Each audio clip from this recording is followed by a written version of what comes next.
Here we go. I see the light inside you, brighter than the sky.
Two souls colliding. We shared the pieces of ourselves. It's perfect timing now. We fueled the flames, but we're still learning to trust, learning to trust. It's never enough, never enough. Burning me up, burning me up. Don't fight the fire. Too much, too fast to burn us out. We walk the wire, love. Don't make me read your mind. I know it. Learning to trust, learning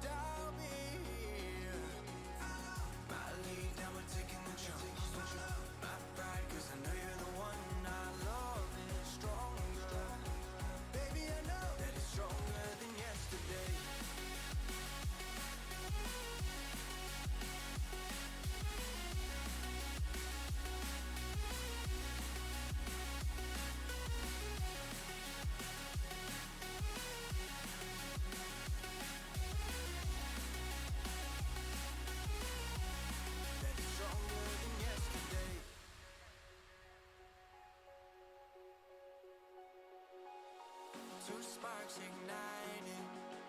We left some space for us to breathe.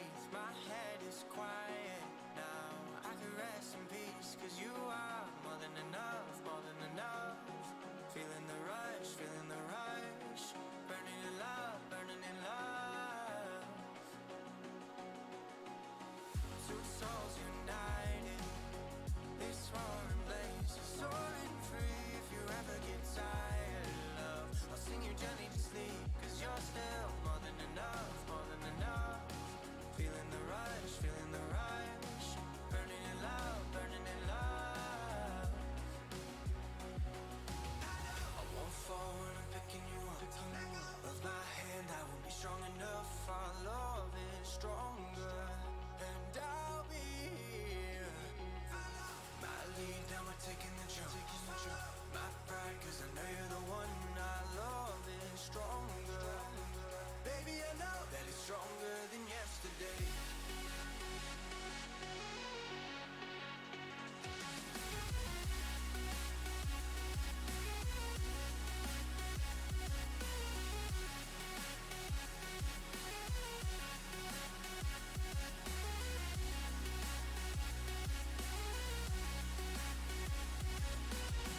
And if you see me falling apart, oh, won't you keep me out of the dark, out of the dark, out of the dark, out of the dark. And hold on, we'll learn to love through all of the pain, 'cause it's so much more than yesterday, than yesterday.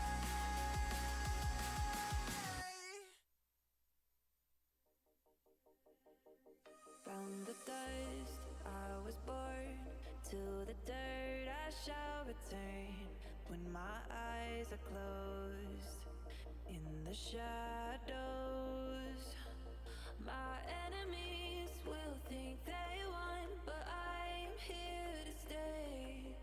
Destiny will overcome, no, I am not afraid. Like a phoenix in the night, my soul will rise. From the darkness to the light, I feel alive. I'm a fire, burning bright, I'll never die. Like a phoenix in the night, I will survive. Oh, I will survive.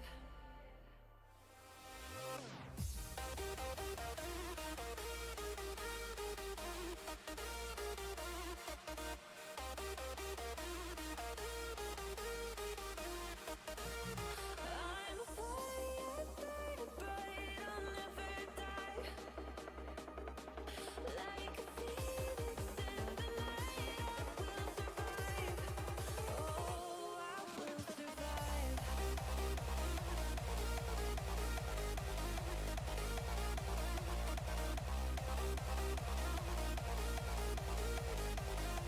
There we go. Now we have a camera. What is going on, everybody? Welcome to the stream. To the techno stream.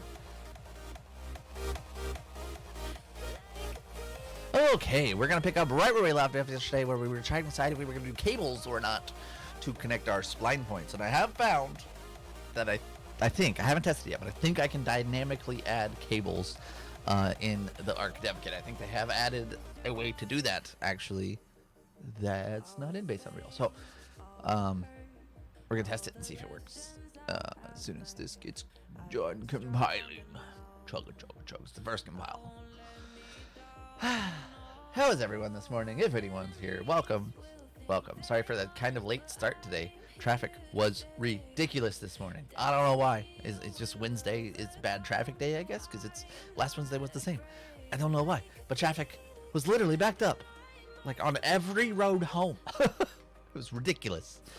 It's 5 miles and it took me almost 40 minutes to get home. It's 5 miles. God. I hate traffic. Have I said that before? Okay. So what we wanted to do to try all the way to North Tampa. What's wrong with the water company? Well, that would be like the city, not so much company, but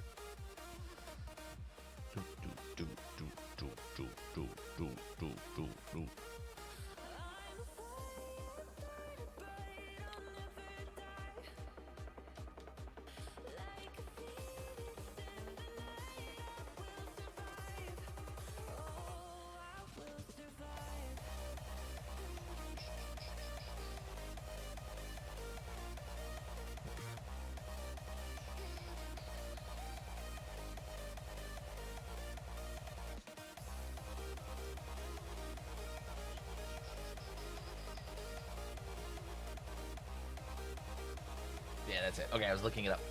If he's going to North Tampa, there's a place, depending on where he's at in North Tampa, called Burger 21. I highly recommend stopping and get a burger there. It's really good.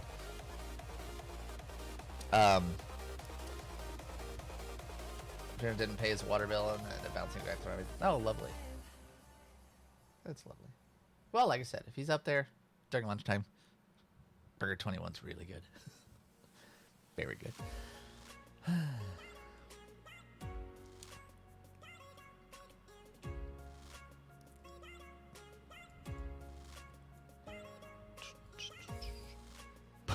Don't go right now. Fucking morning traffic. I'm trying to make him pay the previous owner's bill. That's not right.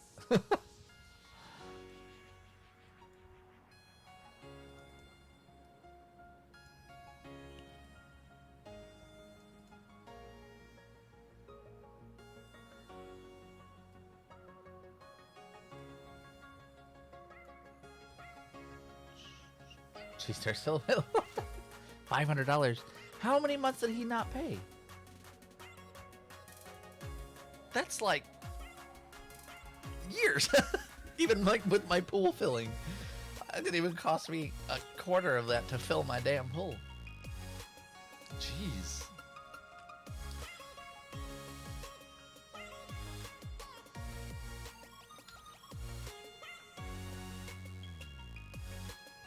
Better question, how did they let him go that long without paying?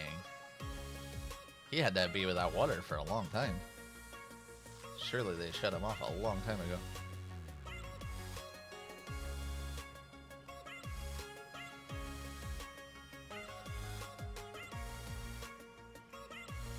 That's ridiculous. I tried shutting the water off yesterday. Nice. We had our electricity shut off once. Unless Kelsey forgot to pay the electric bill.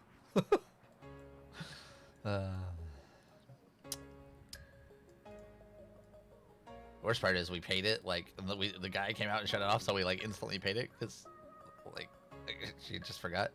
And it still took them 2 days to turn the power back on. That sucked. So, needless to say, she hasn't forgotten again. Because that sucked.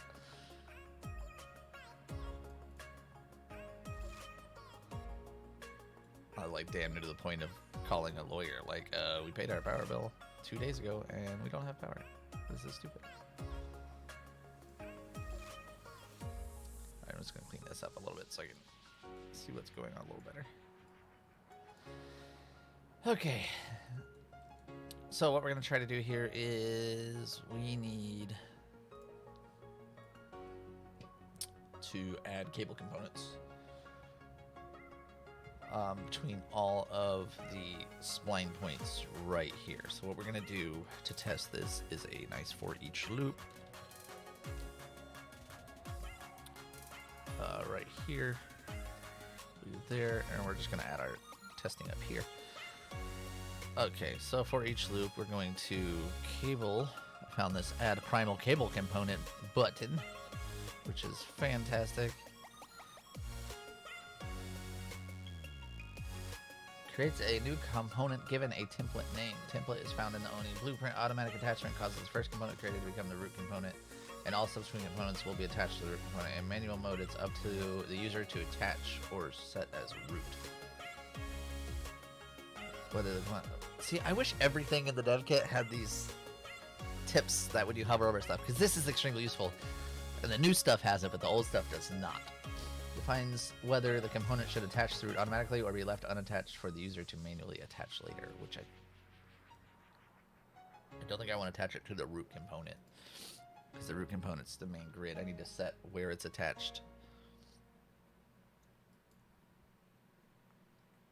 I'm the hybrid mode, half at home, half jobs. Usually Wednesdays there than most people. First batch to last day. So I feel like that might be the same thing here, Razor, because it's crazy. Like Monday, Tuesday, Thursday, Friday, it's normal traffic, and then Wednesday it's just traffic jams the whole time. So I feel like it's probably like some of the same situation here. Something is definitely on Wednesdays, so that would make sense.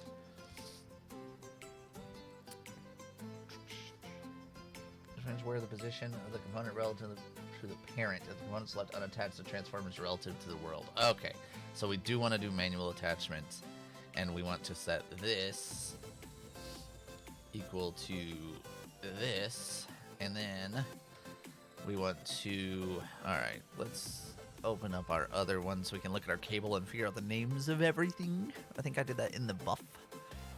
Grid buff. I think it's this one. Oh, oh, oh, oh, oh, oh, oh.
Why is this taking so long? It's not the first graph I opened.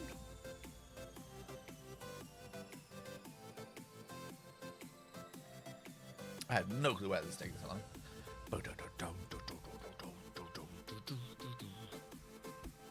Oh, but guys, if you didn't see in Discord, which I'm sure all of you that are here already did, but I have a new role available in Discord. If you would like to help out the channel, called for the research team, it's called the research role. Looking for people to kind of keep an eye on trending topics in the world, games and not games, and try to help me come up with video ideas based on those trending topics. So I want to do like trending topics and trending games, and I gave this example to Razor earlier. Say like Stranger Things is trending, or Sandman is trending, which I think is just stopped trending. So say Sandman is trending and like Minecraft is trending. I need an eye. Fun time. I did see the Dune game. I don't get excited for games anymore because I don't trust them. So I need help keeping eyes out for trending topics to make relative content that's gonna be popular in like pop culture and stuff. So like I said, if Sandman is trending and Minecraft trending, and somebody has a good idea of doing like I haven't seen Sandman, but maybe you have, get me like the most popular thing from Sandman and give me an idea to build it in Minecraft. Like say build a Sandman's weapon. I don't know if he has a weapon, I'm just using this as an example. Or like I know a little bit about Stranger Things, so I'll use that. So like build the upside down or an upside down diorama in Minecraft or something like that. I need help coming up with pop culture trending topics in trending games, or glitches, and also glitches and exploits in games. They don't have to be big games, and to be honest, I'm really not looking for survival games, because I am going to be doing something I haven't really done before. I'm going to be relaunching my YouTube channel, not just revamping, but relaunching it, like completely different and completely new content. If you look back at my YouTube channel, it's mostly Let's Plays and videos like that. There's a few old videos that were like tutorials and glitch exploits that did really good. So the channel is now going to become exclusively big builds, tutorials, glitch exploits, stuff like that. And then I will be starting a few more YouTube channels as well. So different tiered content will be on different channels, because one thing I've very learned is that variety YouTube channels don't work. They just don't. So we'll have Blitz Friday on my main channel, And I'll probably do Blitzfire Streams channel, a Blitzfire Mods channel where I'll put my VODs of modding from YouTube. Just or from Twitch, I'll upload my modding VODs. Anything I do modding related will go on that channel. I'll probably have a Blitzfire After Dark where some of the streams that we do that aren't YouTube friendly are gonna go. I'll do Blitzfire Games most likely, and I'm really considering like not continuing the Blitzfire 911 channel as the main channel, but keeping it as like my channel, and then starting Blitzfire Games, which is where I think I want to put all the new content. Now, all these new channels won't immediately be monetizable, but that's okay. I don't make a lot of money from YouTube as it is, but I think having like YouTube game or Blitzfire Games, Blitzfire Streams, and Blitzfire Mods, and then any others like subcategories I want to do, maybe like Blitzfire Reacts, 3 or 4 different channels will be the best way to go in the future. Because my current Blitzfire 911 channel is a hodgepodge of everything, and it's really hard to keep growing a channel from that. I mean, sure, I have a decent following, but those followers are from those old videos that are all kinds of different videos, so it's really hard to keep going from that. So I haven't completely decided to do that yet, but I'm leaning towards using my channel, just keeping my channel, but changing the main channel to be like Blitzfire Games or something like that. So I'm still toying around with those ideas, but that's what I'm thinking so far. Sounds like a headache? No, it would actually be a lot less of a headache is why I'm thinking about doing it. Like, the channels are easy to make. It would just be, having, you go to YouTube and after you make the channels, you just you switch account. It's as easy as just switching between the accounts with that button. So it's actually very easy to do, and it would allow me to have my varied content, but have it all on specific channels that aren't varied content. So, like, take Mr. Beast for example. He does it. He has Mr. Beast. He has Beast Reacts. He has Beast Philanthropy. He has like 6 different channels because he doesn't want to mix content on the different channels. He wants them, like, I'm not subscribed to them all, but I'm subscribed to like 4 of them, but I don't really care about the other 2. So those videos I don't care about, I don't see in my feed because I'm not subscribed to those channels and follow those channels, which I feel like is a great way to do it, and that seems to be what a lot of people do. Most people, like, even like Tango on Hermitcraft, he has Tango Tech 2 and he has several different channels. So yeah, it's nice. Never watched a Beast video. I like Mr. Beast videos. I actually really like the Beast Philanthropy videos, which is his charity. Those videos are cool. But I like Mr. Beast. And honestly, if you're gonna, I know you're not doing YouTube, but anyone that wants to do YouTube needs to watch every Mr. Beast video. There's a reason he's so popular. His videos are perfection. And I'm not even talking about like the content in the videos. What he does doesn't matter. The editing, the style, the transitions, everything in his video is done to perfection, and it's beautiful. So just from a learning standpoint, Mr. Beast videos are very nice to watch. Also, Mark Rober videos, same thing. Editing, style, flow, everything is perfection. There's not like a minute in the video that's not exciting and that you want to watch. Just, you don't get the urge to skip through the video, even really through the ads in the video. They both of them know how to like roll into the ads into the content, which is very, very nice to see. All right, that's what I need right there. So from a purely learning standpoint, even if you don't like the content, they are excellent sources to use. And that's one thing you really got to do, is you have to be willing to watch stuff you don't necessarily want to, if you want to get into video making. You got to watch what's trending and learn what they're doing, because like I said, it's not even, a lot of it's not even really about the content in the video so much as how the videos are made, and keeping them excited the whole way through, which is why I'm stopping the Let's Play videos. They're going to go through October after I'm done with all my the cruise, and then I have to go to Indiana for 2 weeks for 2 weddings, and then we'll be back and we'll be starting new content after that. A lot of it will be single player. We'll warn you guys now. Some of it will be recorded on stream, some of it will be recorded off stream. Most of the on-stream stuff will be if I'm doing something that doesn't have a survival or creative mode and I want to do something that I need to farm up materials or whatever, that's going to be a lot of what we stream, is the side stuff.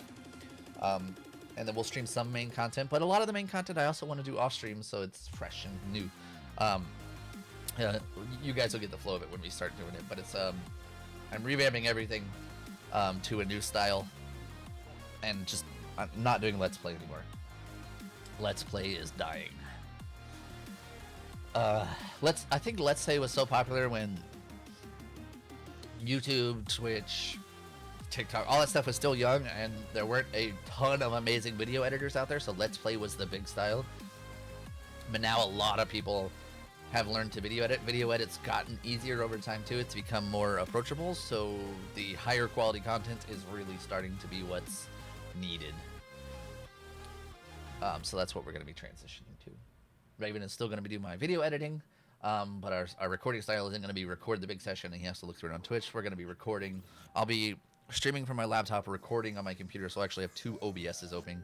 And on my computer, I'll only be recording the game. I won't be recording my webcam, so the YouTube videos will be faceless, which is also how a lot of the successful gaming channels do it. So I'm taking a lot of cues from successful channels, as I should.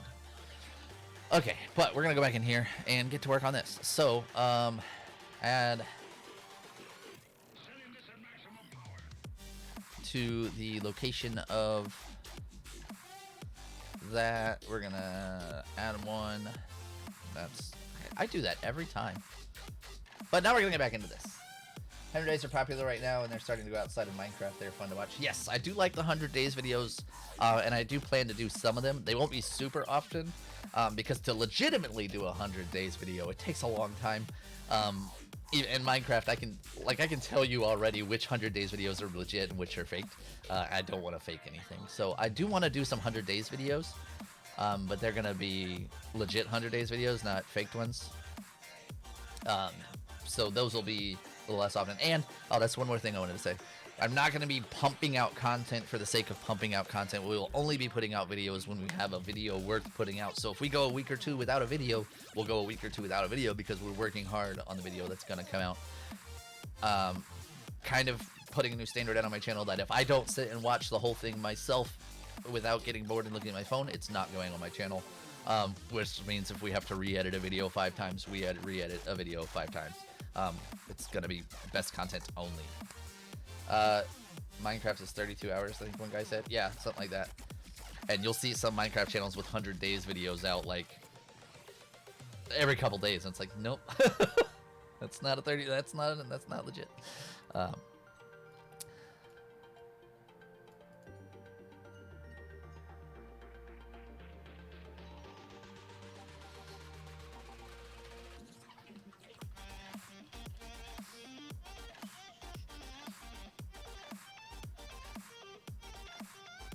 Yes, the Minecraft day is 20 minutes long.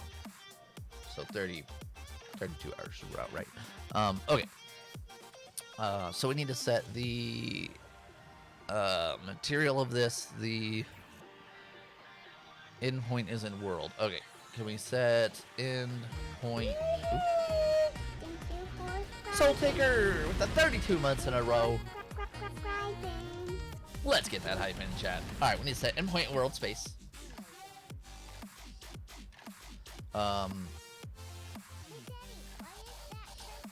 Hey, thank you for following the God of Noise.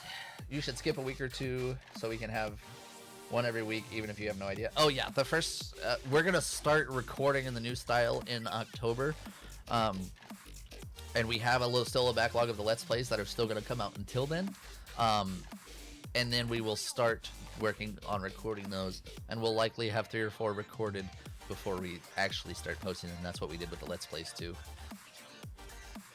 But we shouldn't really have a gap in content because we have so much Let's Play footage recorded. But like I said, we're gonna have new channels anyway, so it really doesn't matter when we officially start posting the videos, because they're gonna be on probably new channels anyway, which will have all the info on new channels and stuff if we make them posted, and we'll be pushing hard, posting on forums, social media, all that stuff. So it's kind of yeah, it's gonna be something new for me. I haven't launched a YouTube channel in like 10 years, 12 years, something like that, so it'll be fun to relaunch my brand. Alright, we need endpoint world space, we need cable width to, what did I have that as, 4?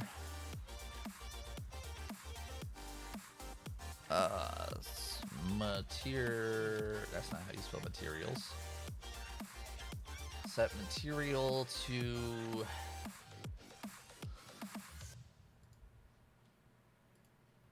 this one. Actually, no, I'm gonna set this to a different material. Let's do preview.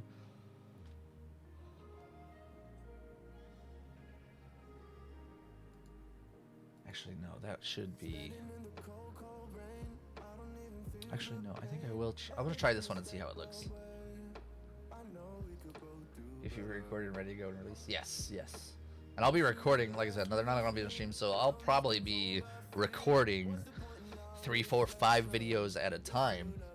And then they'll all be kind of not pushed at the same time to Raven, but like I'll be probably recording several series in parallel. Because some of them will take longer. Some of them might be one day to record. Some of them might be a single session to record. Like if I already know a City Skylines video I want to do that should only take a few hours, but be pretty freaking cool. So there's going to be some stuff like that as well.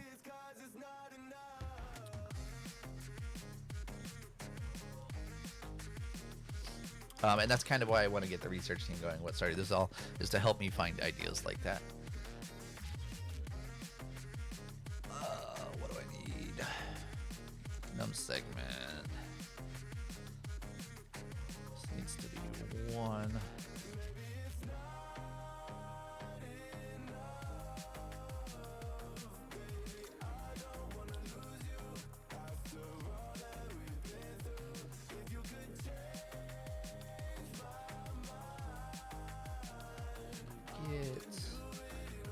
Right now, what we are doing is setting a cable up, or a line up between every point on the spline so we can see that outline. If this works like I hope it does, this should work to do what we need for the most part. My location. I forget what my location is called. Hold on. I gotta remember here.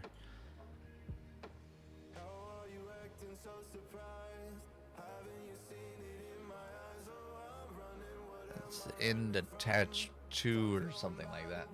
I just saw the modding Discord that you were streaming, so I thought I'd check out what's out and maybe learn some things. Well, thank you, and stay tuned. You might learn some stuff. I'm mainly working with splines and instant static meshes right now. I'm trying to remember what the damn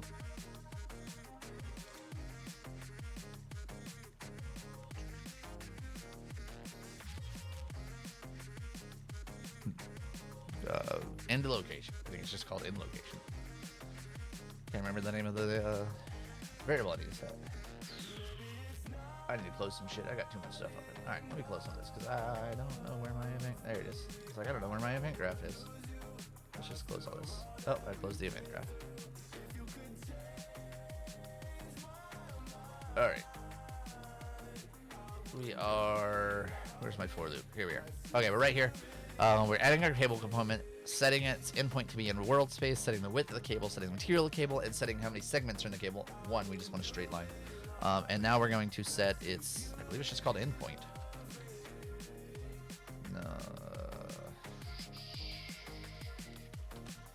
Let's look. Oh, you can get cable midpoint. That's nice. Get end location, set end location. It's called end location. Okay. I knew it was end something. Should just search end. All right, we're going to set the end location to the next spline point, but if we're on the, this one? The next spline point, which is our current index +1. But if we're at the end, we need to set it to the,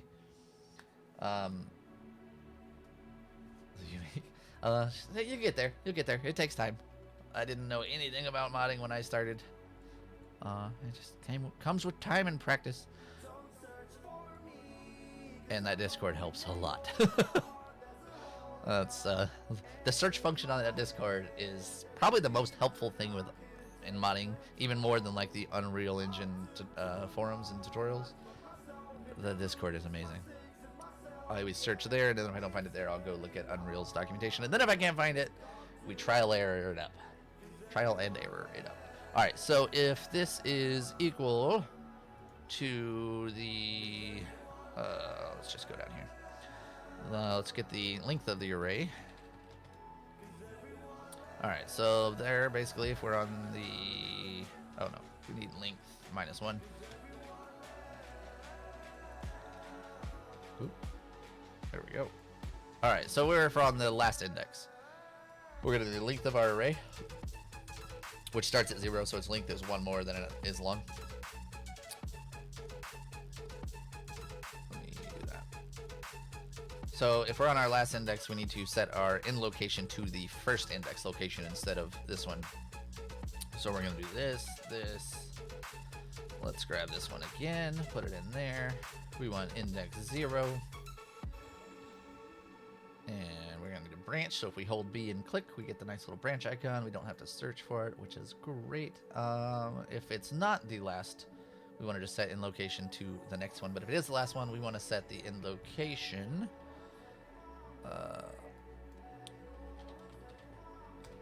No, not get the in location. We want to set the in location.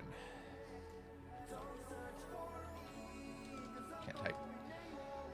We want to set the in location to the first index, and that'll draw our line from our last spline point back to the beginning and then kind of fill in that last gap. I still need to figure out how to get the rotation between those 2 points, whether I just want to put another spline point there and ignore the last one, or I'll do the math and triangulate it, which is probably what I'll do. So in general, so everything helps. Nice. All right, double clicking a line adds a reroute node, so you can move it around. So we're gonna add some reroute nodes and clean our graph up. I'd highly recommend keeping your graph clean. That way you can see your logic easier when you start debugging. It makes life so much easier. But yeah, just double clicking on a line like this adds a reroute node so you can rearrange your graph like so. I don't really recommend adding reroute nodes to arrays though. I've had issues with arrays and reroute nodes in the past. Bugging out on me when you have a reroute node, so I do not recommend that. Also, if new to modding, if you're gonna undo Control-Z in the dev kit, do it slowly. Do it once, wait for everything to update, and then do it again. And after like the 5th or 6th undo, compile, and save often. Because if you undo too fast in the dev kit or in Unreal Engine in general, it will crash it will crash. 100% it will crash. So if you're gonna undo slowly. Most people say don't undo. You can undo just fine. Just you have to do it slowly. Very important. I use undo all the time and never crash unless I go fast. Is that connected to there? Yes, it is. Okay, we don't need 2 targets on that. All right. Now we're gonna compile. Save and compile often. And we're gonna see if this works. This should now draw all our little cable components, assuming this works. I don't know if I need a target is an actor reference. My spline's not technically an actor, but it kind of is, so hopefully that works. I've never used this. Didn't know about double click. Yes. 2 big shortcuts in the dev kit. Double click on a line to add a reroute node, and then if you hold B on your keyboard and click, you'll get a branch node. You don't have to right click and search for branch every time. You don't have to do that. And branches you'll use a million times once you get into graphing. So hold B and click. And then the other big one is if you hold Control while dragging out a variable, you'll get a get, and if you hold Alt while dragging out a variable, you'll set. So Control and Alt, those are like the 4 biggest shortcuts you'll want to remember for Unreal Engine in general, for particularly Unreal Engine 4, which is the version we're using. There's some nice new ones in Unreal Engine 5 too. I can't wait for Arc 2 to use some of these new shortcuts. Like it's very nice. Like in a function here in Unreal Engine 5, like right now we have to click here and add a variable, but in Unreal Engine 5 I can click here and drag onto the return node and it'll create a variable named after that for me. It's so nice. It's such a quality of life change in Unreal Engine 5. Like modding in Unreal Engine 5 with the new shortcuts is going to be so much faster. I'm so excited for it. I can't wait for Arc 2. Don't spam Control-Z. Do not. You will crash. You will crash every time.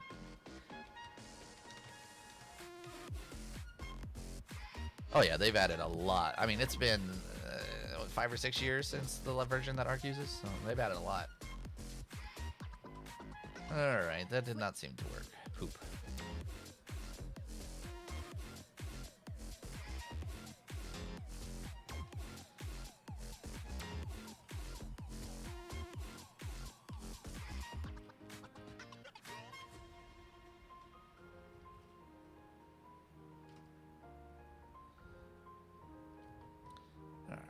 some moving around and then see what's going on here. All right, we are filling in. We're trying to draw our cable components between these, but it's not working. So I'm guessing that might not work on client side. Let's see if we got...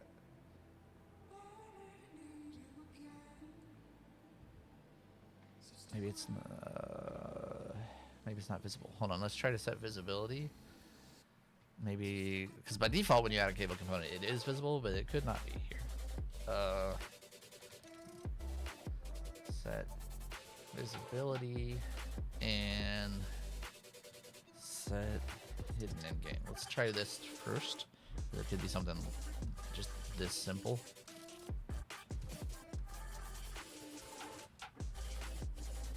We don't want it to be hidden and we want it to be visible. Okay, let's try that. And we are setting the material to the right. Yeah, okay. Let's try that now. If that doesn't work, we'll start doing some,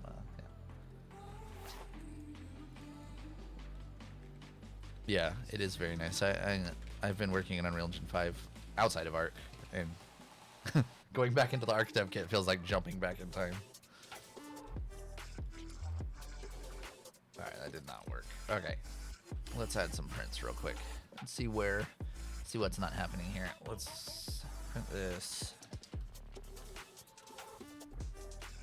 with the name.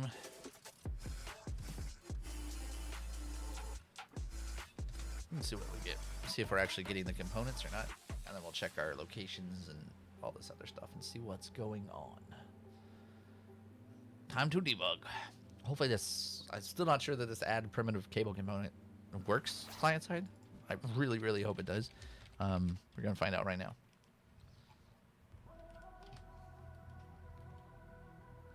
Okay, we do have 4 cable components. They're all different, so it's definitely adding them. So what is going wrong here then?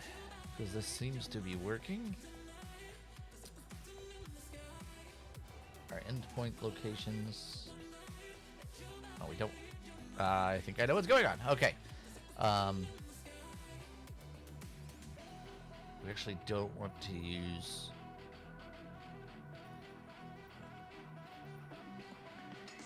Let me just do something simple real quick to test that my theory.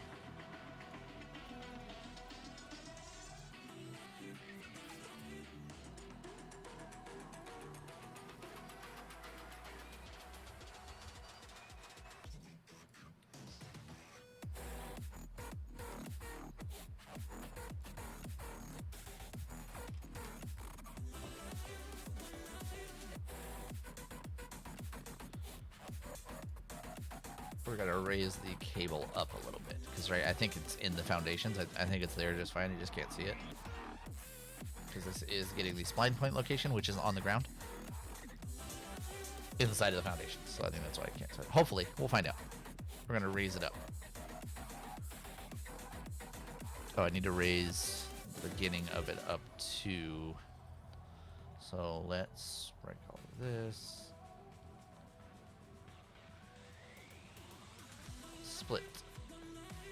Split X, Y, and then we're going to add our float. Just gonna raise it up 350. It's probably way too high, but I just want to make sure I can see it.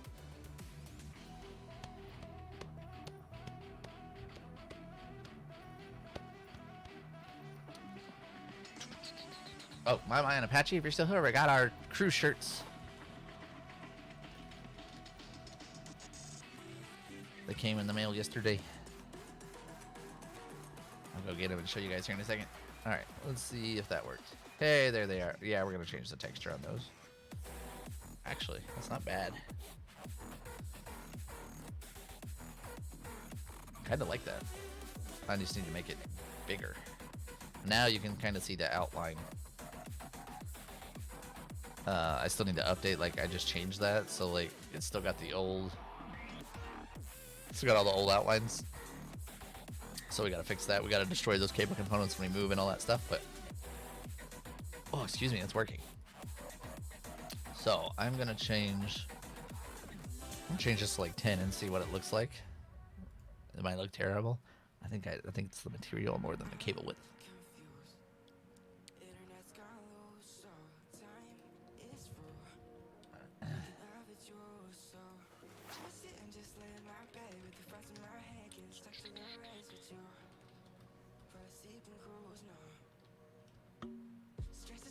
Actually, I like that. I like that. I like that a lot.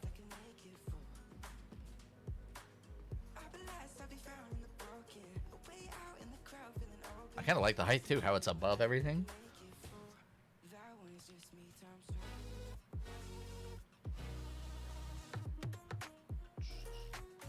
Did not get our shirts. Yeah.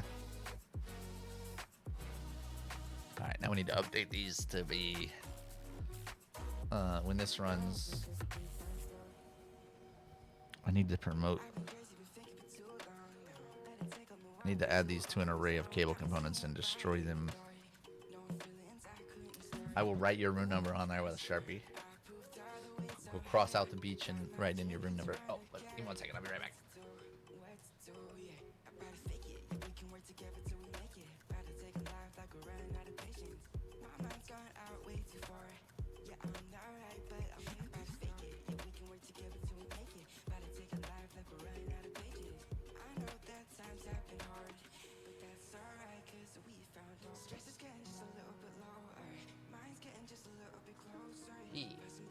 Oh, they're here.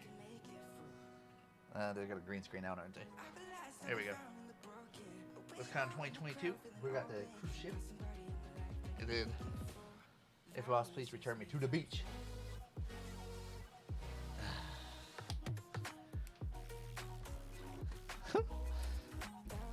I think it'd be better if you crossed out the beach and put room number. I don't have a. I have.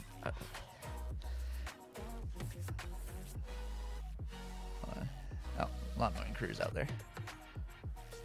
I wish I had a Cricut, like the iron-on shirt things, so I could add that on top. That'd be cool, but I don't.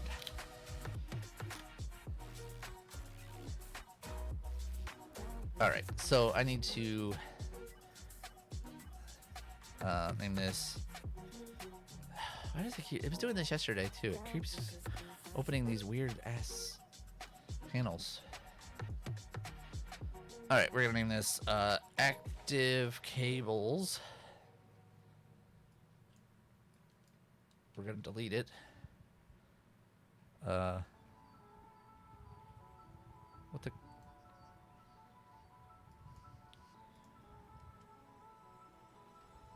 What is this doing?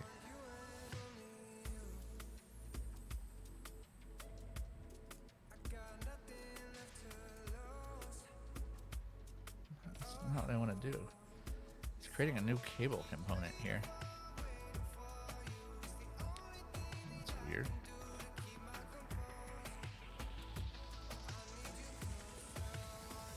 There we go. God, that was weird. DevKit's being strange today. All right.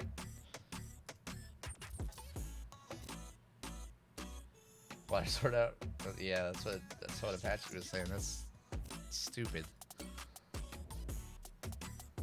I don't even understand how he still had his water on. It should have been turned off way long ago. Unless he had like a single month where he spent $530 on water, which would be also, I don't know how.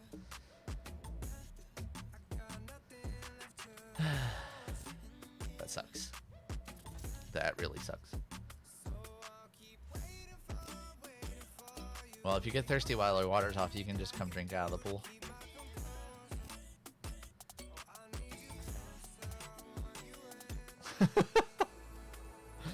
Yeah, right. You'd freeze to death.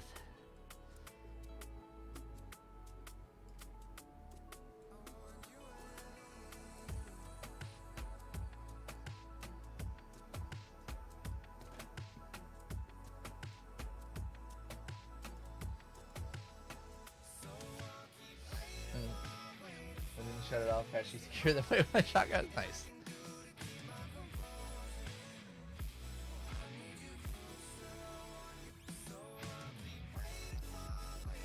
Yeah, that is pretty shitty.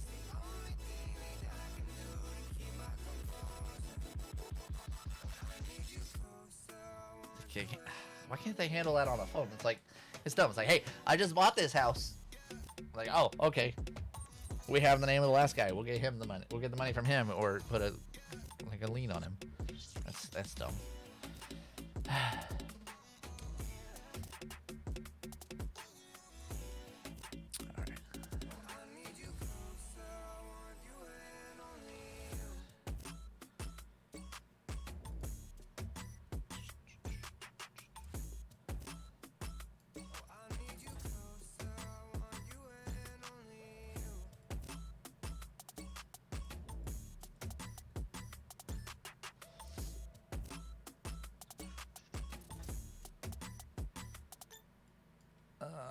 Should be able to just go destroy component here. Should really be all I need to do when we make a new one. We just loops our active cables, destroy component. Oh, and then I need to destroy them and clear the array. That should be all I need to do. So basically, we're going to get all the active cables, destroy them. We have a list of the active cables here in this little grid. This grid means it's an array or a list. So we have a list of active cables. We're going to go through that list one by one and destroy all the components. And then we're going to set that list just empty. We're going to erase everything in the list, and then we're going to go through and add the new cables and add them to that list. And then every time it runs, it'll do that, which should give us our updated cable positions. I could be a little more efficient by only changing the ones that changed. But all that extra logic is actually probably going to be less efficient because I'm only dealing with, like, at most, like, 20 cables. So it's not worth... It's actually going to be probably less efficient doing it that way. But if I was going to have hundreds or thousands of these, I would do it that way. So it really depends how many you have. But you can see now it updates properly. All right, so the next change we're going to make is right now when I hit F, it goes whichever one's closest to me. I'm going to change that to where it's whichever one's closest to where your crosshairs are is the one you're going to move.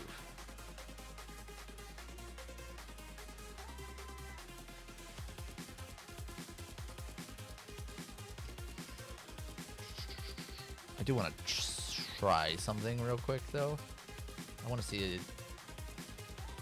what the preview material looks like. When you put the preview material on top of other preview materials, it looks weird, so this may not look good. But I want to see what it looks like. To see if I want, mainly to see if I want to do something different than the white, because the white on both of those looks a little weird. Have to be right there. Yeah, so basically, if I want to, like, ideally be able to edit this whole thing whilst, like, build yourself a platform in the air and then build your base looking down on it like I do when I'm flying is ideally what I would like to do, like, in-game. I would love to be able to just sit there, like, build myself a little pillar platform here. So I want to build my base, just, like, build myself up to here, whip out my remote, and build my whole base, like, just from here. Be like, okay, I want my base there, and then I want to adjust the thing so I can, like, put my thing there, move it there, put this there, and move it there, without having to run around. Yeah, cliff top, something like that. Nah, I like the pulsing better. Alright, we're going to go back to our other material.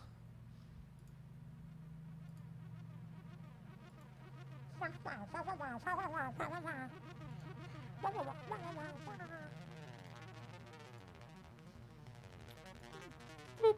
Cable pulse. Yeah, I like the white pulse a lot better.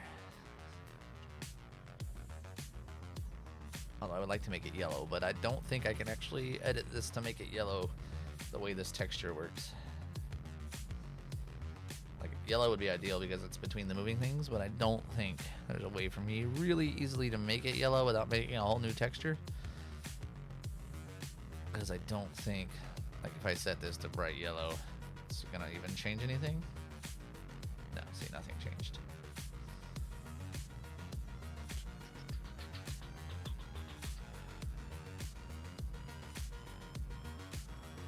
Because we have our white here. If I turn that off, we get that.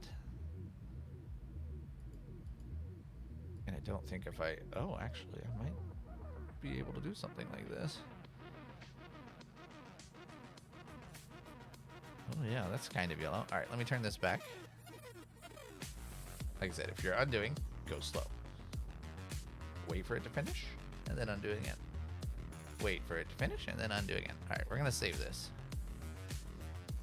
And we're gonna make a copy of this real quick and try to make a yellow version. YELLOW.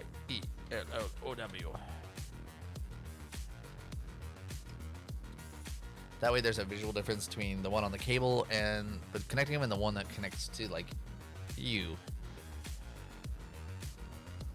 So you can easily tell the difference.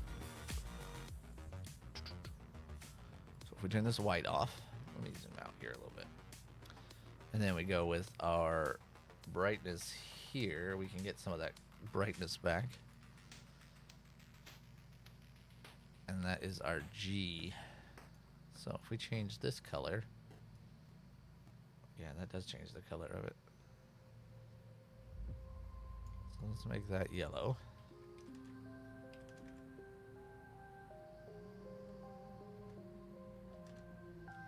Well, that's different. I wonder what that looks like. Oh, it's not moving. That's weird that it did that. Huh. That's weird.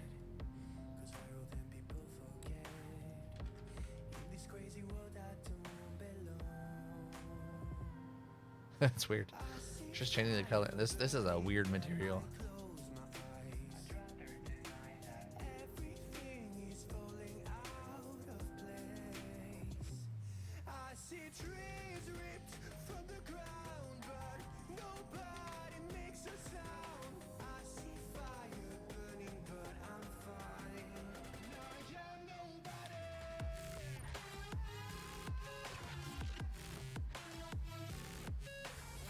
About as yellow as I'm gonna get in that method.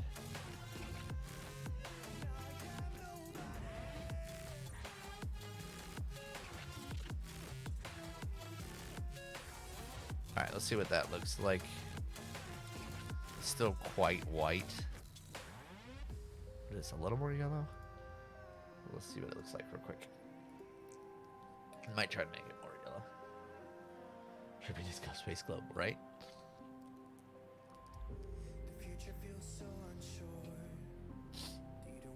See if it's even noticeably different. It's just like it has a slight yellow tint. Probably not worth it so far. It's gonna look the same, if I had to guess. Yeah, pretty much looks the same right now. It's got, you can see it's a little more yellow, but I'd like to go more yellow than that. Let's see what we can do using the parameters that are already available to us.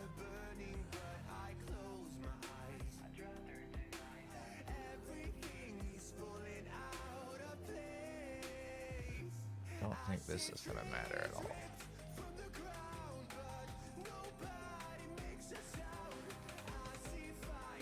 That's just not gonna matter. Okay. Woo! You see, that's the color I'm amplifying. It's kind of a yellowish blue.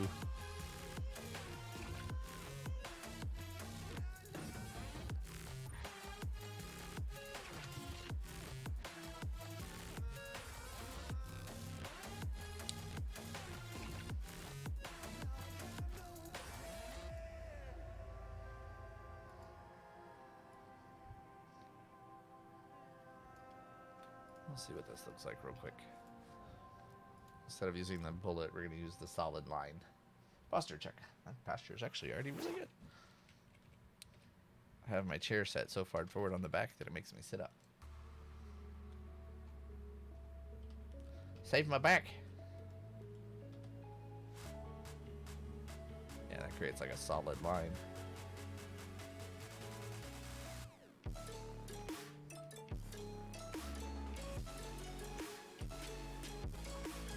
I don't really like it as much though.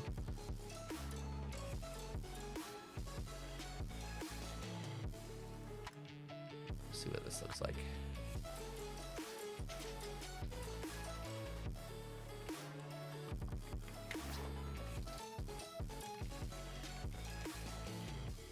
This is the alpha mask I'm changing, basically.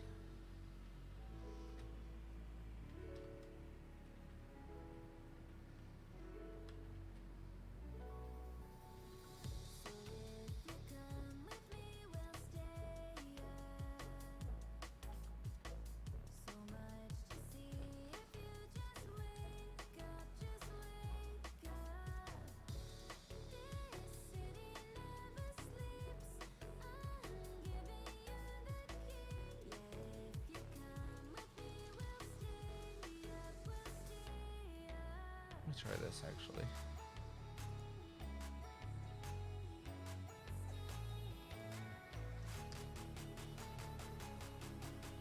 A little different. I'm gonna use the other side of the panner, which is actually yellow. So it might be smaller and faster, but I think I can fix that too. So this might actually work.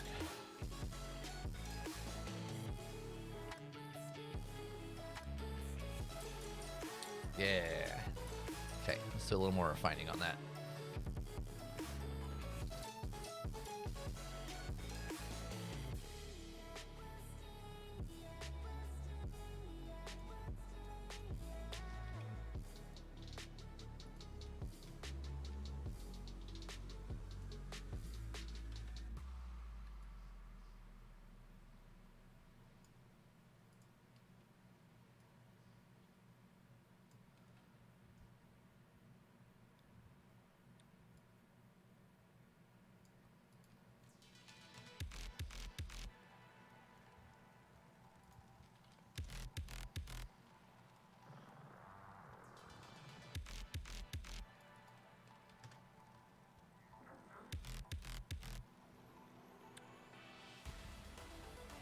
Not quite so bright, please. Well, right there is probably good.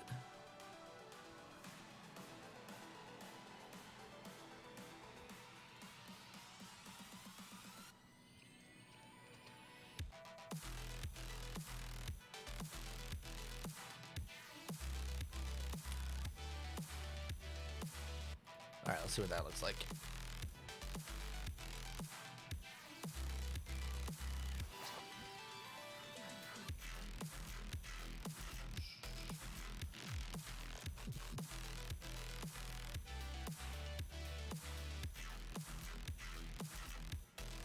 I like the thicker line better. Let's go back to our layered tip.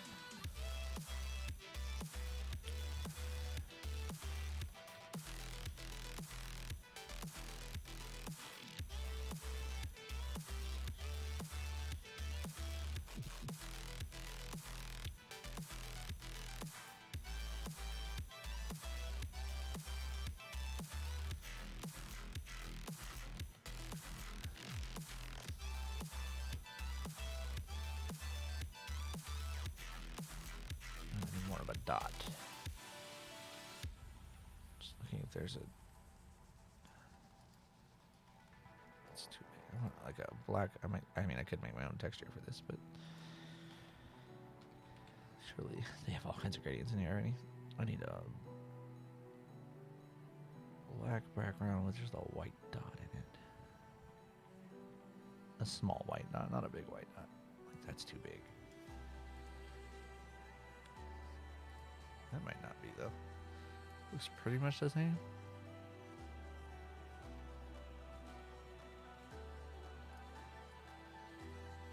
Ooh, that's kind of tear. Ooh, I like that shape. If that works like I think it's gonna work.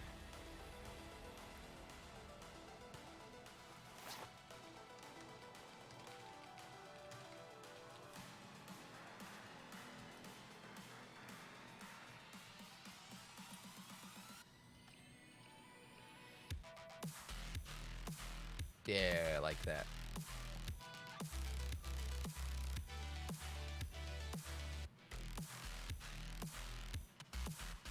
All right, now let's make the change to the which one we're picking. Instead of going to our body, we're gonna go to our crosshairs, which I believe I do here when we hit F.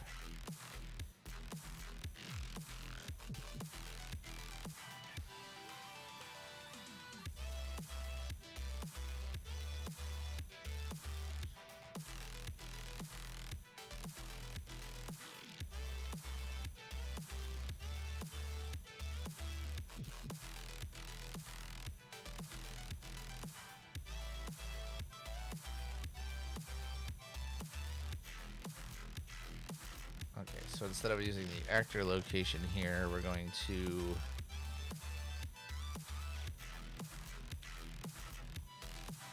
get our trace from our player camera.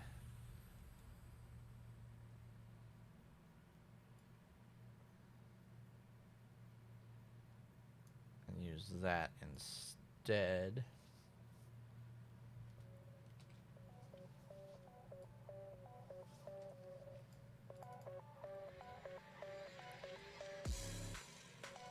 Oh no, I need to do an actual trace there. Okay, let's see.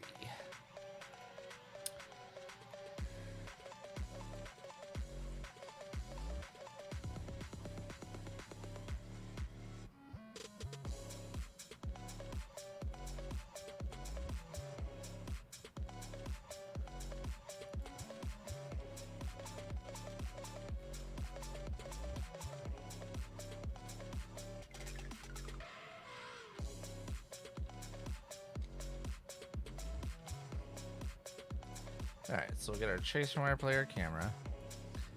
And we'll do a line trace for channel, or by channel. Put that in there.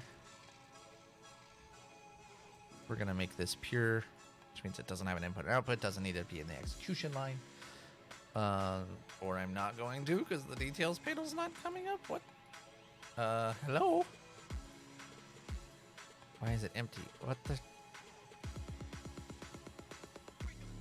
Oh, that's why. I have it checked. All right, we're gonna make it pure.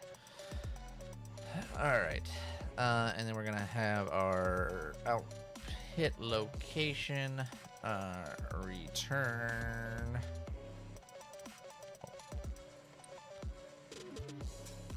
A vector.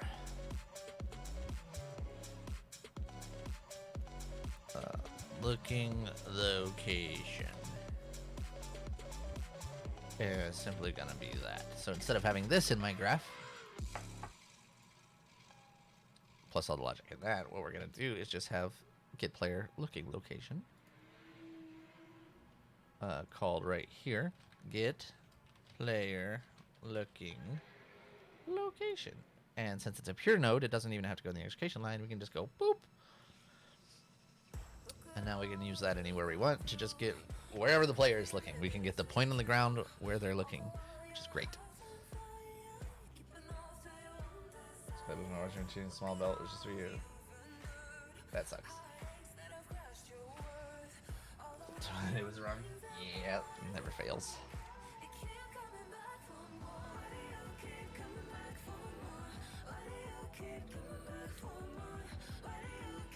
Alright, we're gonna get closest point to the looking location.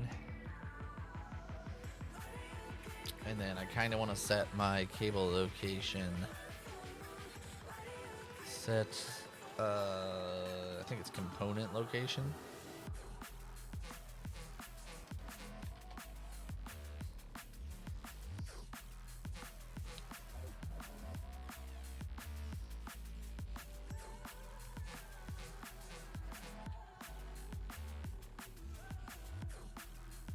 It's the physics handle.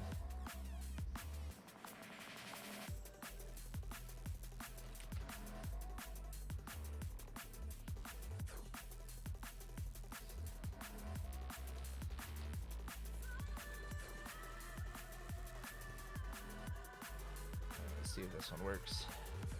Yeah, it's sync component should work. Okay.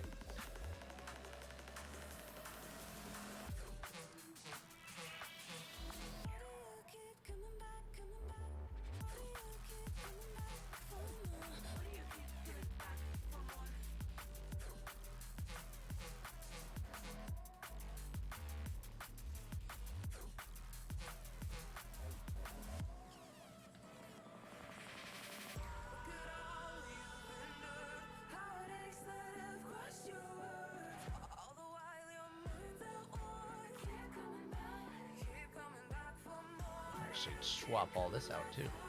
Now that we have this nice new function. Get rid of all that, and all we have is this instead.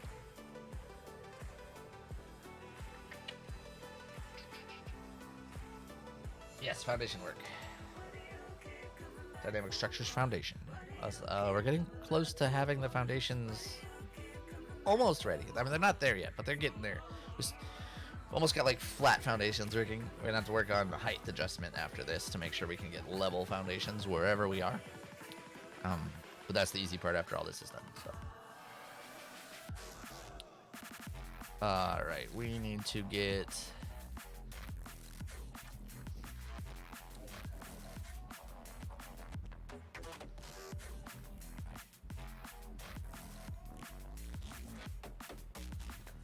All right, let's try that.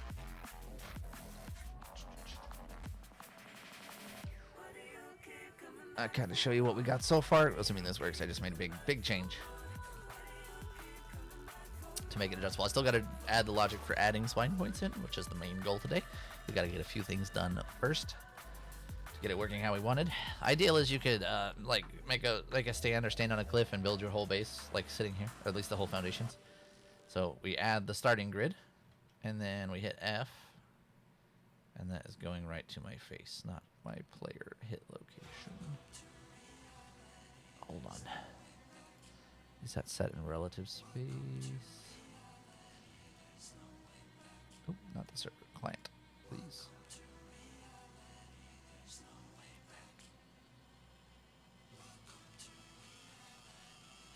All right, we got negative 20, or no, 28, negative 5800. Let's set cheat player to 1. We are at 28, negative. Okay, that's my location. That's not what I want. That's the location of the buff it's giving me.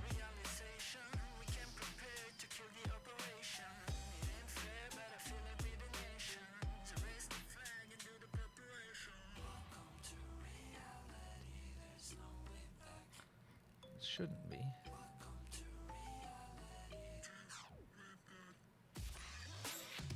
Also myself with getting the right amount of speed and wind animation is very glitchy. Had ring literally going upside down for a week. That would be terrifying. That's cool though. I haven't played with rain very much. Even in like the Unreal 5, I've been using a plugin I have. Aussie rain.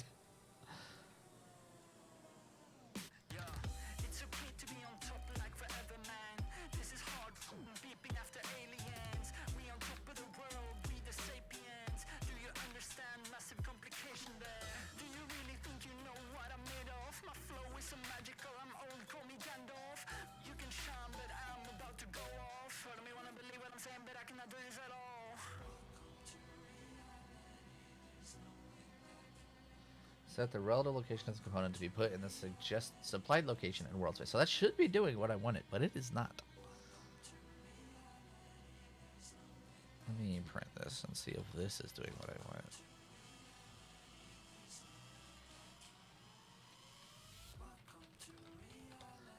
There's no way back.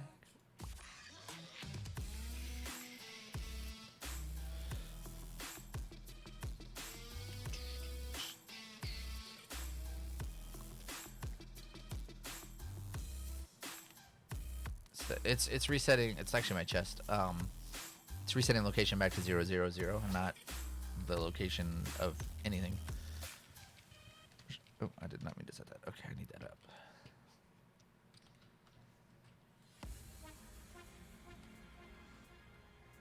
Beyond infinity and back again. To them. Young dog and talking. Well, that's not what we want. We want that on the ground. Yeah, see, it's not. It's using my player. Look, that's reverting it back to my player location instead of the trace location. I'm not doing it.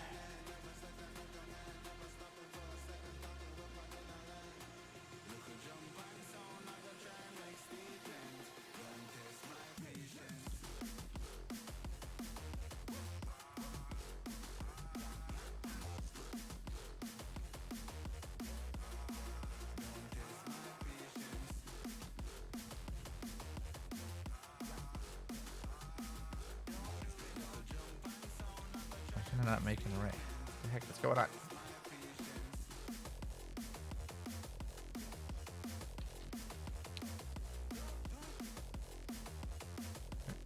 That's weird. My dev gets being strange today. And all kinds of weird stuff. Should really restart it.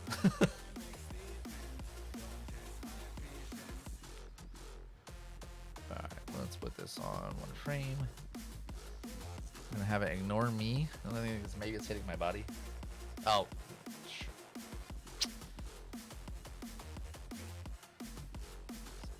We don't want world static. That should have been the issue. I think it's maybe hitting my body though. You want to trace the visibility. Let's try this.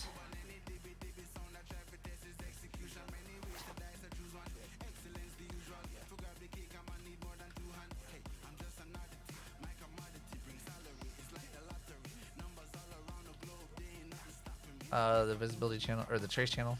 I'll try to put the visibility. Alright, I might need to make that brighter now that it's not coming out of my face.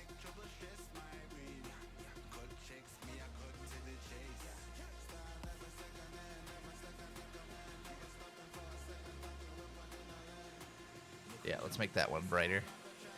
Let's go to our cable pulse white. Now that it's not coming out of my face, I need it actually to be quite a bit brighter.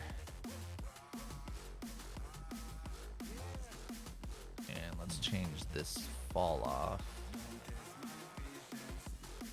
So we like, no, we don't want it up there. Let's try that and see what that looks like.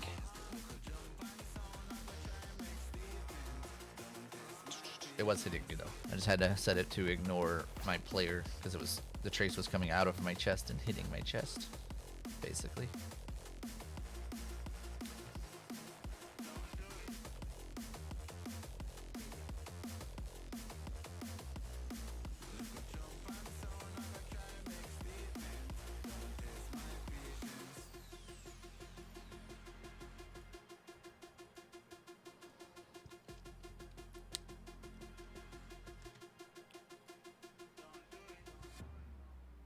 Let's try this. That still wasn't really visible enough.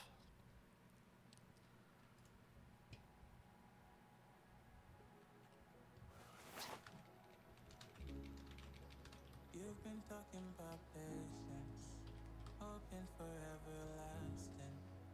You're known for talking crazy. I know it's infatuation. You know I feel inside. I might do that solid. For this one, I might do solid instead of that dash. Rock with your vibe, but I don't think that we should tie. I know, for real. Dash worked good when it's coming out of my body, and now that it's on like the crosshairs, it's kind of harder to see. So I'm gonna change that and see how it looks. Also, I need to turn that trace off. Just let me be.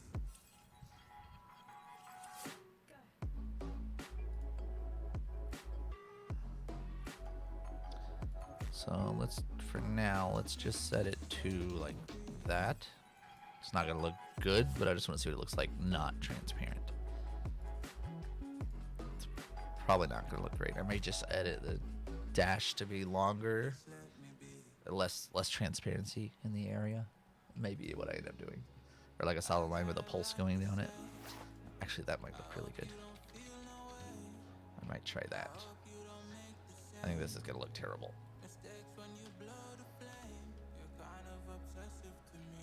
It's not as bad as I thought it was gonna look. Oh, we have an issue there.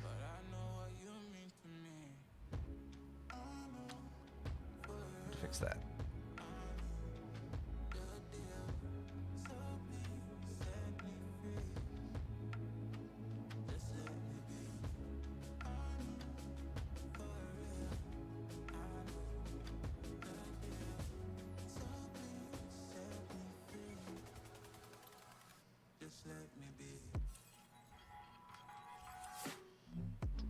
So this is why I said I still need to work on height, because right now it just follows the ground. I mean, which does look pretty cool, but not what I want.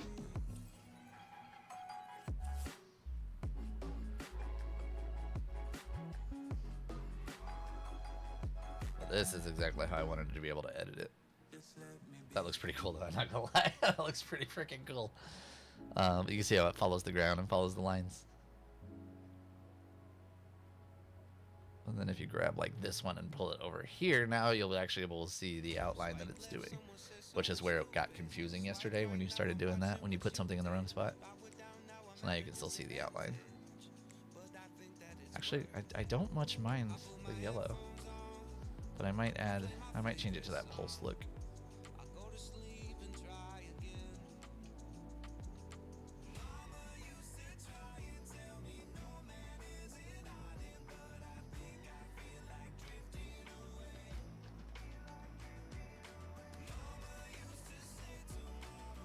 I think my trace is long enough there. It's too far away.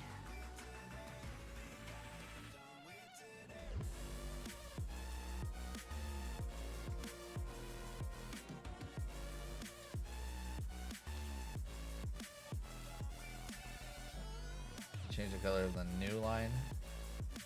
What do you mean?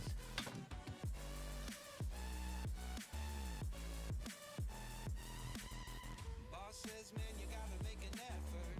Feel like all I do on earth is just say yes, sir. And when I tell people how they make me feel, they treat me like a leper. What do you mean, like the color of this line or the color of like those lines? I'll go to sleep and try again, again, again.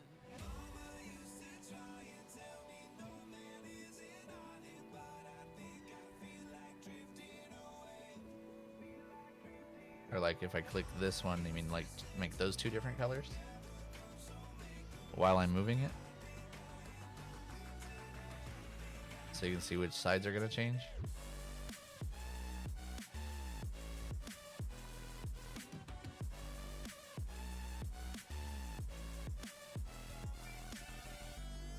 Yeah, I could probably do that.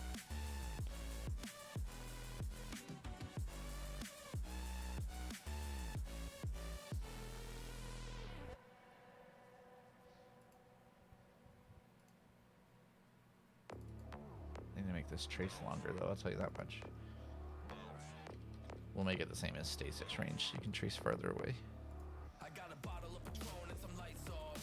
Two red devil looking eyeballs. And I finna turn up when the night falls. If you hear a siren, then it's my fault. Jump in my whip, baby, let's ride. We ain't gonna stop at a red light. And I'ma take shots like a Tech 9. It's gonna get live. Here we go, it's about to go down. Let me know, I'ma buy another round. Get low, drop it down to the ground. Oh yeah, wow, shorty make it down. Mama see the put cuffs on my cardiac. Took my breath away like a heart attack. And I'ma spend every dime and my money back. Everybody wanna know. If you're ready, let me know.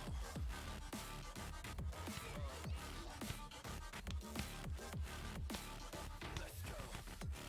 If you're ready, let me know. Let me know. If you're ready, let me know. Here we go. Let's go.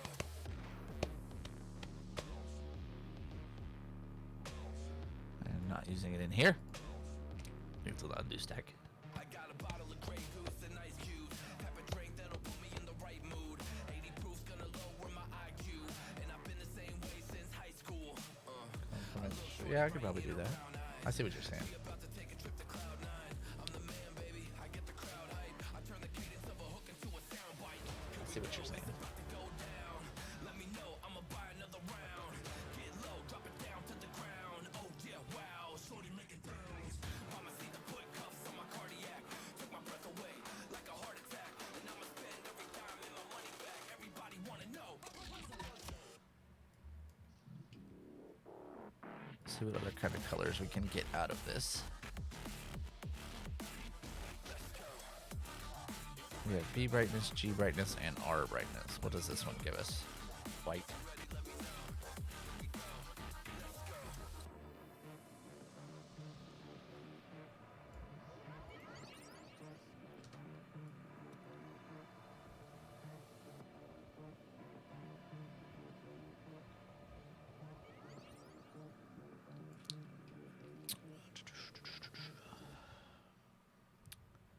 Wish I could easily change the colors of these, but it's not very easily. Oh yeah, no it is. Never mind.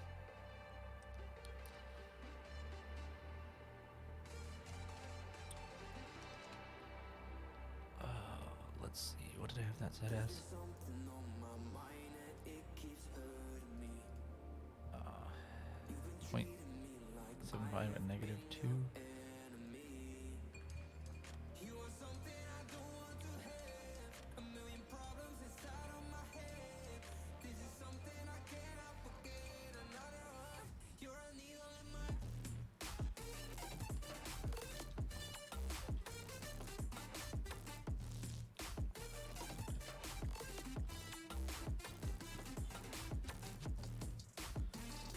boost my stuff. What did I do that for?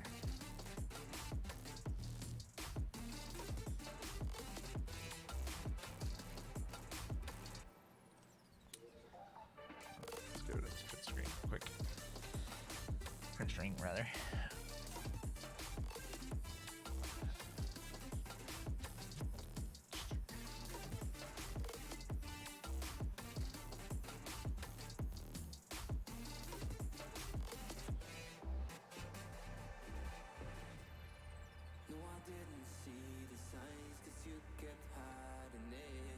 Hey, how's it going, Megan? It is coming along good here, actually. Very well. Alright, first, before we add those, I need to fix this location issue here. Once we have this. So, we have our...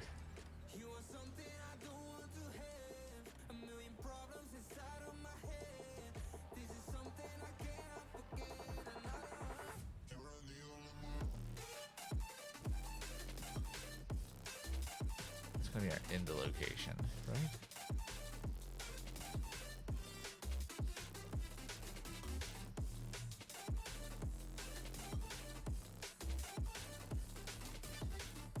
I still need to do this here now because my starting location is going to be changing.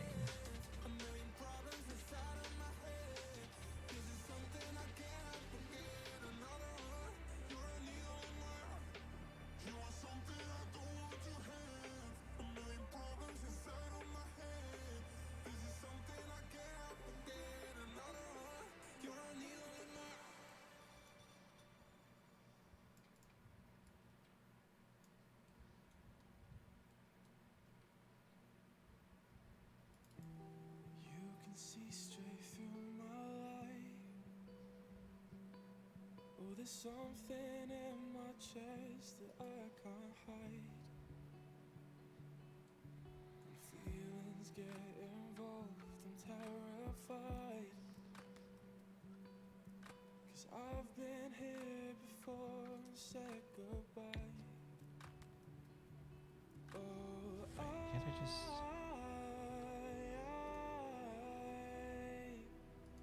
Are you the one when I try look I wish I'd find? Oh,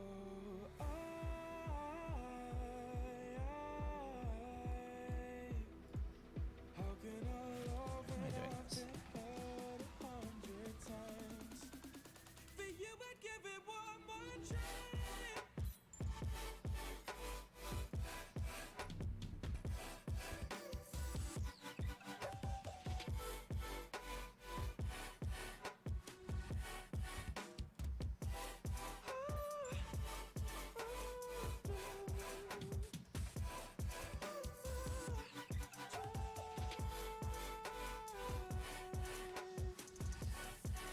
I think I can bypass this completely here with this logic now. Set to start location is changing.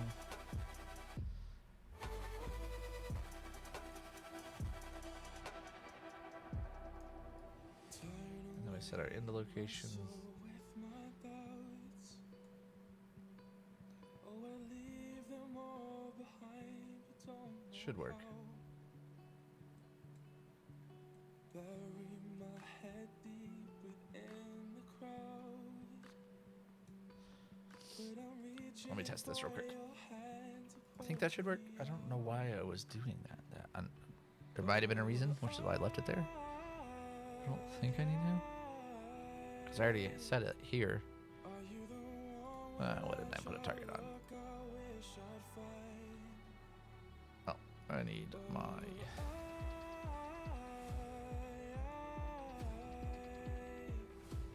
How can I love when I've been hurt 100 times?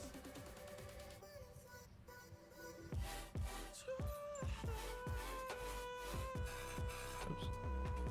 No, no, no, we'll drag it to the wrong one. There we go.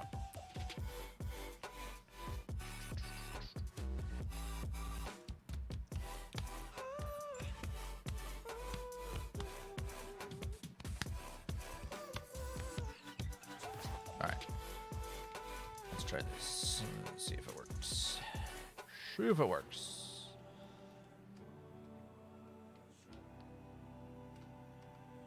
Alright, so let's move this one.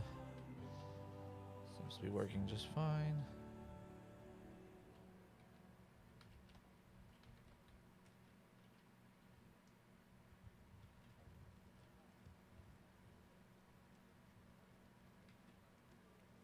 Okay. Getting there. All right, let's implement. I think I want to do red, actually. Intimate Soul Taker's idea, because I do like that. Oh, I named that yellow blue. Oh, dummy. Let's rename that from yellow blue to red. There we go. And then we're going to add our ability to add more spine points.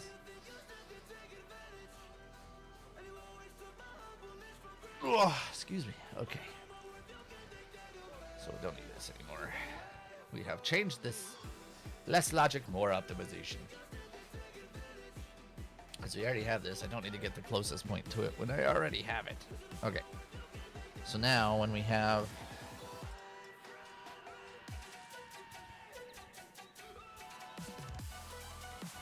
this active, we want to draw a point from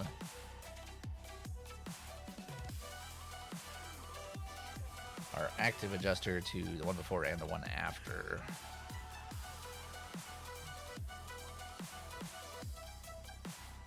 Which I don't have that data, like which one's before and after.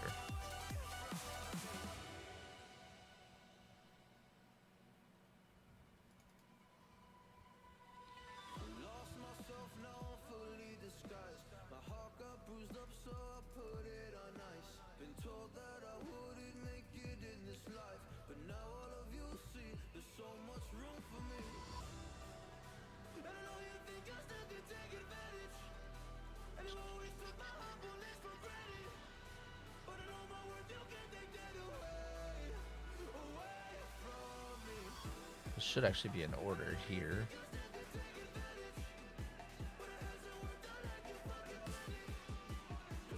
So our active adjuster.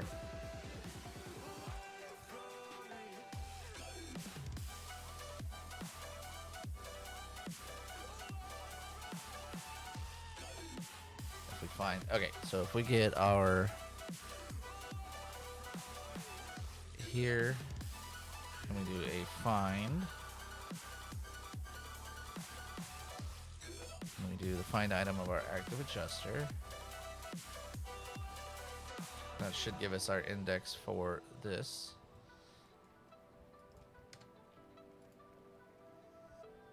And then if we subtract one and add one, we should get the instance before and after.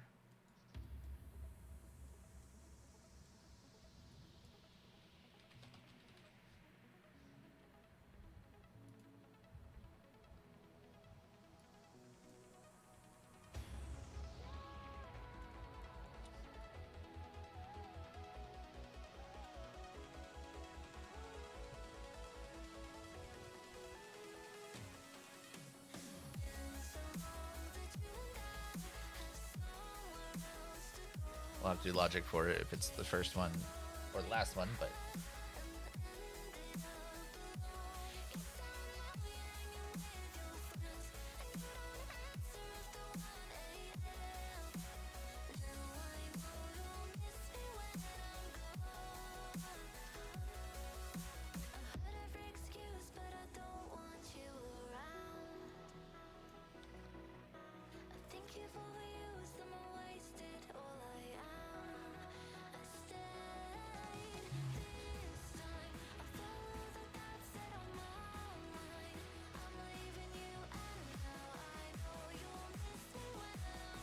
all right, let's add a couple vectors here.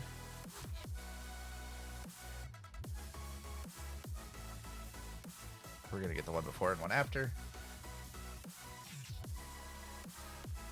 Before and after.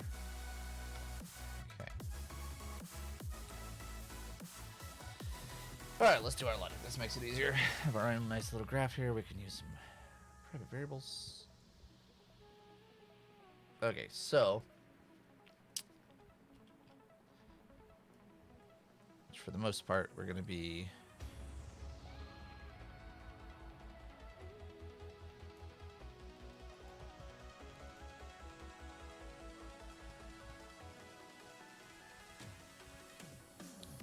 doing something like this. So before, let's go before and after here. Any local variables here? Before.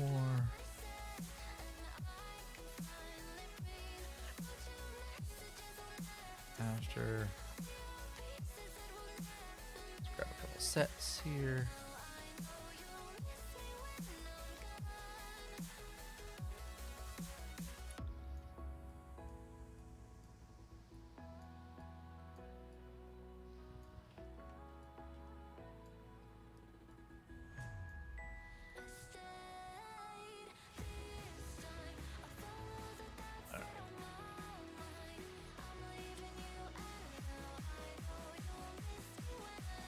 So if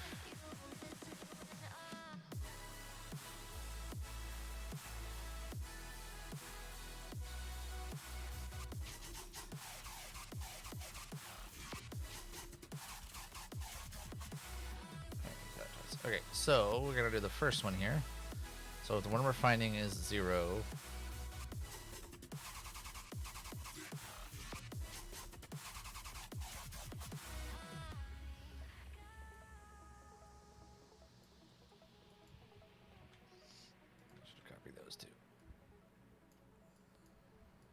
Then what we're gonna do,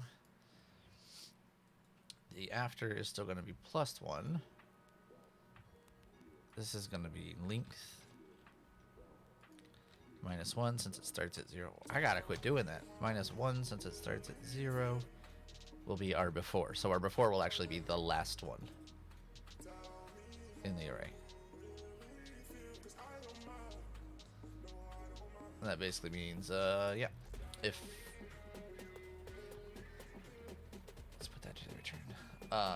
so if we're the first one in the list to get the one before, we actually need to get the last one in the list because that's the end of the circle.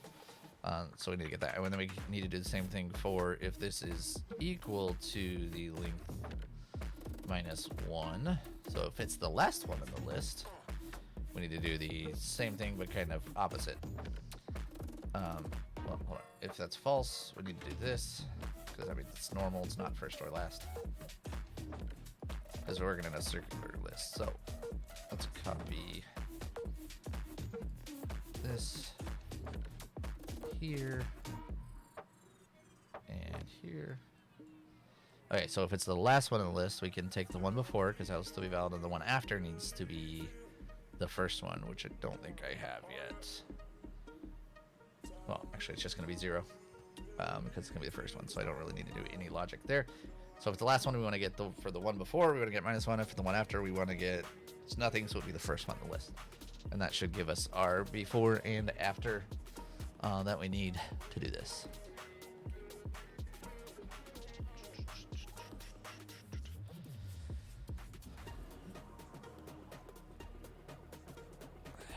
Interim compiler. Come on, please go away. I don't want to restart my dev kit for that. Oh, no, I know what it is. I made these the same names. Let's change this. I forgot to put local in my naming scheme. Good, I don't have to restart my dev kit. Don't crash, don't crash, don't crash, don't crash, don't crash.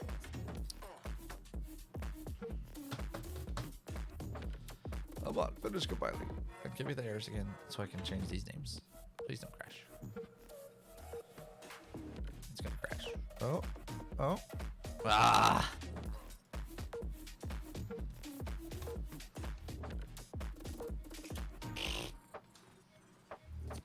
It crashed. Alright guys, while that's reloading, I will be right back. I've got Jish. I've got He's rocking all the other tries though. Did you say Bay? Bear. Oh, Bear. Okay. Well, you guys prefer Gilly over Flacker, right? Because better durability. Oh. and it's nice, cheap. Cheap to repair, and you can repair it in your inventory. Hello, Irvin. Welcome back to the stream, guys. Took a break to make a video and eat dinner. Why do we only have primitive whips? Well, whips don't really get better. Say anything. What the hell? You do not exactly look like I'd expected. Yes, I get that a lot. I hear like I sound like I fuck my cousin, but I don't look. Oh god. Oh Jesus. Oh, there's a dodo wyvern right there. Ah! Thank you for the rip in chat, Dyer. This is wild. Oh no, then I got. Man, I'm gonna take a drink here. in just a Let's sec. get away from I this spent the anyway. night with a toilet in Russia, so I. Oh yeah. Now we're a sexy T-Rex.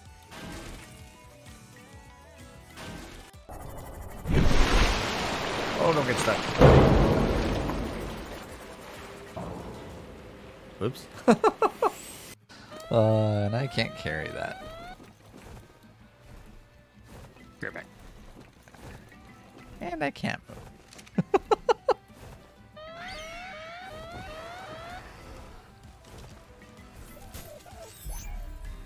Where's my flamethrower?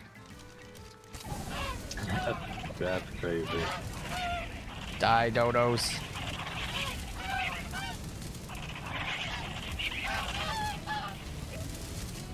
Dead. Oh, rip.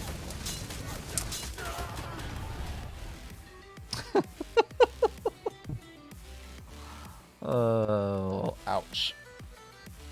Might need help in the redwoods to get my body back. 3, 2, 1.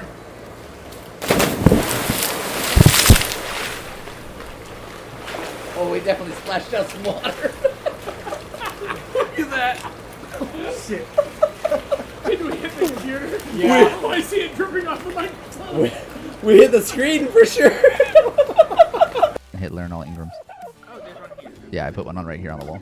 No, that's a light. This thing right. Pliers. Oh, I'm tripping out. I can't see anything. Oh. Oh, God, dodos, do not step on those. Oh, God, I can't see. I don't want to move because I can't see.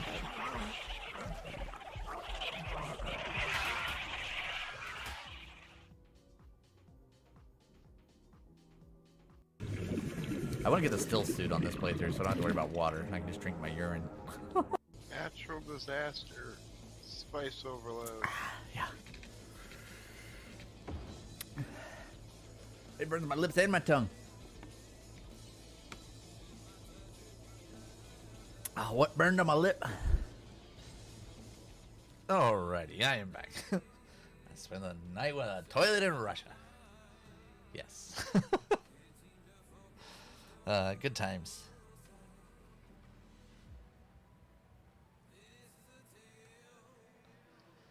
Alright, now we just gotta wait for the dev kit again.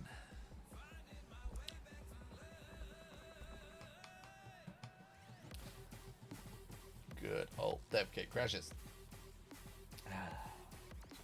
Yes, Soul Taker. I definitely want to dummy proof them up.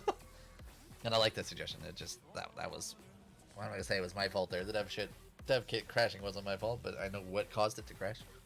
And I think I had everything saved, so it shouldn't have lost anything.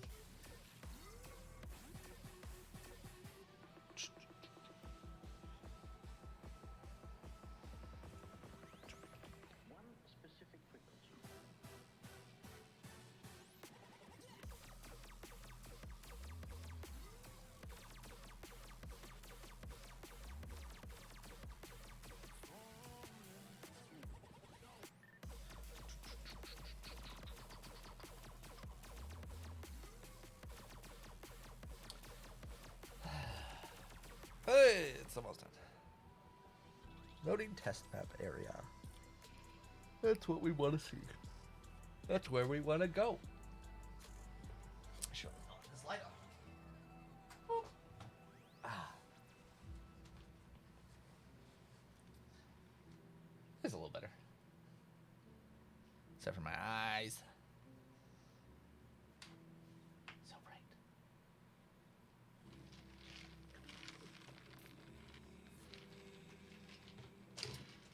almost knocked my drink over. Really hoping I can have this foundation stuff out before I go on the cruise. Which shouldn't be an issue because that gives me like 6 more days of working on it. But we'll see. We'll see what issues pop up. Right now I'm in dedicated server mode. I still gotta make it work in single player, and we haven't done any of the actual spawning logic. It's so far just the preview, so I can't guarantee it'll be out before then, but I'm hoping.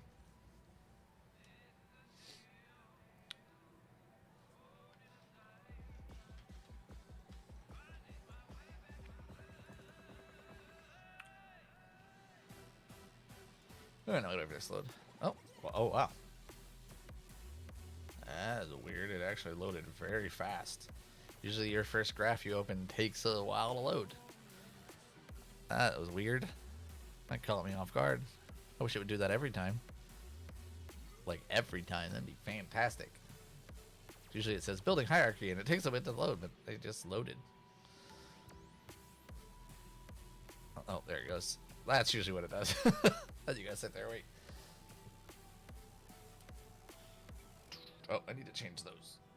That's my issue right there. That's name before, that's name before, that's name after, that's name after. You can't use the same names for your variables as you do your return.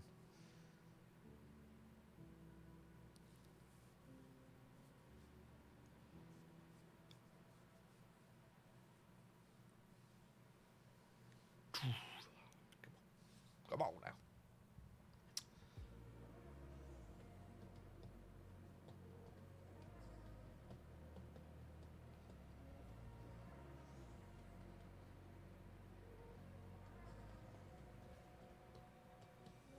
Which is usually why I put like L underscore in front of all my local variables, but I did in there. And in this case, I'm just going to change the output because it's going to be faster than deleting these, rename them, and I'm re-adding them. But first, we must wait for our hierarchy to construct.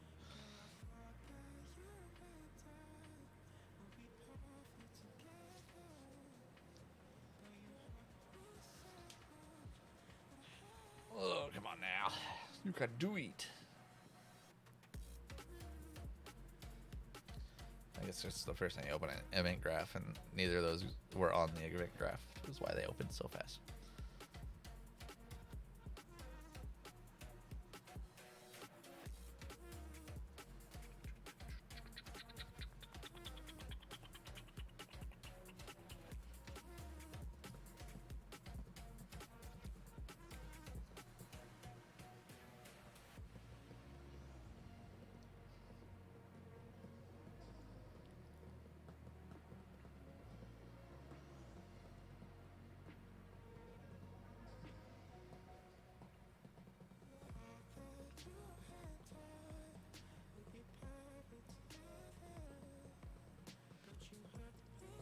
There it goes. Okay. Let's go back in here. Let's change. This is what I usually do when I have to do it like that. So I just put the R on there for return. And then compile, and we won't have any issues. Yes, there was.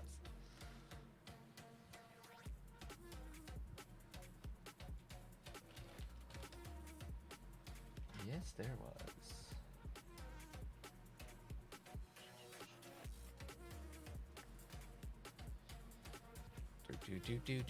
There we go.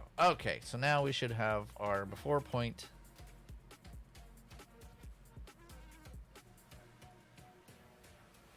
There we go. There was our error I was talking about. Okay, so we need to add 2 more cables. These we're just going to add manually and adjust them.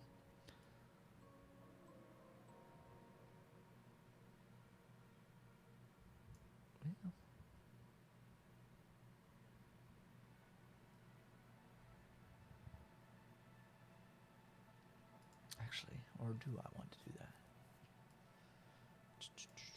Could do it dynamically, nicely.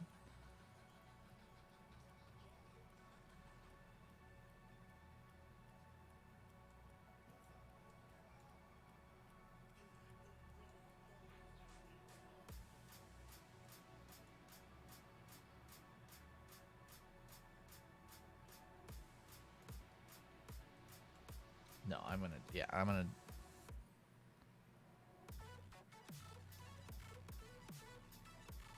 Let's add a cable. Previous. And next connection. All right, we'll add these two cables.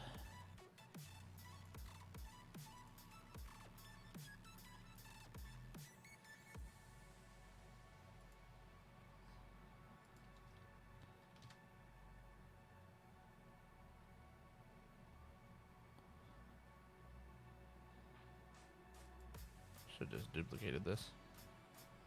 I have issues with duplicating sometimes. You know, I'm gonna try it. Here's hoping for not having a crash. Ah, yay.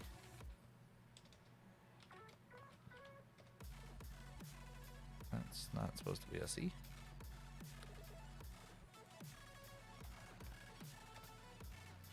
Alright, these materials are going to be different though. We want this here. And this one here. Okay.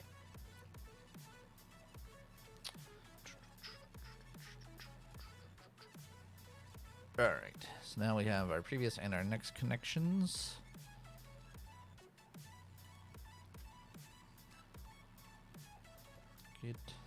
Get.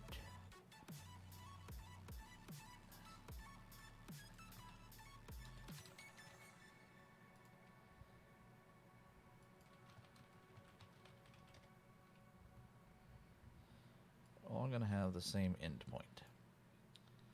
They're all gonna be connected to my cursor. And that's the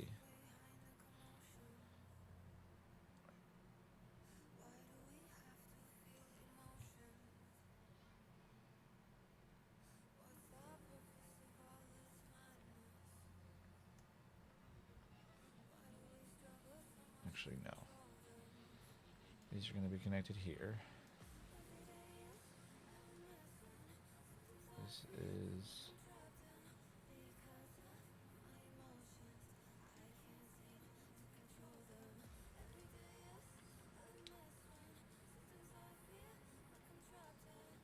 Oop.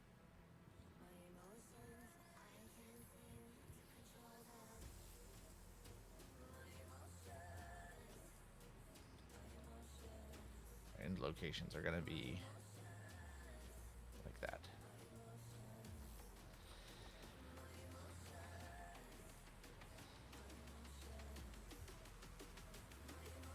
That is the end location of the active adjuster, and the one before it and the one after. And then we're going to set the world location of all of them.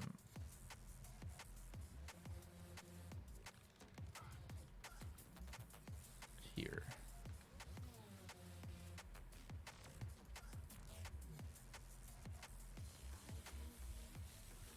To where the player is looking.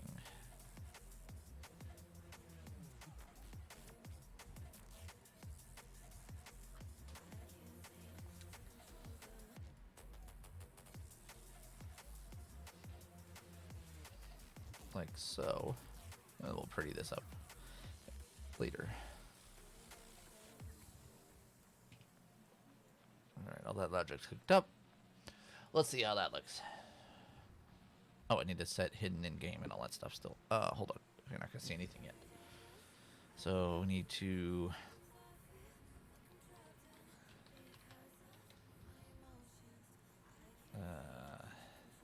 get hidden game.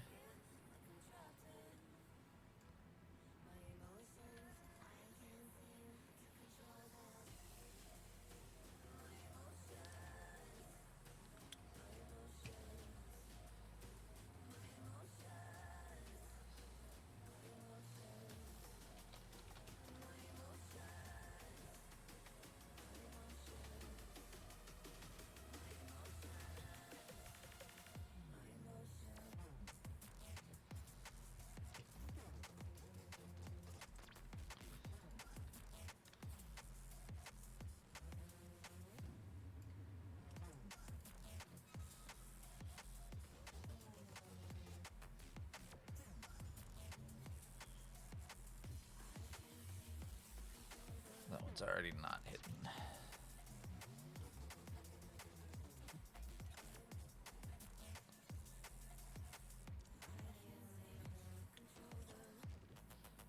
And then here.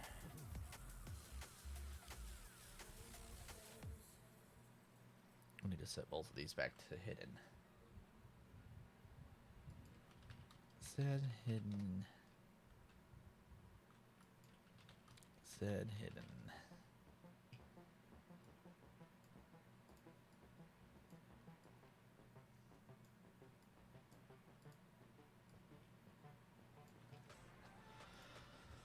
All right, well, let's see if we did everything right.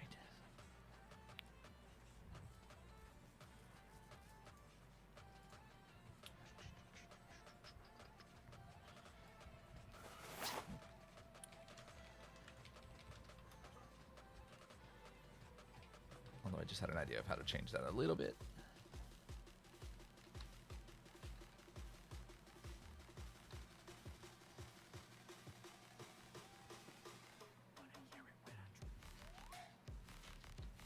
Not as red as I would like.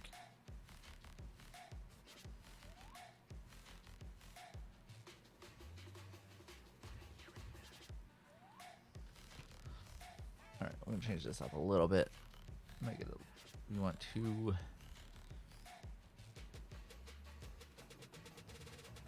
want to set this material to this one.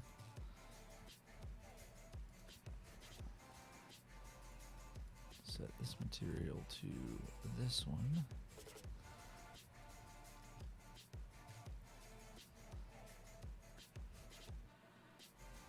And then we're gonna, we're gonna come back in here and set.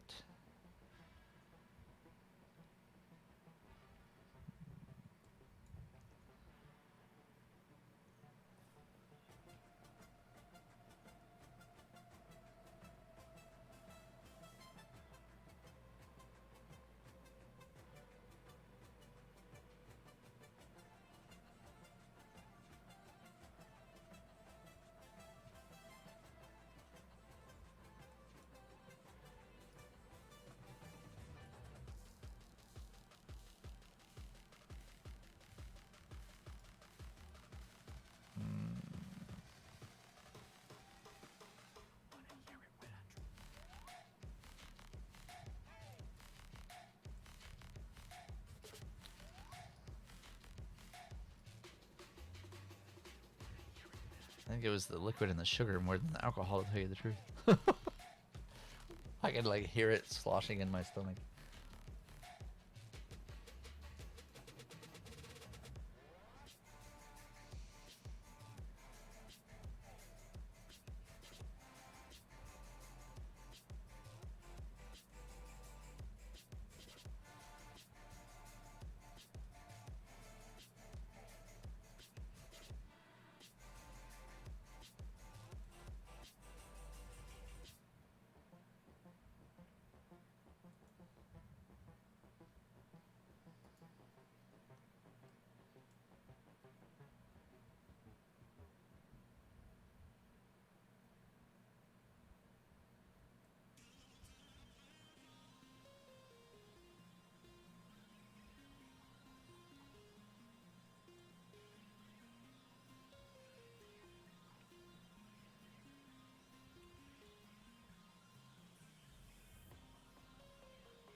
Okay, I think I can do this. Okay, so if we do Dragon T4, thank you for that follow. So here, if we get our grid spline reference and get our active cables.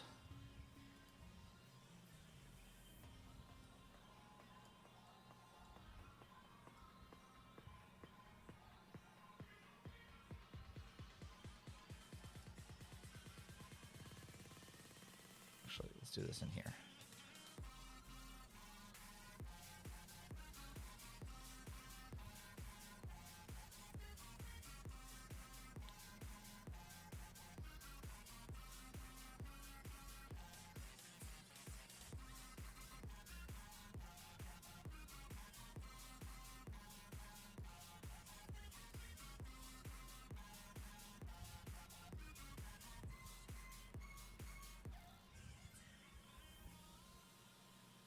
It's nice. It's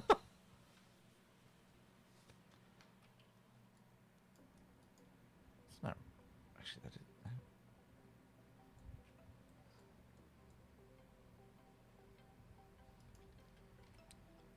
It's not what I need though. Okay, so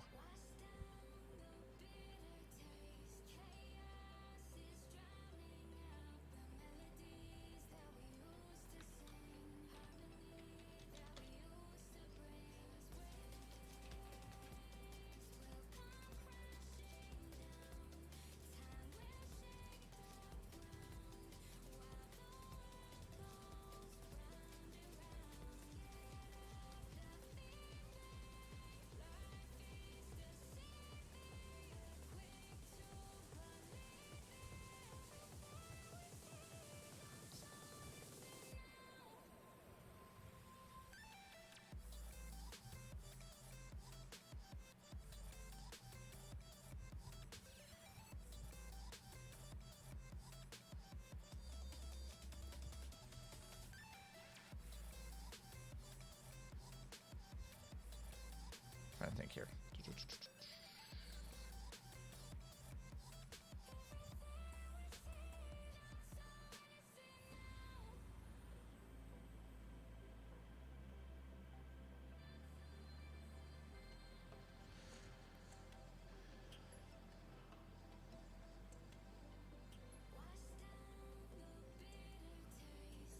Yeah, should be the same as the before index.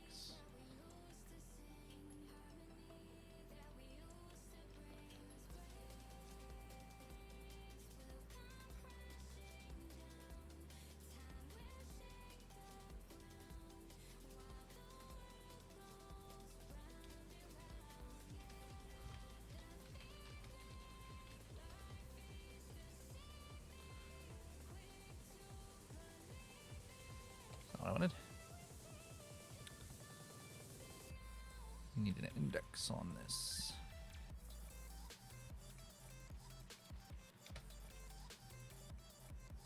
Get.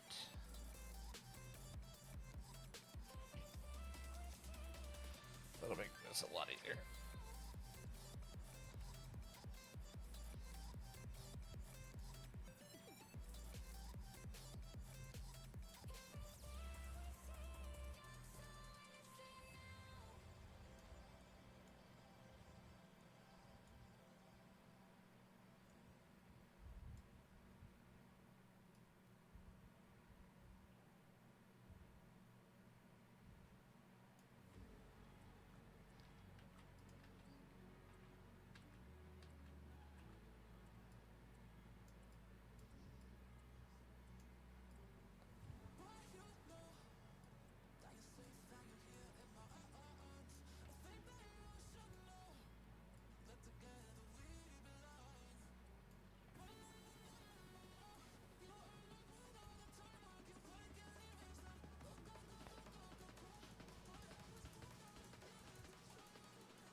All right, let's test that out.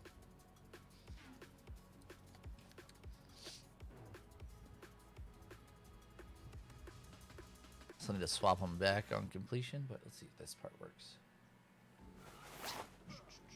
No.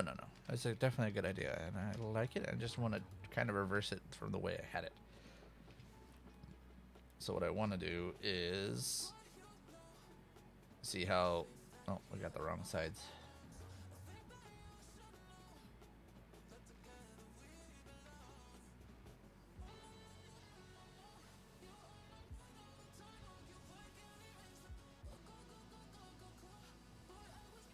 Okay, I can fix that real quick.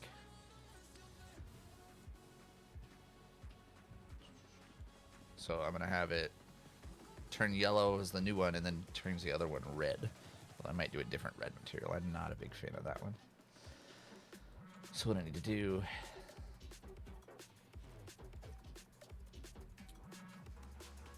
for these, the before ones are right. The after ones need to just be the index, actually. It will always be the index, not the one after. That was my mistake there. Actually, hang on, let's do this.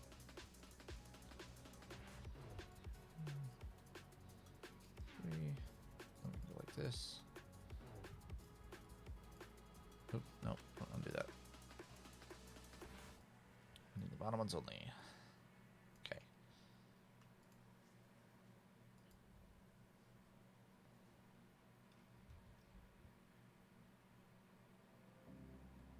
Actually, that one is the top one too. We can give ourselves a little more logic. Or not logic, a little more lines. There we go.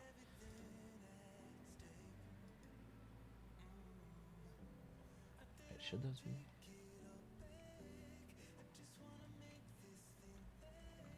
Hold on.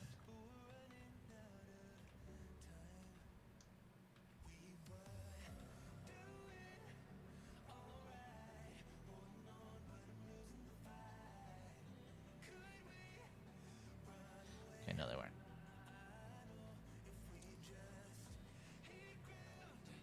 I looked at that wrong. I noticed that. That would have made it look funky.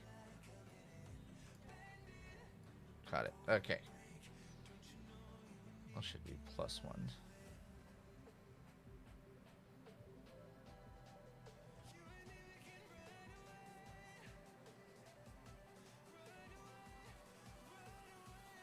Or -1 rather.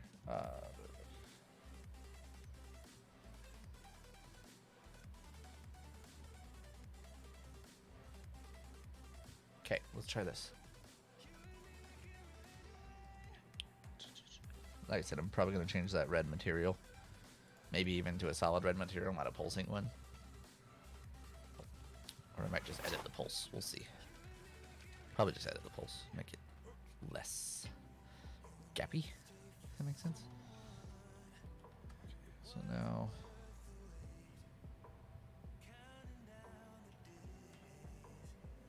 Oh, crap.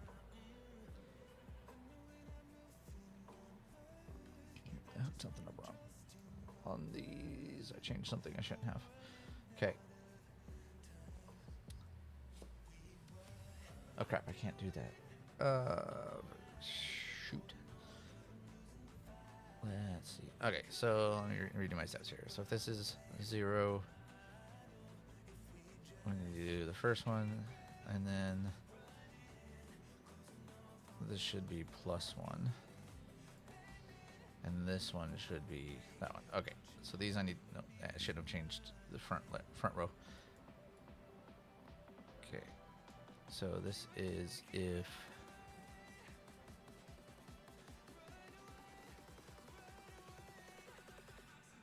it's the last one. Then we want to use the previous index and 0. And then for this one, it's normal. We want to use +1. Okay. That should be good now.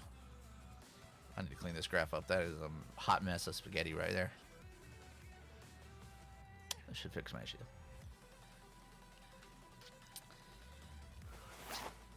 I may actually get rid of the solid yellow line on once I do this, because I like this better. So like there I want the line, but once you select it, I think I'll get rid of that line and it'll start showing you the new outline. So here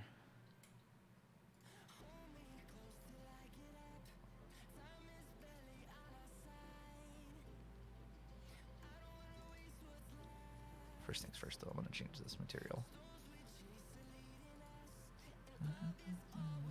Trust.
Alright, let me see what that looks like real quick.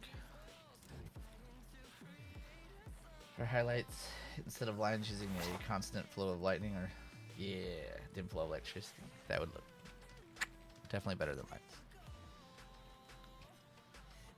Static lines typically don't look as good.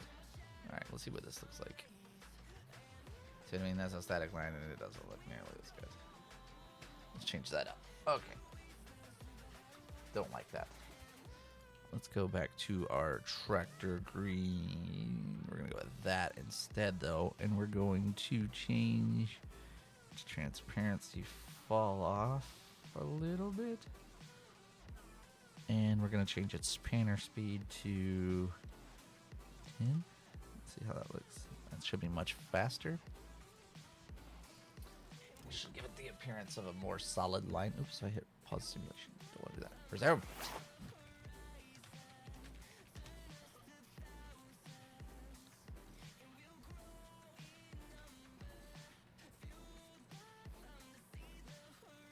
Yeah, I like that. It even goes a different direction. I think I'm going to speed up the yellow too. I like that speed better.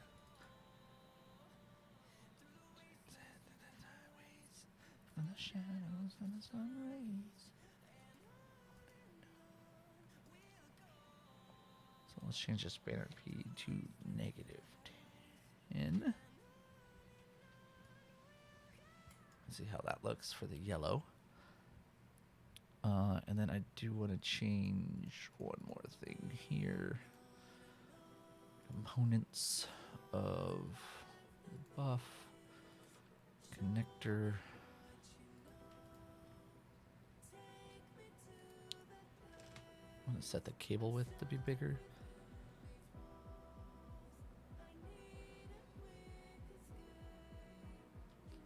And then in the actual buff, when we do the cables,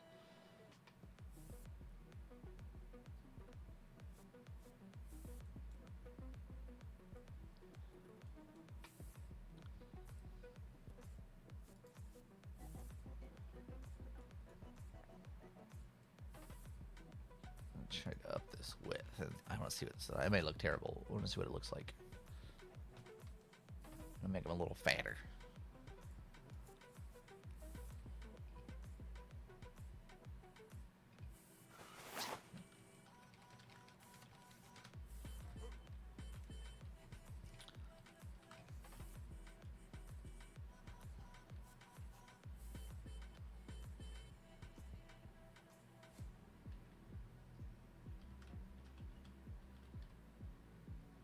I like that.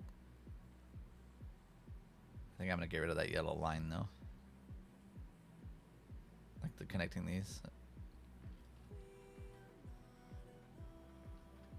On that part. On the second half, not the whole time. So when we're on this stage, that's not the right spot. Oh, that's not even the right graph. When we're on this stage, I think I want to set the connector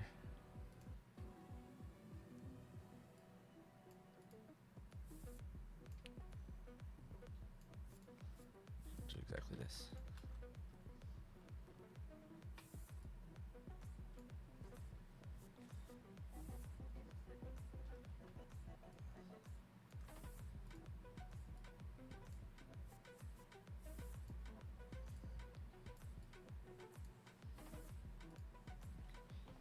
There we go.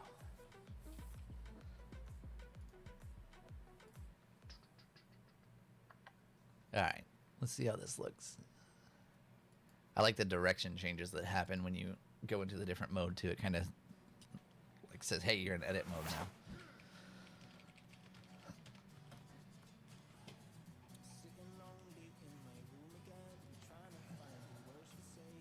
All right, so it shows us which one we're gonna move.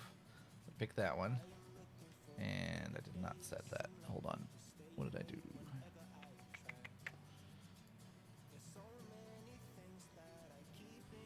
Oh.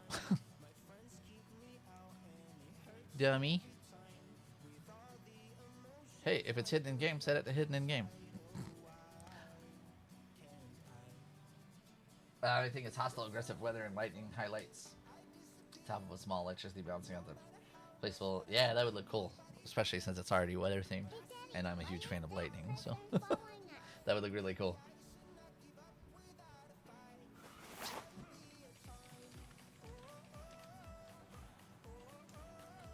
I'm using the solid green for like the foundations because like I want it to look like Ark's placement system, but other than that, I'm trying to go away from Arcs and do my own thing. Why? Also, that height is different. I need to match that height up better. Let's see. What did I do now? Oh, no, plant, please. False. Oh, I'm still stupid. I did that backwards. I should think before I connect. I just copied and pasted those. That's just the opposite of those. Okay, so if hidden in game is false, set to true.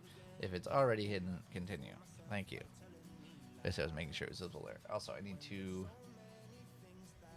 look at the height of the change there. Right now, I'm going up 350, I think it is. I need to lower that a little bit. Although I think the other heights are connected, technically, but I can't do that in his instance.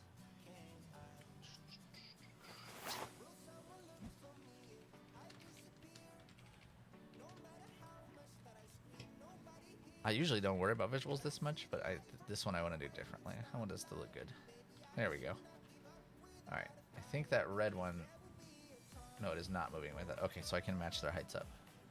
Yeah, I like this better. Like, this is going to be the new one, and that's the old one. Whoop. That looks so much nicer.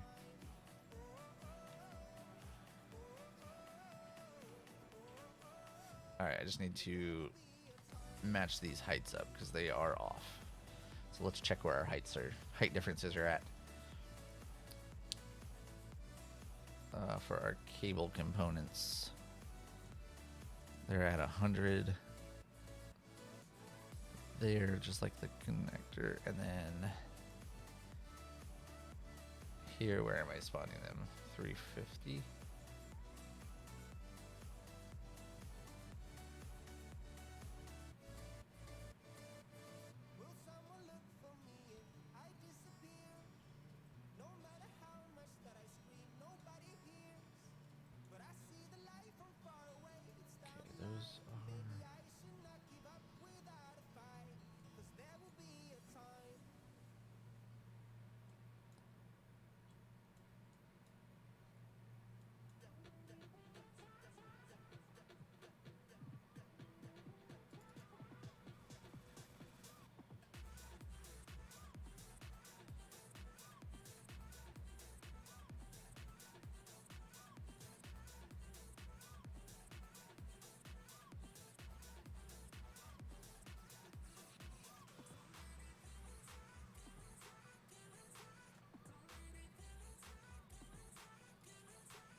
Let's add our offset in here.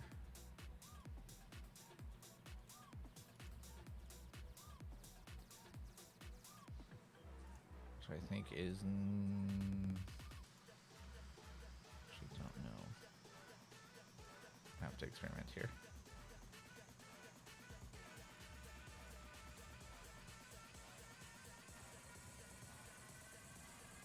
Was the red one higher than the yellow? Right, one of my yellow ones. My spline points plus 350. So the ground location plus 350 is where those are.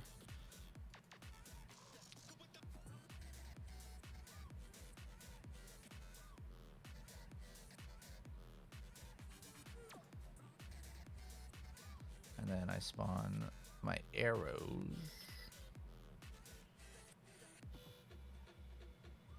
350 off the ground as well. Okay, so it needs to be 350, which should be even with the arrow. Like that's 350. That should be the same, but it's not. But I did add 100. Let me try subtracting 100 from these because I add 100 earlier. If not, we'll fine tune and get this lined up.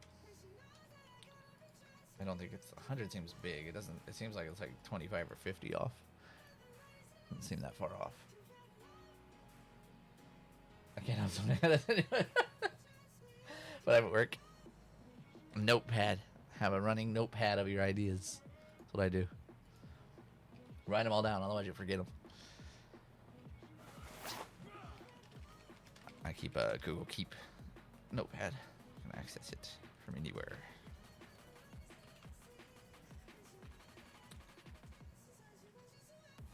Alright, my reds are lined up. My yellows go to the top of the arrows.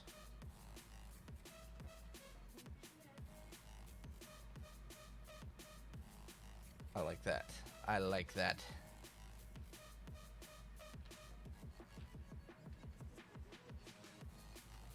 Look at that.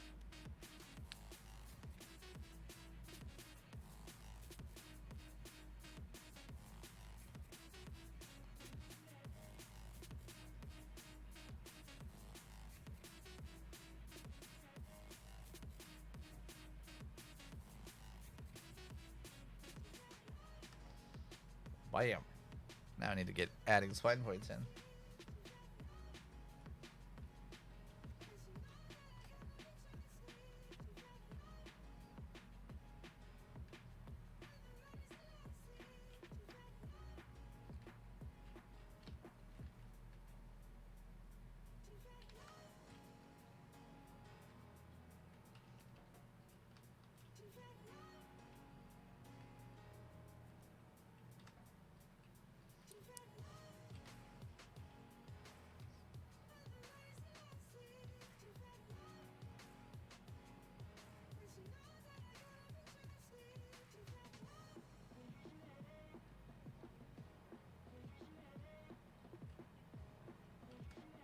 And there's my base shape. I like it. Let's say I wanted it to follow this orientation. Instead, come over here. You want it to follow that wall. You gotta eventually be able to switch sides. But right now, we just set that side, which is the active one, to follow that wall. And wow, it follows that wall.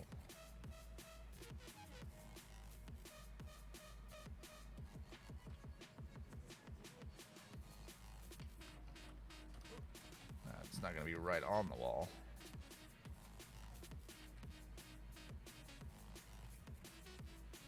Because of the other points.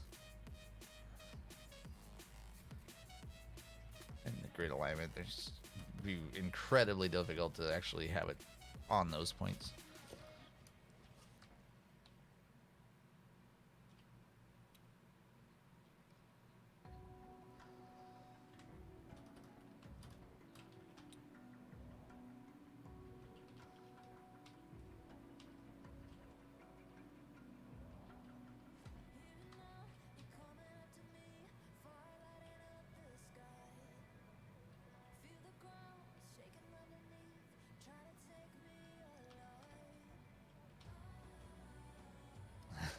Mana true +1, right?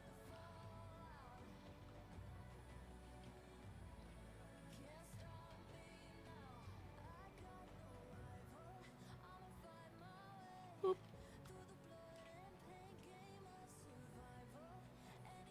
There we go. Ah, it's gonna be so nice when it's done. Boop.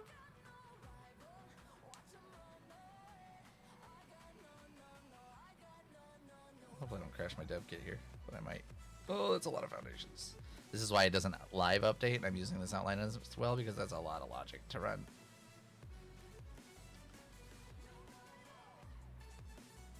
Even right there, that's too big. I think I broke it. I definitely broke it. I'm gonna figure out that bug. Figure that out later though.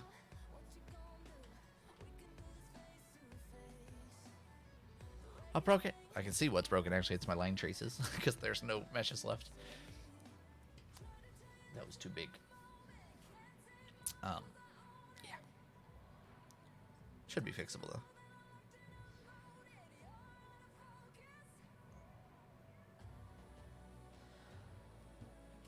Okay, so we got our movement of current one's done. We need to add in logic to. Let me close these. I need to add in logic to add spline points left and right. Yes, that's what I do, Soul Taker. Insta break it by making it too big. Good news is any crashing or anything like that that happen is gonna be unaffected by the server. That's why I have these only running on the client. So if somebody tries to exploit it and crash the server, all they're gonna do is crash themselves. So exploiters be damned. They're only gonna hurt themselves. That's how we do. No, actually, I'm gonna leave that there. I like that alignment better. Okay.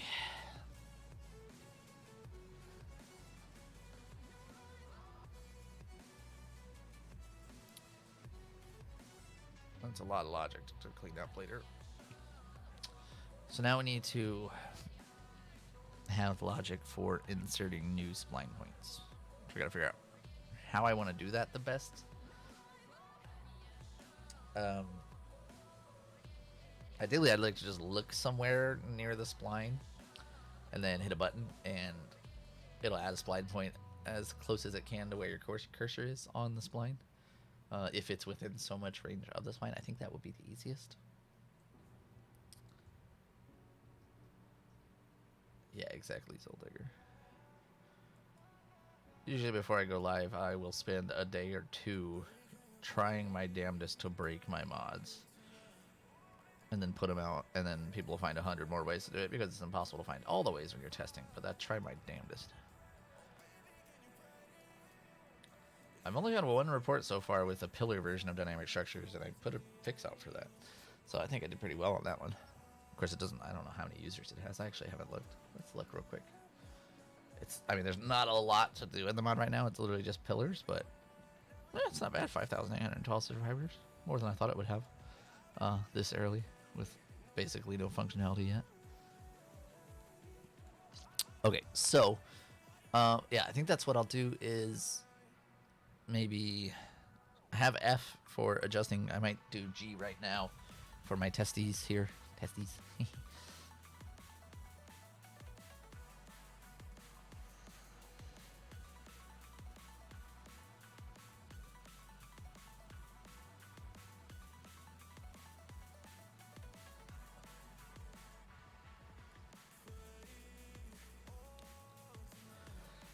Good news is I don't need to do this on the tick.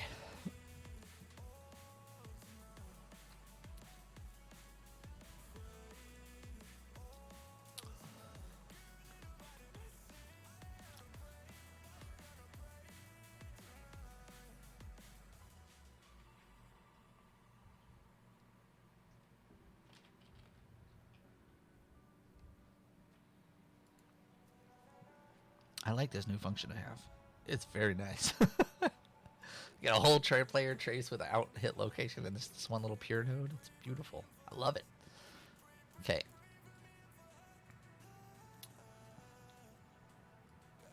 we don't want to add a point while we're in the middle of this logic. So we're going to do moving a point needs to be false, and adjusting point needs to be false for this to work. Because we do not want to run this logic while that logic is running. That's going to cause all kinds of issues. So we'll do this, this, this, and this. All right. So if those are false, neither one of those are true. Means we're not adjusting a spline, adjusting a corner while we're trying to add a spline point, because that would cause all kinds of mayhem. We're gonna get our location of the ground. I kind of need to, I guess, getting the two closest spline points would, no, that would not always work, because if I had like a V and you clicked in between it, that would not do right. I need this is, how do I, this is gonna be tricky. This is gonna be tricky, but I want to do it this way because it's gonna be the most user friendly. Like, because ideally, I'll show you what I mean. I need to get, so I want to be able to like look right there. Here, let me make it a little bit bigger.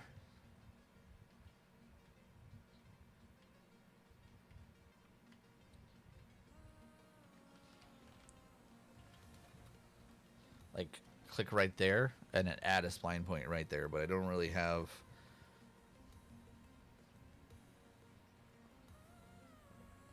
I'd have to start on the spline and see distance along spline going by like 100 to get as close as I can. Yeah, I'm just gonna have to trace along the spline really fast, and then by the end, whatever distance along the spline is closest, I'll save that, get as close as I can. Yeah, okay, I think I have a way to do it. Not exactly how I was planning on doing it, but it'll work. So let's get our grid spline reference. Spline.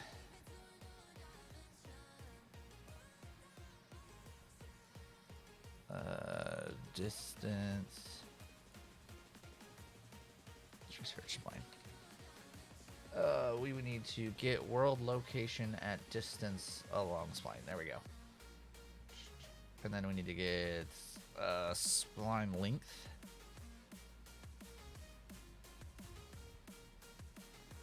Okay, and then we need to do a for. I always use for loops. Like, ideally, I'd love to use a while loop here, but every time I've tried to ever use a while loop in the dev kit, it hits an infinite loop. Even if it's not anywhere near an infinite loop, it always infinite loops. So what I'm gonna do is figure out the math behind a while loop and do that instead. So what I'm gonna do is do my spline length divided by, I think 100 will do. And then we'll move along the spline. We'll look every 100 along the spline, and we'll see how close that is to, and that floor. Okay, yeah. So our first index is going to be 0, and this will go along the spline.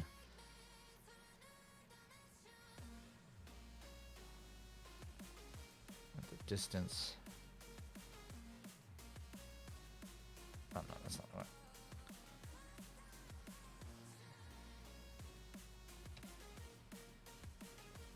Multiply that time. Oh no, I need to multiply it times a float. I need a float. Times float.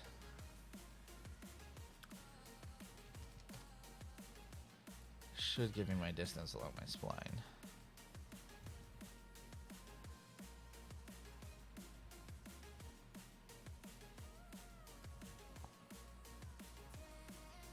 Oh crap, that's not what I want. I need location on that distance along spine, not. Yeah, that's what we want. Okay, clicked on the wrong one. Okay. And then we want to do distance. Actually, I'm gonna make this a function because I need to use some local variables. Get closest spot. No, I don't want to do on spline. I don't want to do point on spline because I don't want a spline point. I want a spot along the spline.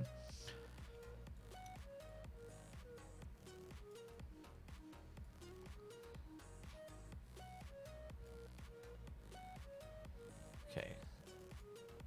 So here, okay. We want to be able to use, let me get rid of this for now. Put this back over here. I want to be able to use local variables, so we're going to put this in function. Distance. And that, and then we're going to promote.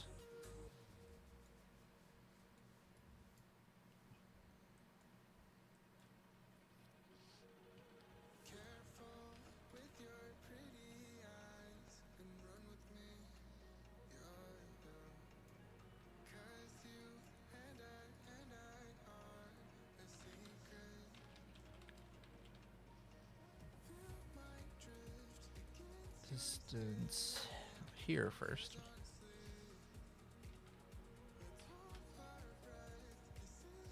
I hate that this doesn't show up until you uncheck context. Like, it's very much 2 vectors, what you need for distance.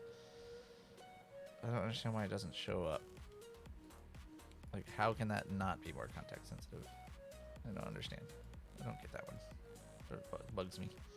Alright, we're going to make a local variable. Also, in new versions, you can drag off here and hit promote to local variable instead of having to make new variables every time, which is very nice. Assist distance. Alright, we're going to set closest distance to that to start, which is also going to set our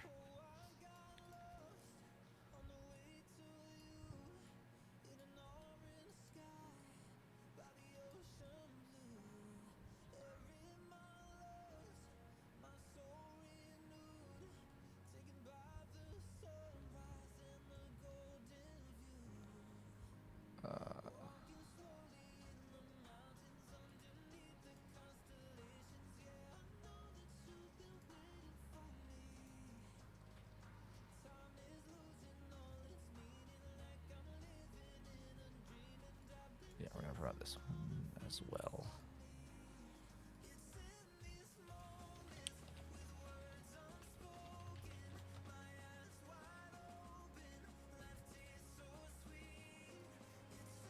So we have a corresponding distance as well.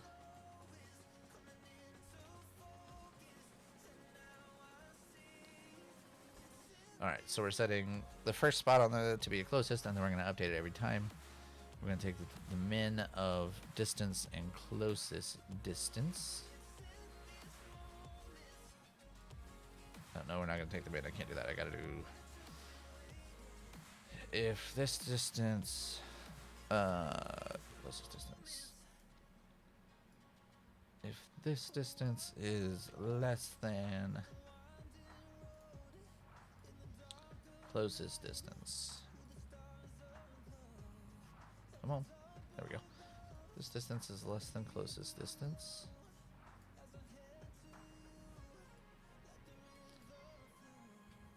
Then we want to set closest distance to that new distance and set a new location to that.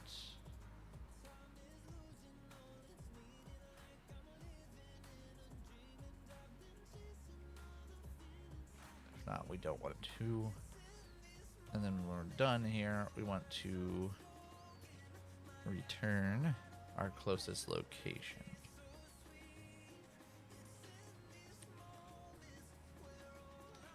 Closest location.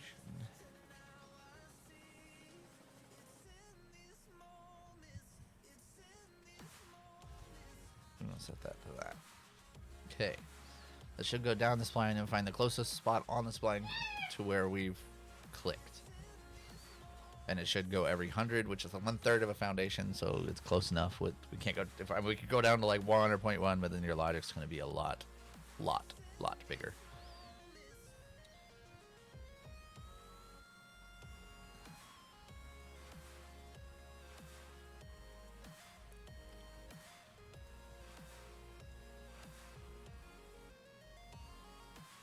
so then we want to get our grid spline.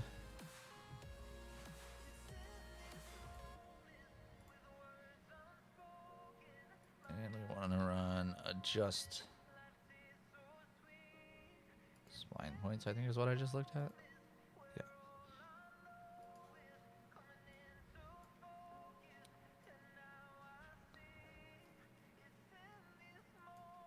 I might actually have to add another one to add a spline point.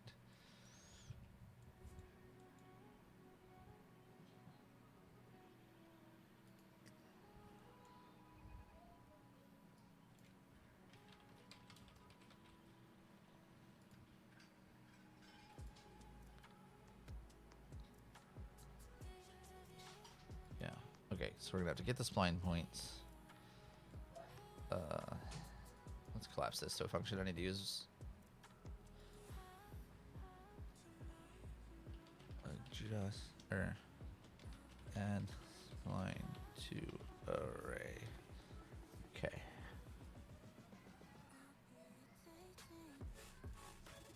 And we're gonna need an input on this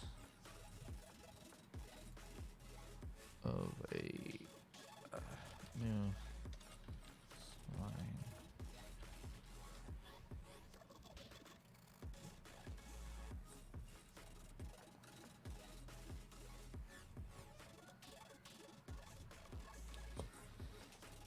Okay.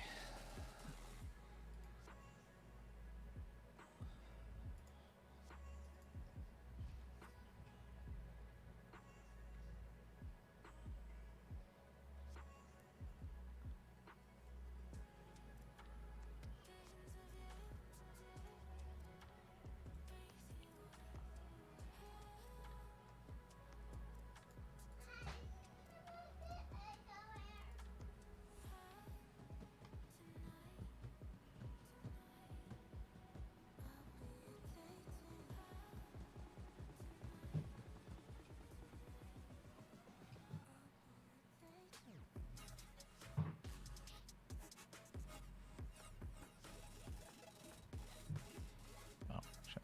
Please don't crash. Okay. Alright, now in here, we have our new spline point we need to add to our array. So, but we need to add it in the right spot. So, spline. Need to get the spline. Okay.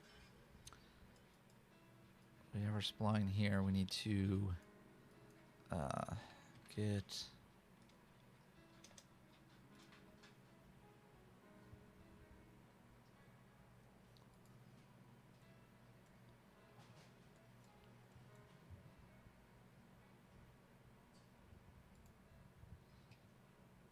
Let's add another one here.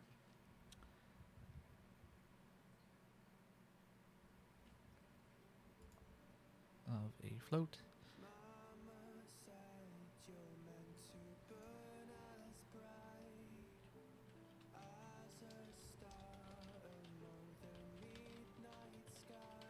Distance along spline. We're going to add another float here. This will help us out. I don't have to recalculate this because I can just save it into a temporary variable here. Distance along spline.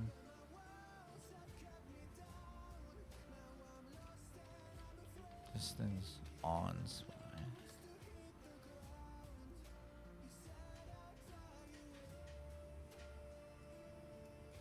And this will be our distance here.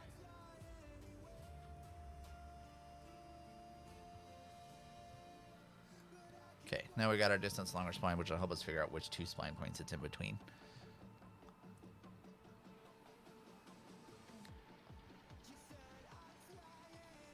So we can go over here. No, sorry. We need to go. Actually, I didn't need to go in there. We need to add the same thing here.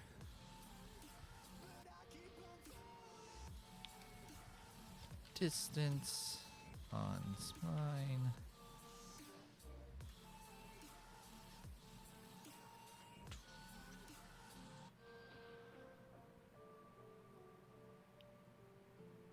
Come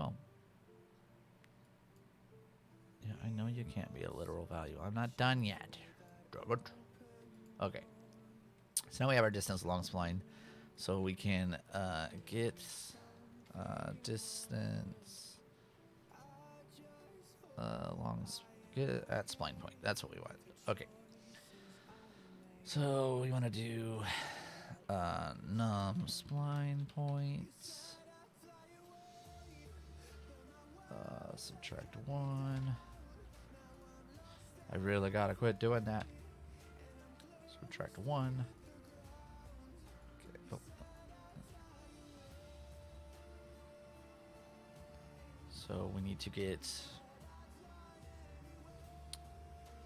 if this is greater than, let's do a for loop.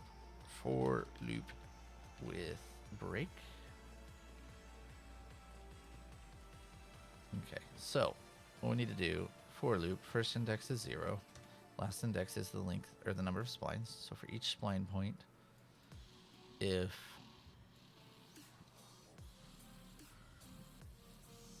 distance along spline is greater than the distance along the spline at the spline point,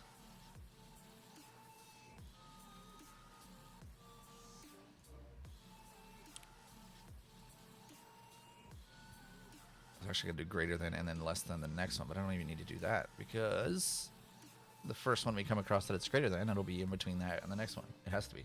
Like, logically, it has to be.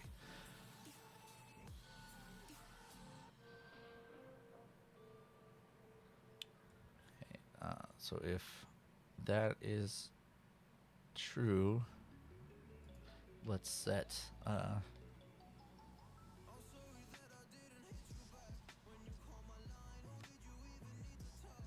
vector of new spline point location.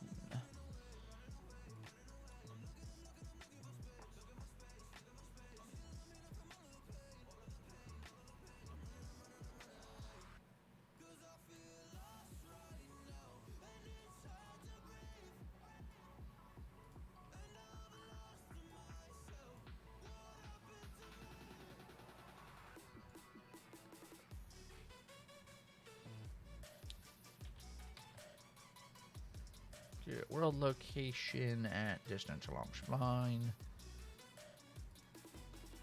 and our distance needs to be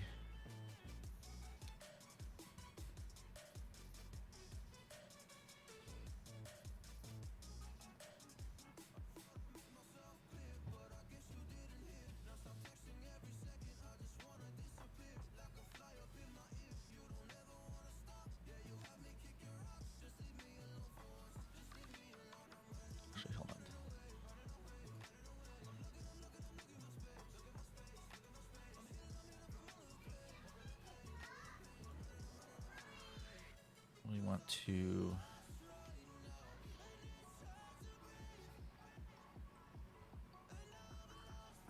insert into the index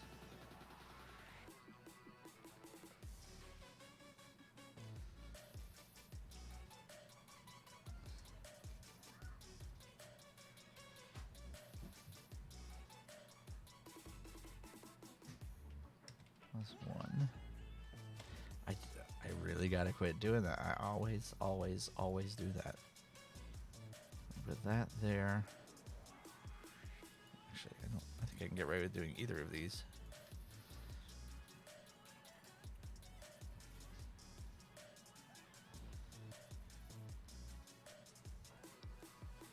I'm gonna insert that there. Like that. And that's all just to give me the index I need. So, I'll loop through the spline points. When we find that the distance along the spline is greater... Blue! Gifting 5 subs to the community! We got Dexter and Dro, and Bjorn, and Wild Zone Gaming, and Dro. Let's get that hype in chat. Did I say Dro on there twice? I did say Dro. And Amashu. Thank you, Blue. Let's get that hype in chat, guys. Show Blue some love. That's much appreciated.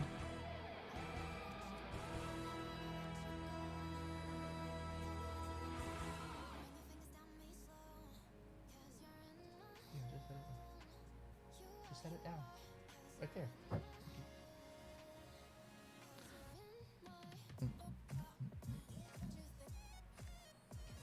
Actually, I am going to promote this to a local variable. Tripe. Spline. Point. Spline. Points. Underscore L. Set. Let's not do that. We need that to be an array.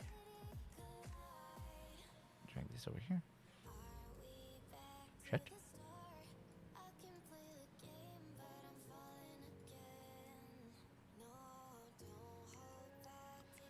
And we want to use this one instead.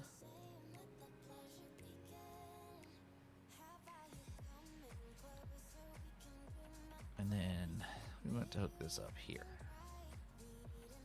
Alright, let's see if it works. We might just screw everything up. I think that's right. As soon as it's greater than, we want to add it between those 2 points. So we're going to try that and see if it works right. I think I put that on G. Oh, back. Oh, there we go. I was saying my back needs to pop in, and it just did.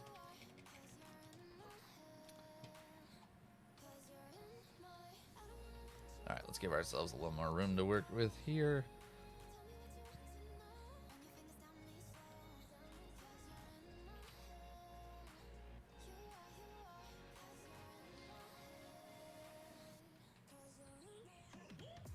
Give ourselves plenty of room here.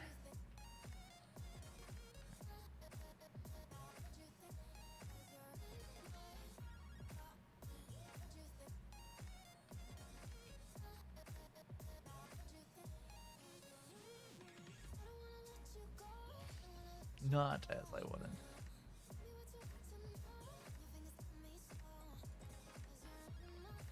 It added it.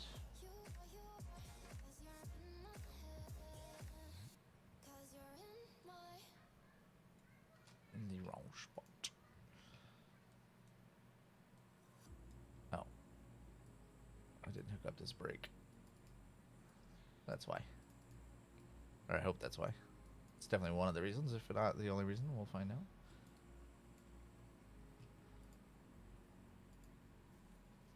It's always going to add it to the last one if I do it like that. I need my break. I gotta quit doing the logic before I continue. Otherwise, it's always going to add it to the last side, which is not what we want.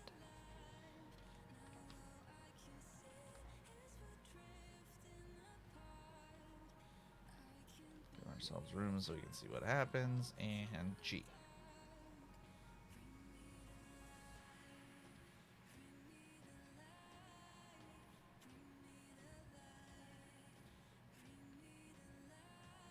And I broke it. Okay. Let me trace through my logic here.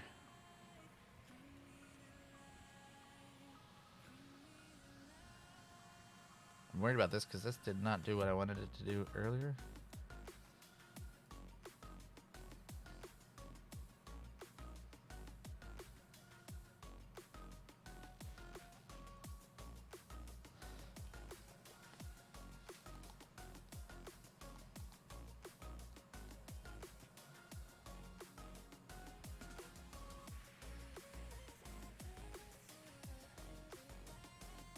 Just do this for a second. I'm gonna test. We're gonna test.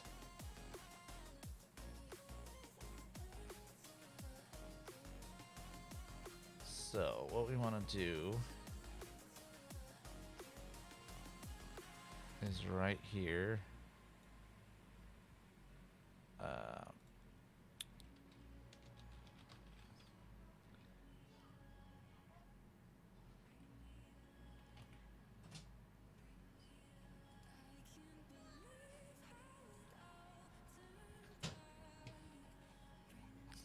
I want arrows. There we go. Okay.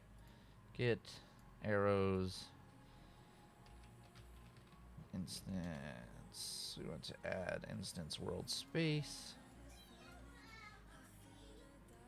to here. Let's give ourselves some room. And check this logic first.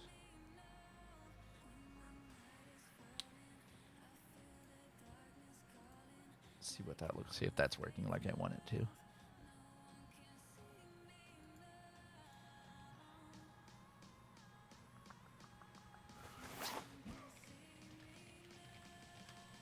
Should have a bunch of arrows now.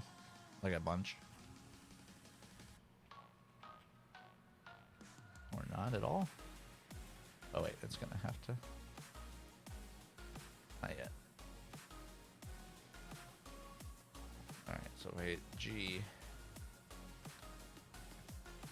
Nothing's happening. Hold on. Let me pull this over here so I can see it.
Let me just raise the thing up so I can actually see it.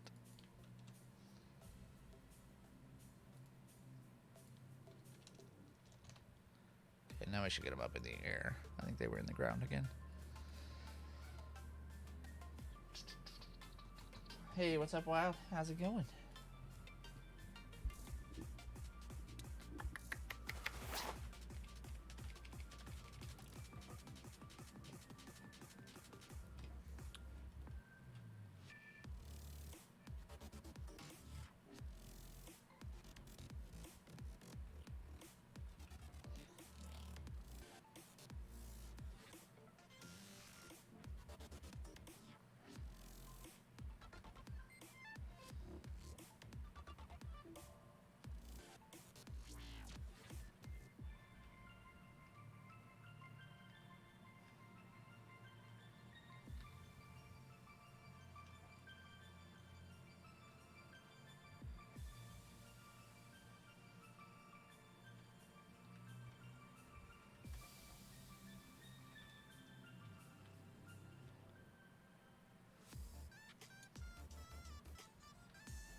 I don't know why this is not working.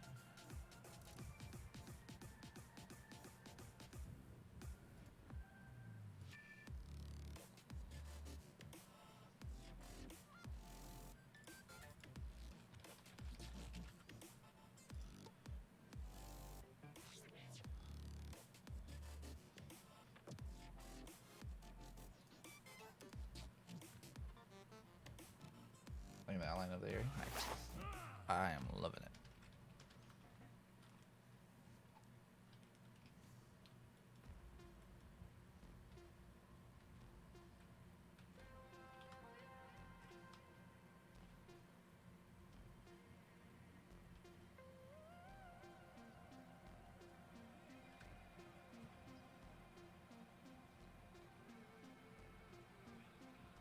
Okay, that seems to be working somewhat how I want it, except it's attached to the buff when I'm spawning them, so let's...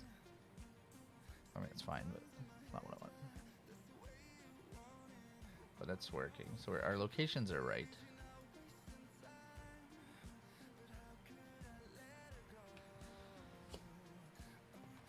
Actually, I think I might know what went on. Now that I think about it, we don't technically have a fourth side, and I was clicking on the fourth side. We haven't solved that issue yet.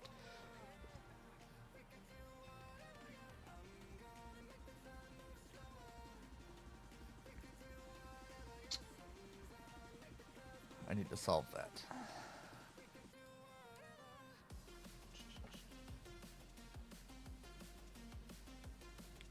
What I might do is start adding. It's gonna throw up all my calculation. Throw off. Well, no, it might not actually. I'll try that next. Hold on. But I think I know what's happening. I just need to quit clicking on the fourth side for right now for this testing because I don't have a fourth side technically. So let's move that. That's side 1, 2, 3, and this isn't technically a side as far as the spline goes. It's being automatically filled in, but it's not technically the side of a spline. So if we click there, we added it, but on the wrong side. Oh, maybe not actually. No, they did add it on the right spot, but my lines aren't updating properly. No, maybe not. Okay, well, let's add it here. Keeps adding it to the very first side. So my side is off. Let's check that.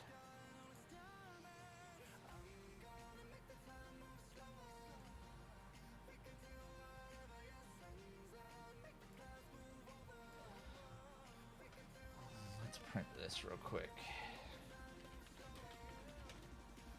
See if we're getting the right number here.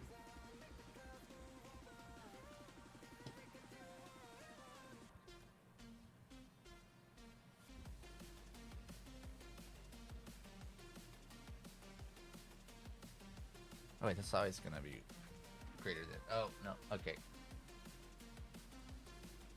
Don't even need to do that. If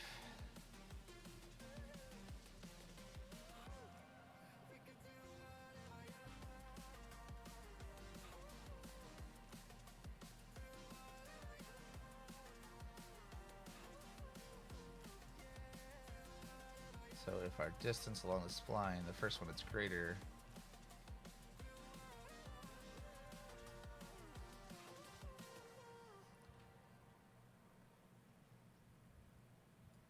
Insert it there instead of doing it like that. That should work.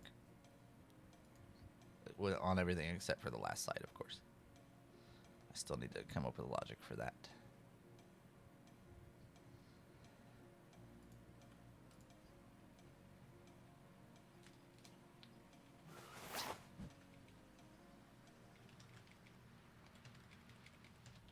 Okay.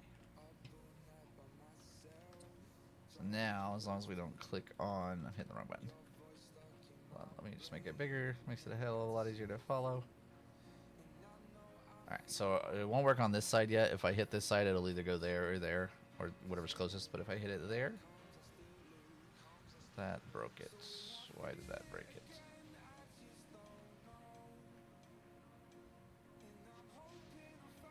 Our points are adding in the right spot at least.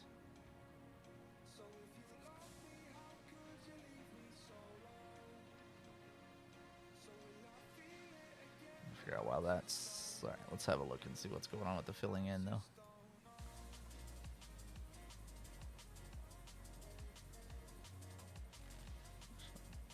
Let me compile this.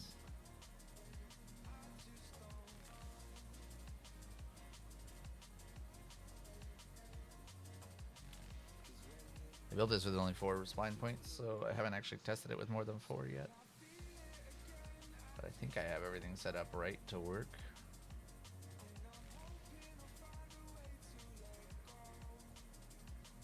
Make sure I don't have anything hard-coded at 4. Alright, let's try this again.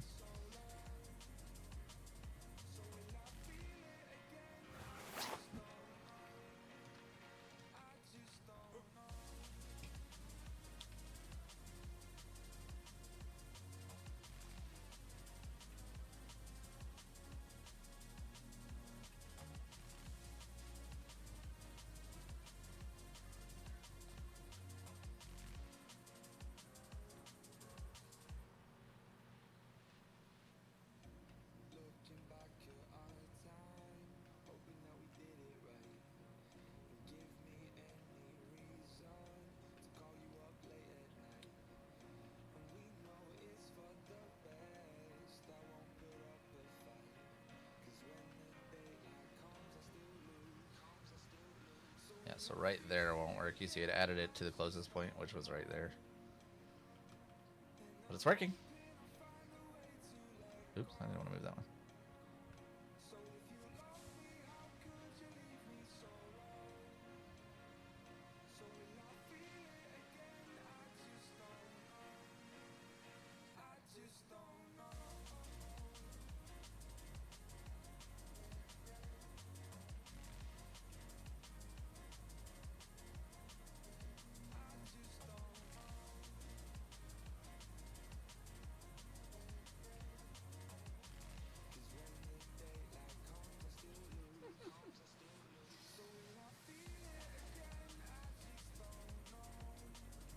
Actually, it helped me a lot right there because I was like, crap, I pressed the wrong one. So that was actually very helpful.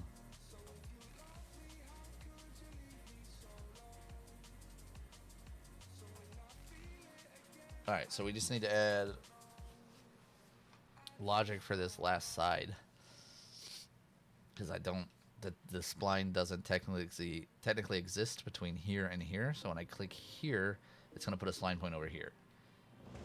And it did. If I click like here, it's going to put one over here somewhere. Like if I click like there, it's going to put one there. If I click here, it's going to put one there. Which is not what we want.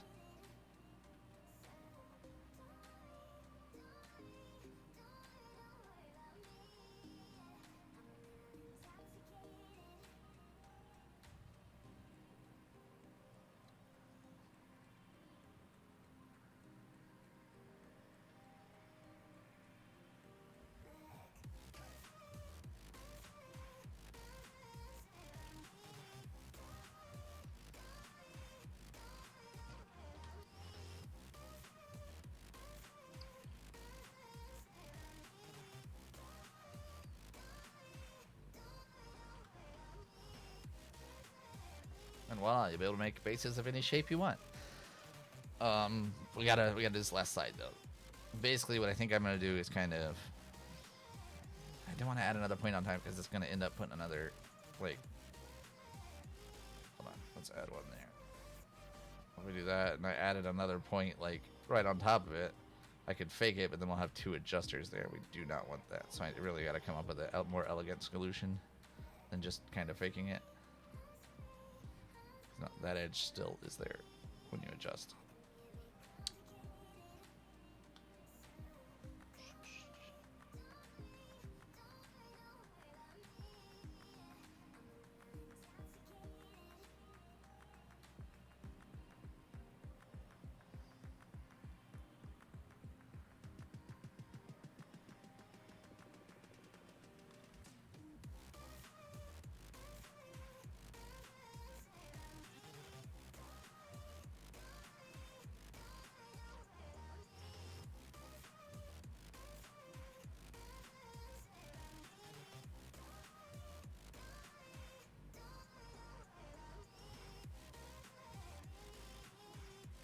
Getting there, Soul Taker. We're getting there. Almost can make weird shape bases. Still gotta handle height changes somehow. There's gonna be several different options to do it like that, or have the whole foundation raised, which is gonna be. Whew.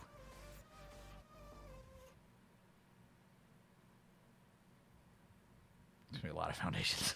It's gonna be a lot of foundations to try to raise it up to that height. So we gotta come up with some solutions. Got to come up with some solutions, and I have a couple in mind. A couple different styles of solution for that instance.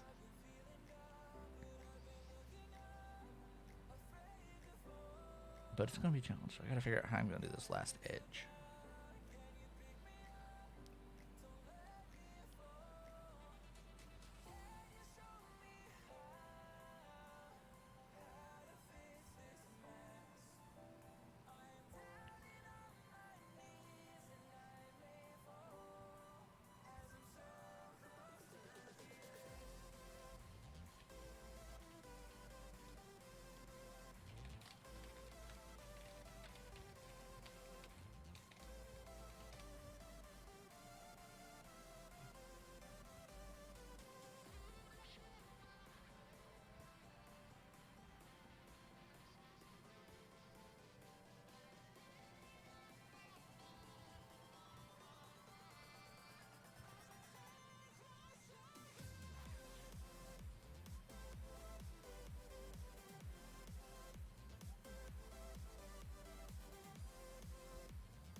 basically, I could to add another spline point to make it closed and not add an adjuster there, and then anytime I adjust the first point, adjust the last point as well. Which I think might be the best option, because I don't really have a way to get to add in the logic between the last 2 points here.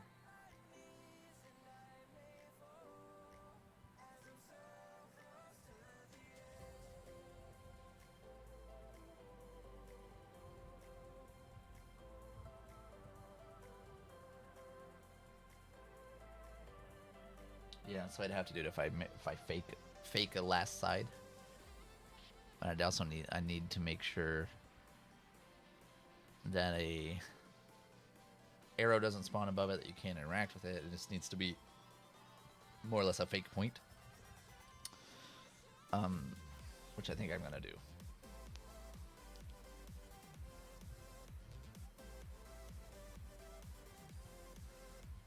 It's gonna cause a lot of issues that I have to fix anywhere I'm doing. I can get rid of that. I did not need that.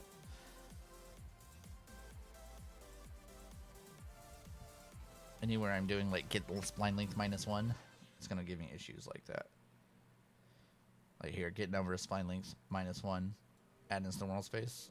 I would get rid of that -1. Actually, that would solve that issue.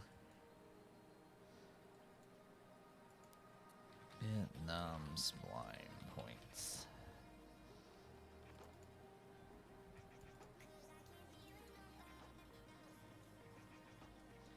This I can delete. I don't need any of that anymore.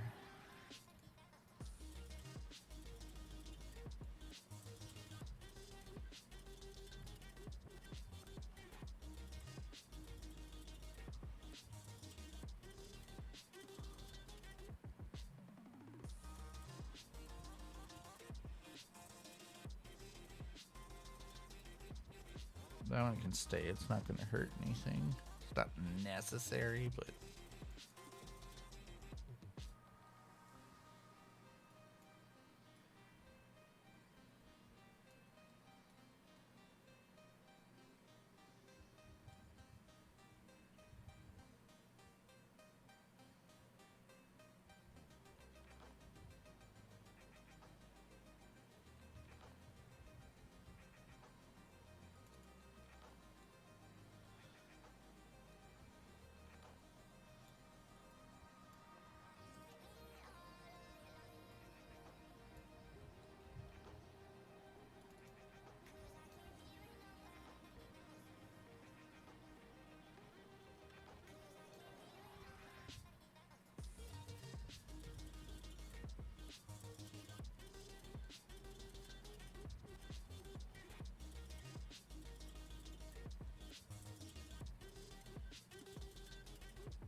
That one I would leave with the -1 because of my rotated points.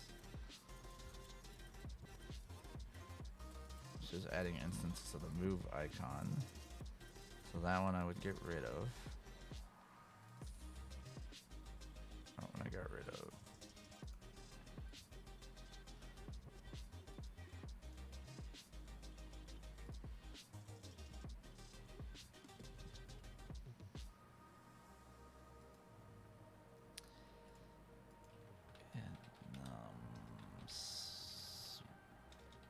I cannot type.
No, this isn't faking it. This is actually doing it right. It's just going to take extra logic. Faking it would be easier, but I don't really want to deal with faking it. That's my issue. We're going to do it right instead.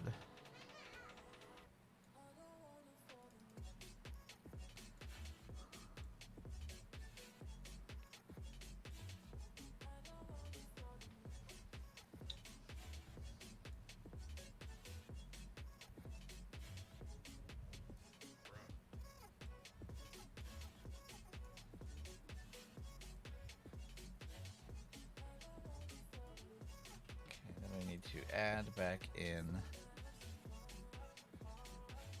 first spline point here, and that'll give us our starting grid. Let me just test that real quick.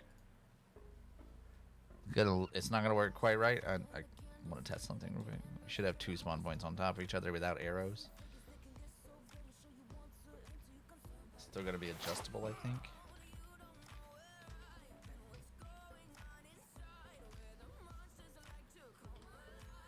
No, it does have arrows. So I'll be able to separate them still, which is not what I want. Okay. But we are adding that spline point first. Okay.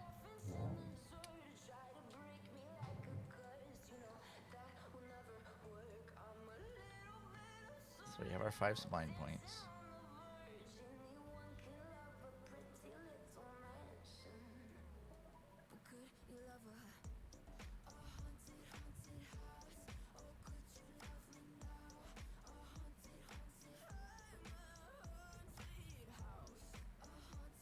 What I don't want to do, I don't want to add a cable.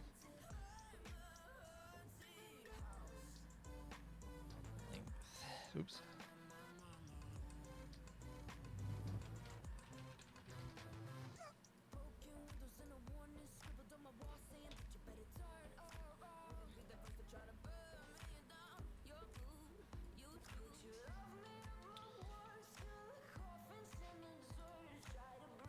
Alright, so on the last run, I don't want to add a cable, because those points are going to be on top of each other.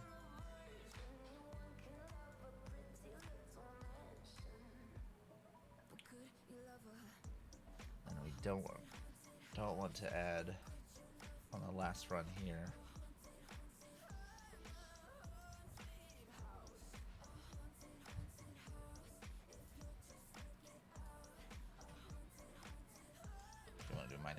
-2 instead of 1 actually. Anywhere I disconnected that one, I should do a -2 instead. So we don't want to run on that last index.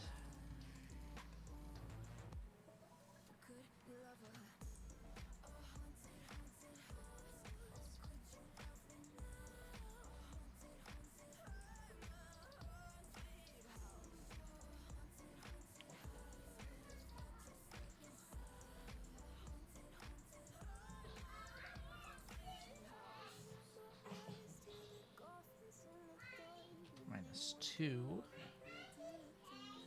That'll exclude the last one. I did that backwards last time. Okay.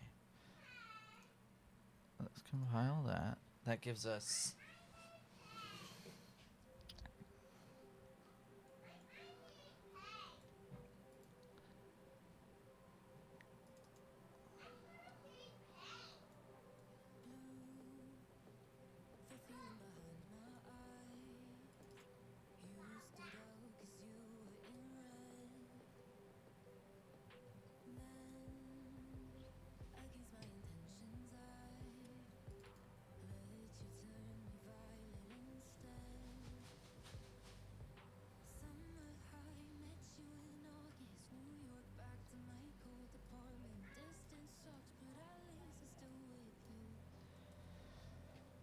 so now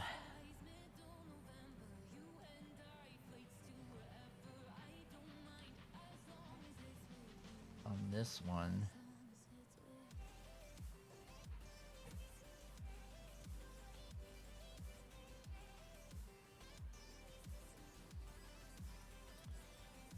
let's test this.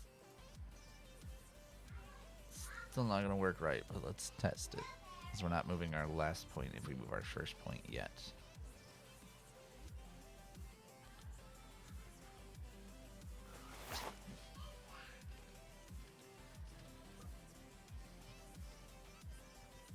Let's see what we're getting so far.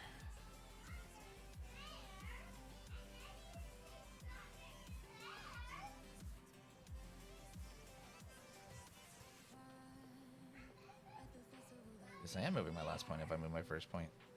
Add a point anywhere we want now.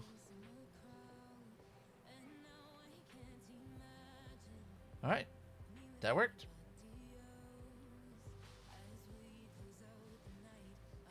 So we can add points to the closest point to our crosshairs that we click now.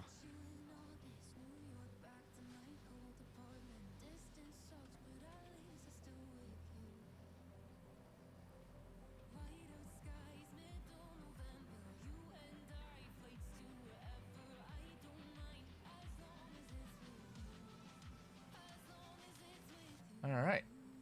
Almost made a maple leaf. Get it? Didn't even think you did. Yeah, I thought I had all but one part, but I guess my logic kind of fills in that one part for me because I made it dynamic already, so I didn't actually need to change it. Which makes sense now that I think about it.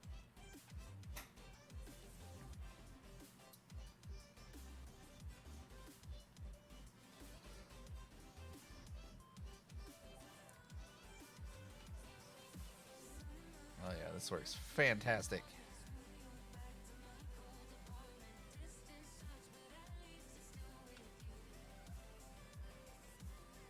Basically changing all these points into squares by adding extra points.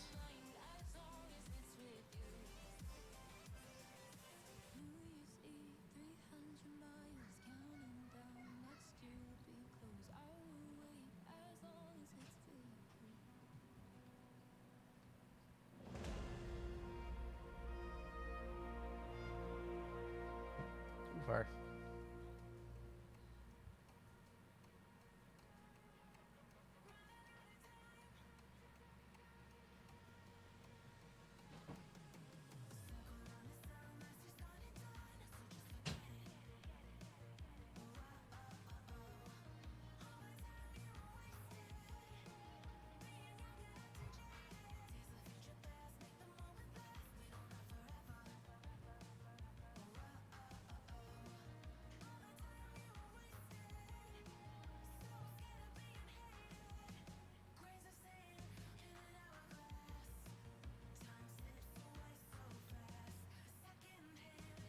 There we go. Look at that. All 45-degree angles.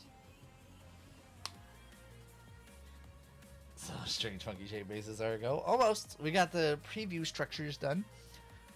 And working. I'm almost done working. I need to be able to change which side is going to rotate. Which a lot of logic we just used can be used for that too. But I got to be able to change which side rotates. So I need to be able to move that rotation to whatever side I want, which is going to be somewhat not too difficult to do.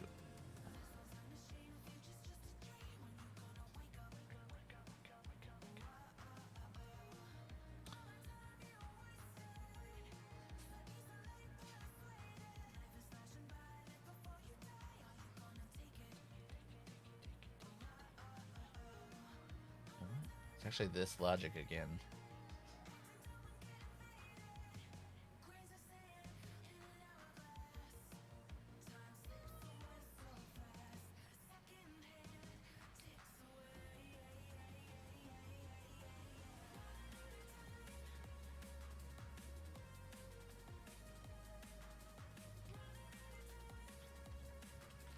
Adjust side for rotation.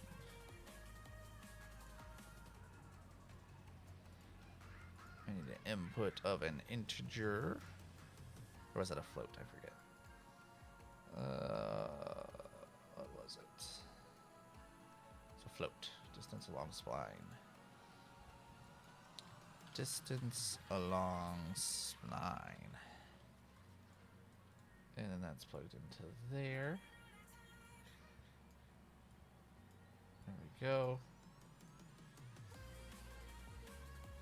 We were off true here. And we need to set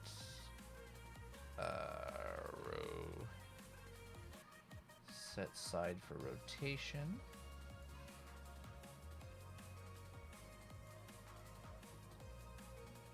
To the index. And then do that. Pop that off to there.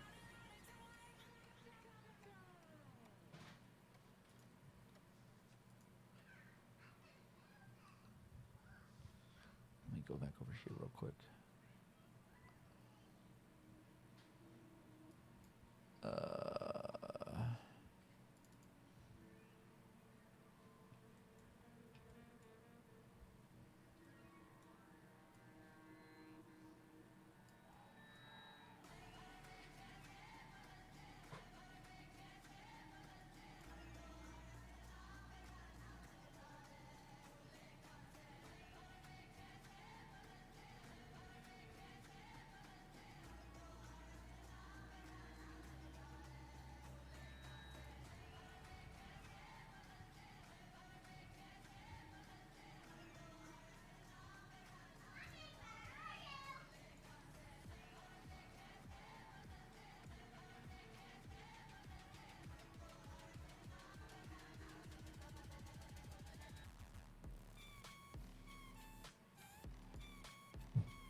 I need to call, I believe.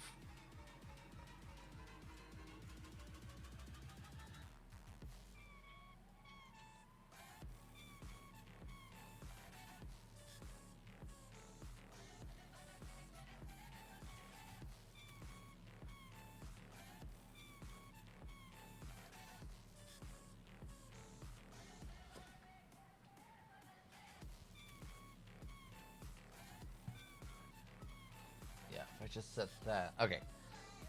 And then I call update. I believe we should be good. They're just spline points.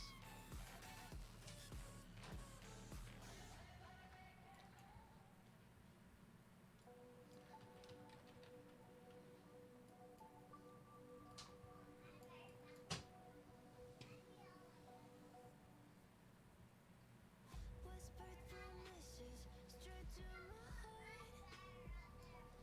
I'd never noticed, but you were never there, you were never there. You gave me roses, set me apart. All I feel worthless, but you were never there, you were never. I want us to be what we used to be this night. I'm gonna force a little update here. But you don't wanna see me cry. Using the same points, but changing the rotation, basically. It's never going there. I think it better and I swear I'll follow you no matter where.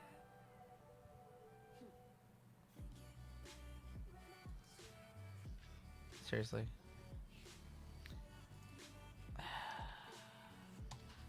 Did that was a stupid crash. Alright guys, while that reloads, give me 1 more minute, I'll be right back. 3, 2, 1.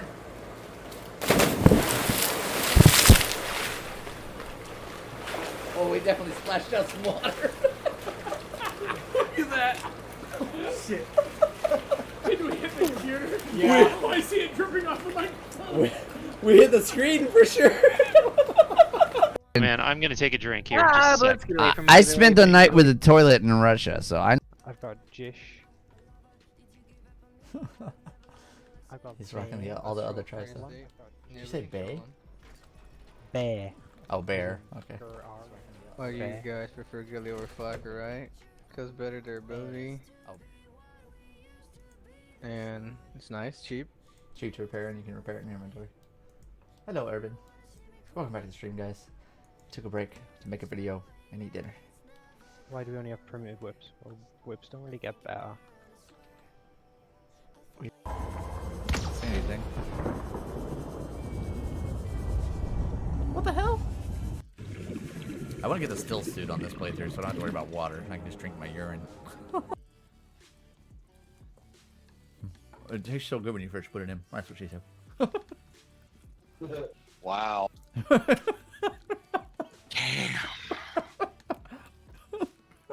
God, it's hot. I'm looking for your fat guy. I don't see him. Phrasing. Oh God. I can't believe I died that close to base. Oh God, that turkey is hot.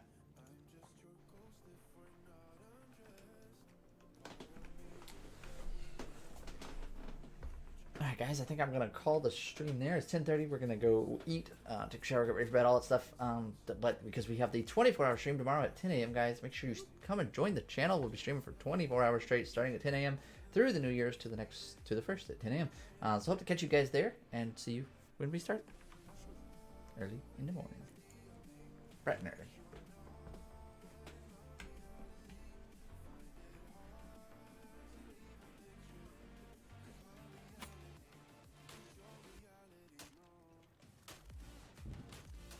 I got this guy distracted. Somebody go kill him.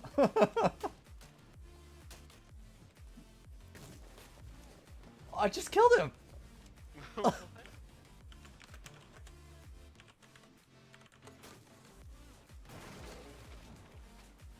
just meleeed him through a window.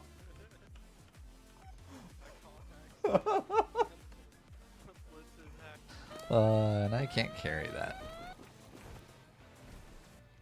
Be right back. And I can't move.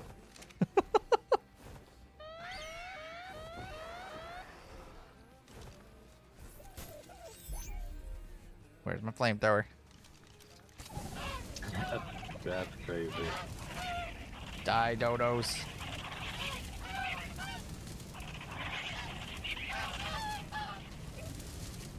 Dead. Oh, rip.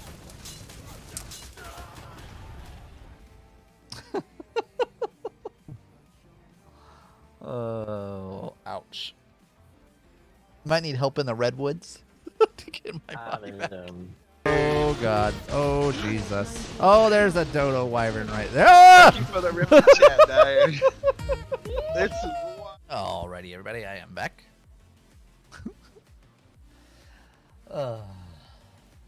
Good old dev kit crashes. Damn it. Oh, yeah, I can't wait to see the funky bases built with this. It's gonna make building a lot easier, that's for sure. This combined with the spline placement, that'd be great. It's gonna be fantastic. Still a lot of work left to do. Like I want to make it to where when you start placing, if there's a foundation nearby, it can snap to it and continue building onto something. I haven't put any of that logic in yet or anything like that. But to start, it'll just be placing it, and then we'll add that stuff in future releases. And it's kind of the same for the spline too. I want to be able to start attached to something or unattached. Like I have a little toggle key.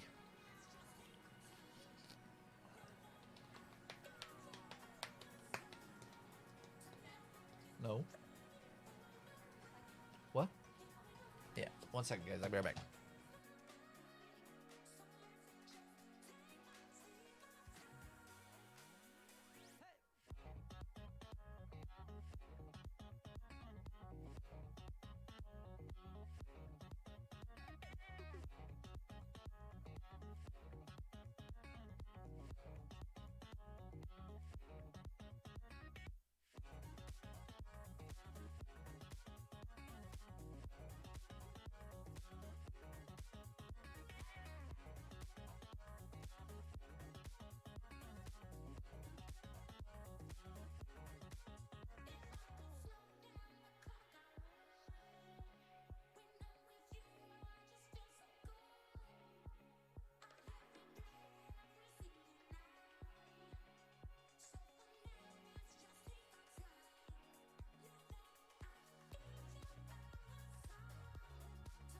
All right, I'm back again. Sorry about that, guys. Oh, we're loading test map, which means we're almost in. We're almost back in. Alrighty. Then we have to load the hierarchy. Construct the hierarchy. Alright, but that's one step closer. Let's open our grid spline back up. Good news is once I get this system built, I already have most of the spline system built. Everything else gets a little easier until we start doing like dynamic gates and stuff. But yeah, man. Once we get the foundation done, then all we have to worry about is swapping the meshes. Things get a little easier, but we got to get the building system done too. But the two hardest big parts are going to be the grid system and the complete spline system. The base of those done, and everything else starts to build on top of that logic that we already have here, which is great. Although I still have to build like the wall system. Fun. All right, what were we doing when it crashed? I was setting. Oh, I was in the buff, not the.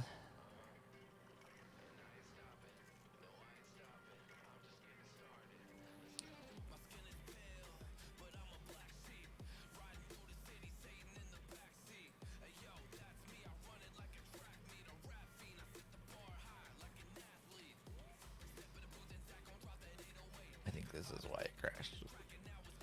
I named it the same as a variable that was already in there.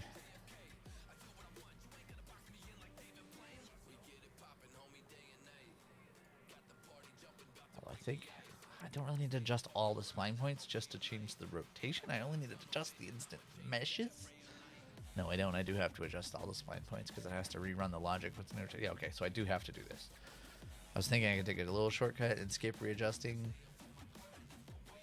the spline points. Which I actually can take a small shortcut, but it's like next to nothing.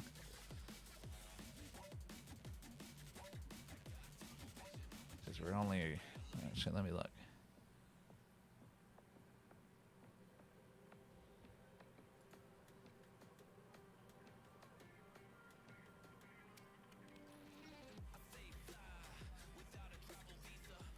I hate this.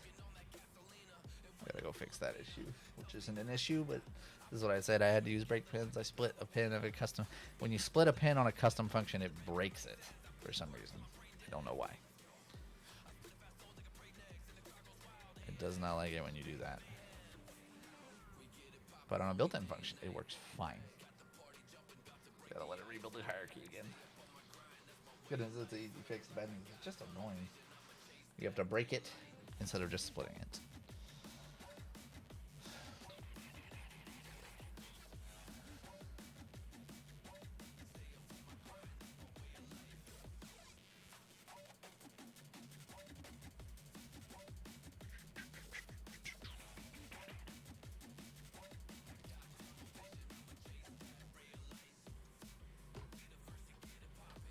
Yeah, exactly, Soul Digger. Exactly.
Okay, so here, instead of doing this,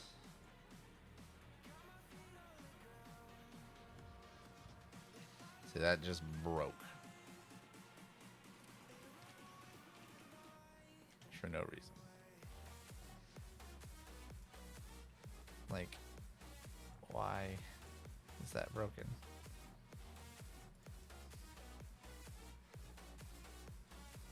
Because I did this.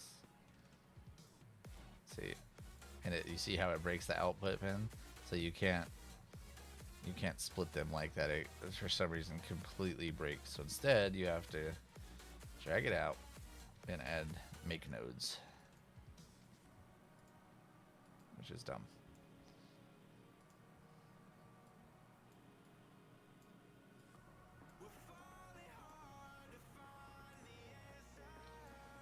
So do that, and then compile it.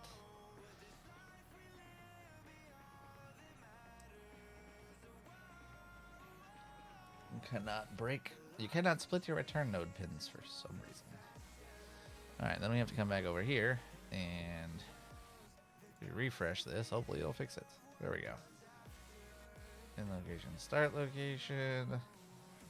In location, end location. Alright. That should fix that error.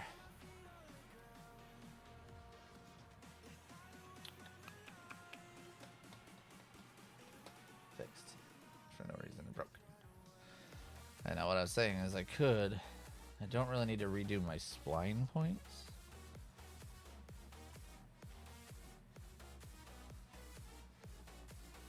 Or my active cables. Or my instances of move icons. Or my adjusting of the rotation.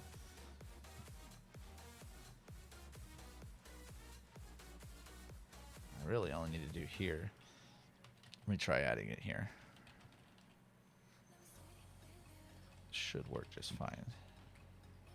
We can kind of skip all that logic that's not changing. That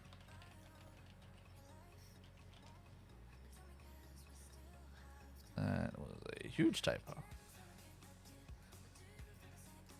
So if we connect that there.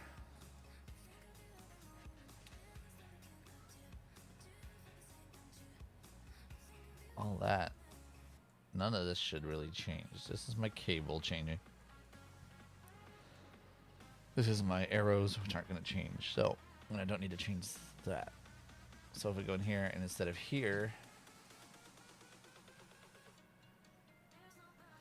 instead of doing this, we can go set spline points. Oh no, I don't even need that. I just need to set the side for rotators. I don't need this. Don't need this. And we can call update rotation, and that should do the trick. You only run the part of the logic we actually need to run instead of running it all. Running it all would clearly work, but like I said, we're all about optimization. And we don't need to update our cables and our anchor points or our points. We just need to update our sides to rotate. So let's see. I didn't actually add a way to do it yet, did I?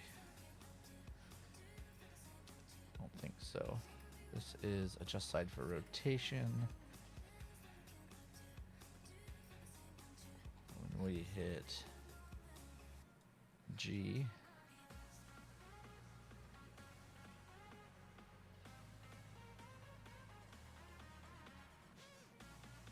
G adds our spline point, right? F was moving it, G was adding a spline point, and we'll just add H for now. Like I said, these aren't permanent, these are gonna change. These are just so I can test easily.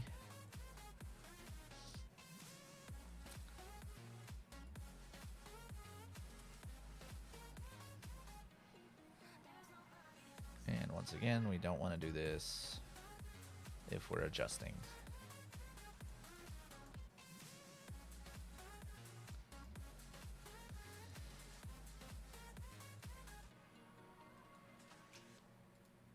Adjust side for rotation.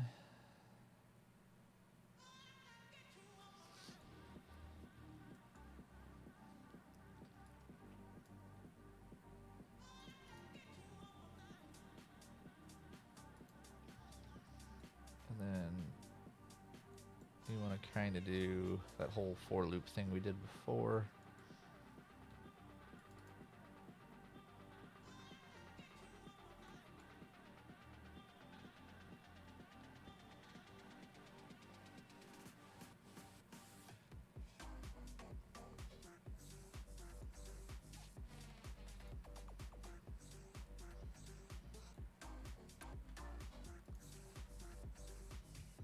here.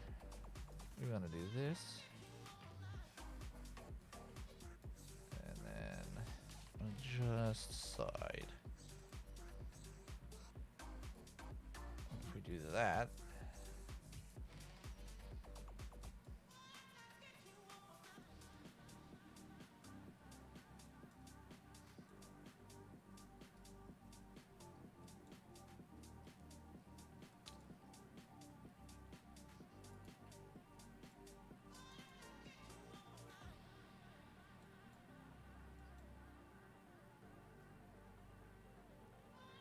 okay, yeah.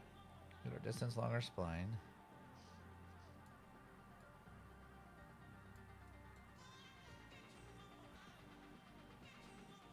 Alright, let's try that. We still need to... Oh no, that should do it. That should do the trick, I think. Hopefully, when we hit H, the dev kit doesn't crash. Let's make ourselves a weirdly angled one. Make ourselves a little bit of a goofy base.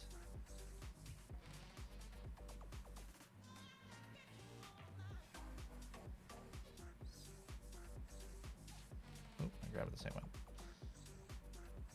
Alright, so that's gonna angle that way, that one's gonna angle that way. That one's gonna angle that way.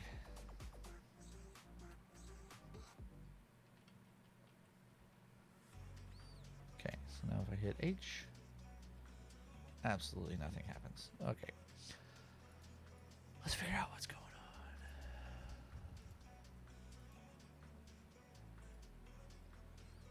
on. Let's trace our steps here. What is going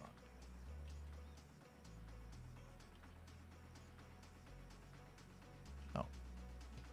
Just had the wrong side of that branch hooked up so it wasn't running any of the logic. Just gotta switch that to false real quick. On those two variables I said, make sure we're not actively adjusting. Easy fix, hopefully. Hopefully that's the only issue. Basically wasn't doing anything I just made.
Alright, something's wrong with my math. But why do I have that there? That's not even halfway down a side.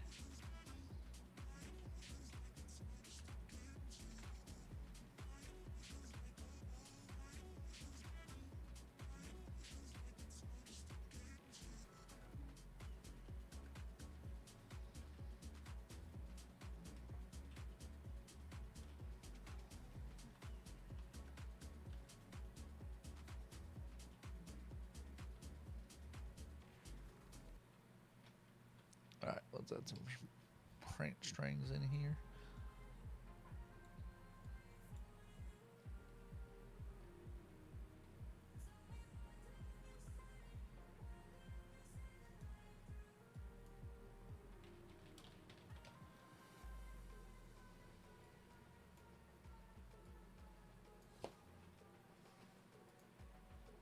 And green.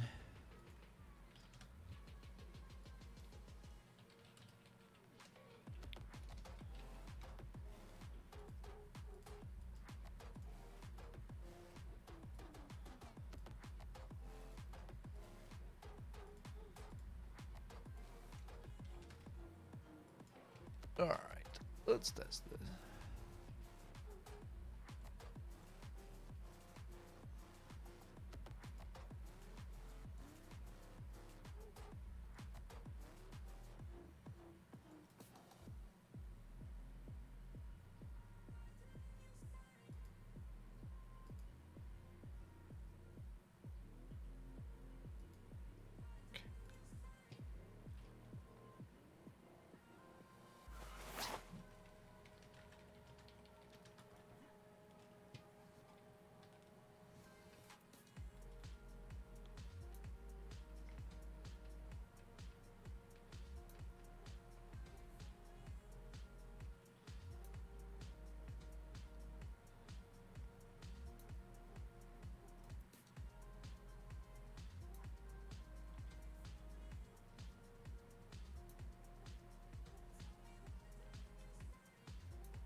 Why is that doing that? That looks right.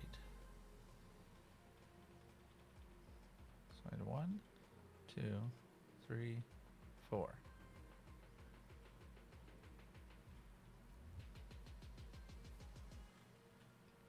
Those are right. Alright, that math is right. So our issue is elsewhere.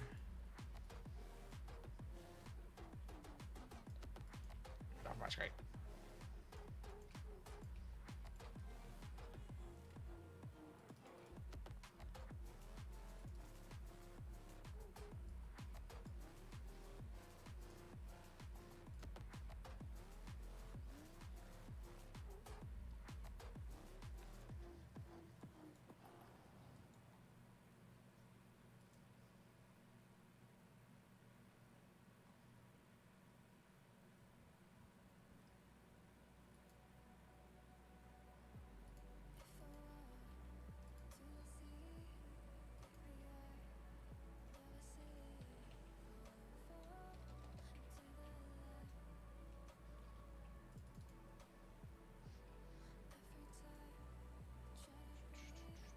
Seconds, what's up?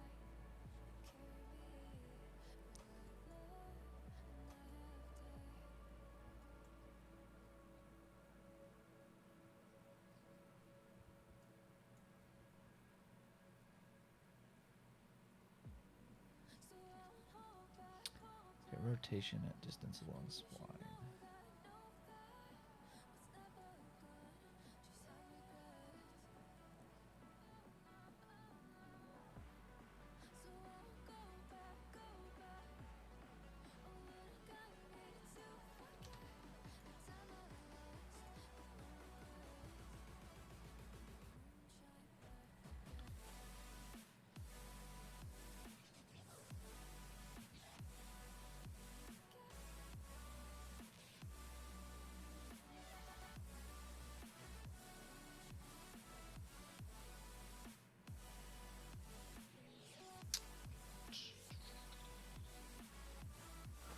Alright, let's test that out. Let's see if that fixed it. Don't know that it did actually.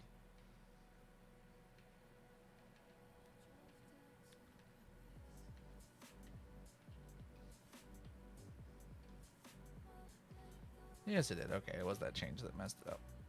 Cool. So you pick your side and it will rotate towards that side.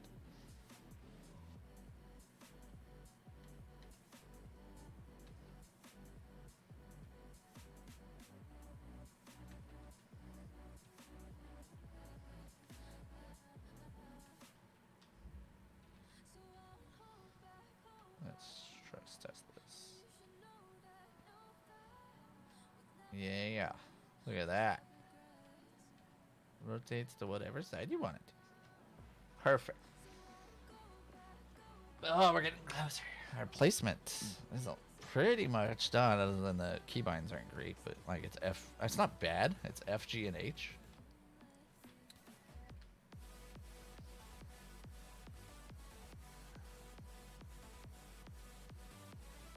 Oh, we broke it. Gotta figure out what's going on when I break it. That definitely has to get fixed before published. Spline points are still there.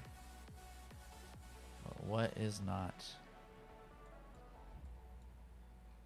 updating properly? Let me pull this over here and look.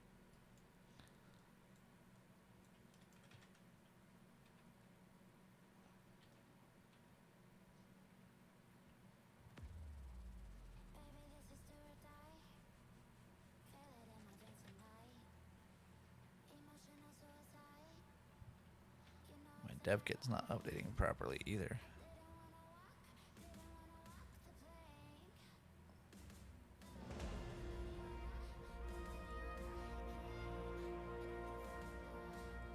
That's all right.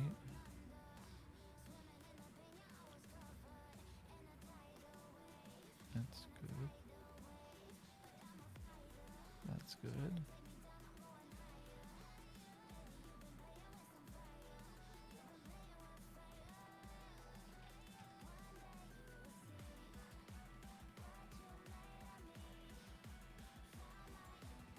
There's physically no way for it to get to the end of this without going there. I'm gonna add a print string here.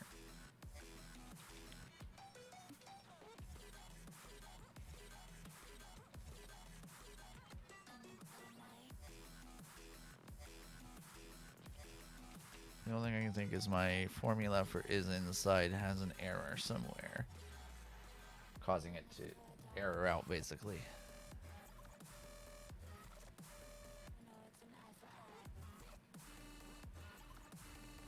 Which is gonna suck if it does, because that is a complicated equation.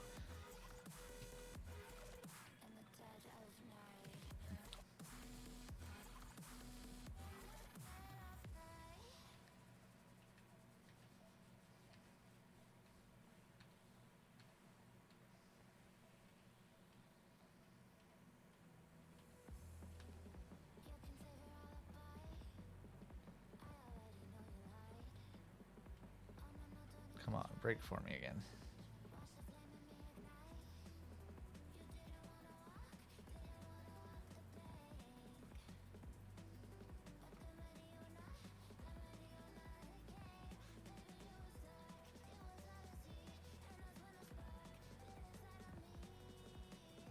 Of course, now it's not gonna break. Just my luck.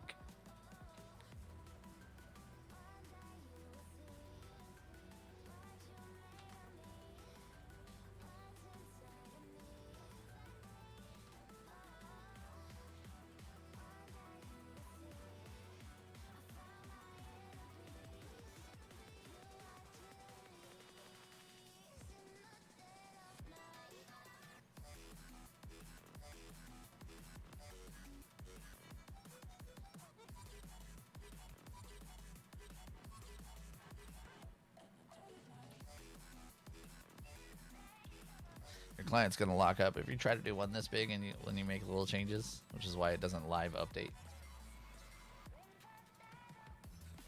When I shrink it, okay.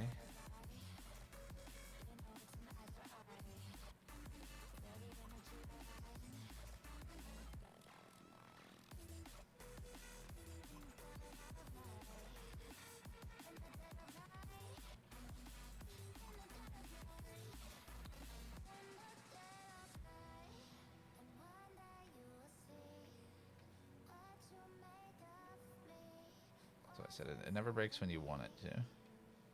But next time it breaks, I have that print stream in there, so that's good.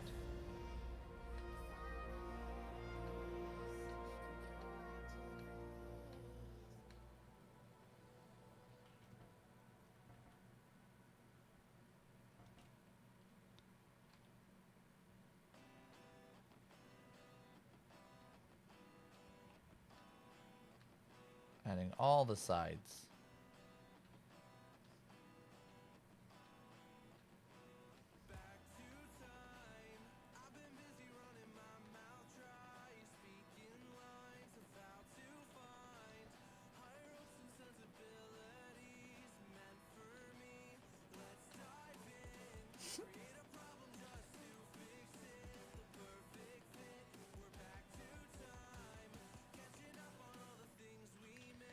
Probably just gonna have to wait for it to happen again. Honestly, I think it might be an issue with my dev kit because my graph was messing up over here too. It wasn't showing execution lines or anything, which is a pretty good indicator that the dev kit's having issues. And it needs a break.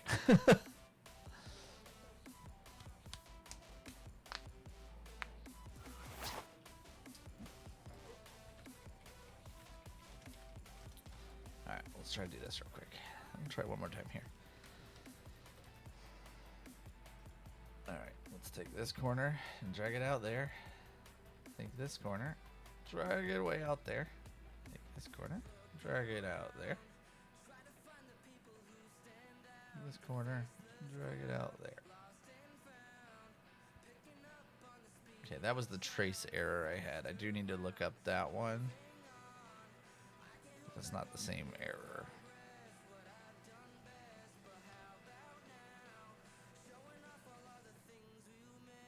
This is not, okay, I still have to fix that one, but that's a different error because we actually have our go up 100s, like my traces are still going. So I got two errors I need to find. I think that one is the definite legit error, but the other one is not. The other one.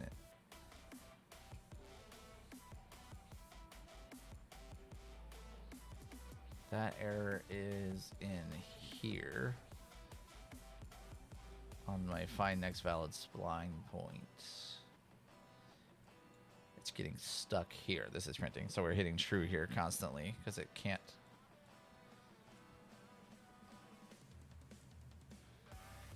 Failing to trace the ground.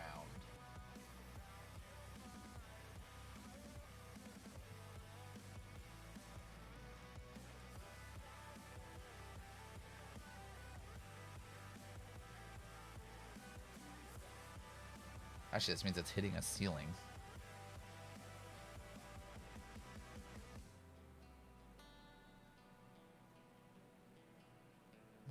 Hitting, there was nothing there.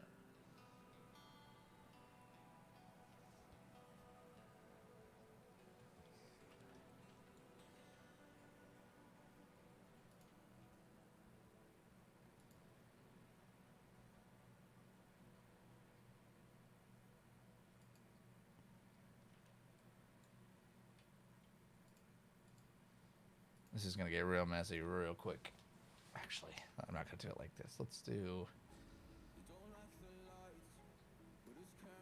Actually, not yet. Okay, this is gonna get real ugly real quick because I'm drawing these persistent, which means they're gonna stay there.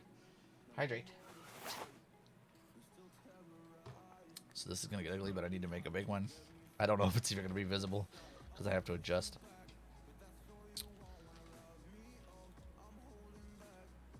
So this is how it finds where the foundations go.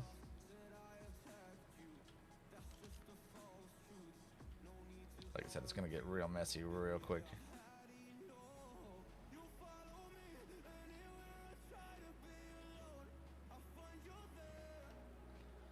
See, it stops doing these traces though.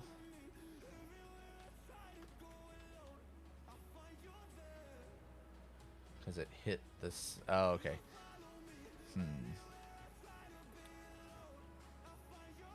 Spawned the rest of them all right there.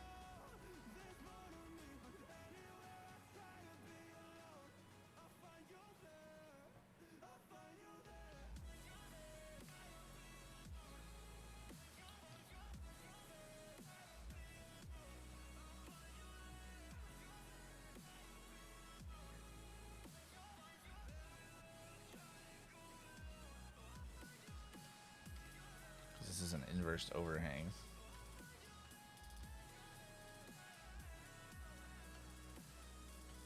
Hit that wall right there.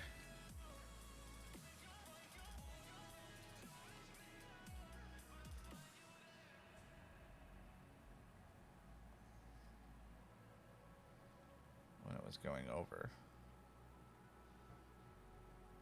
it tried to go up from there, but it couldn't because it hit the wall. Because it's like perfectly aligned with the wall. So it spawned the rest of them just right there.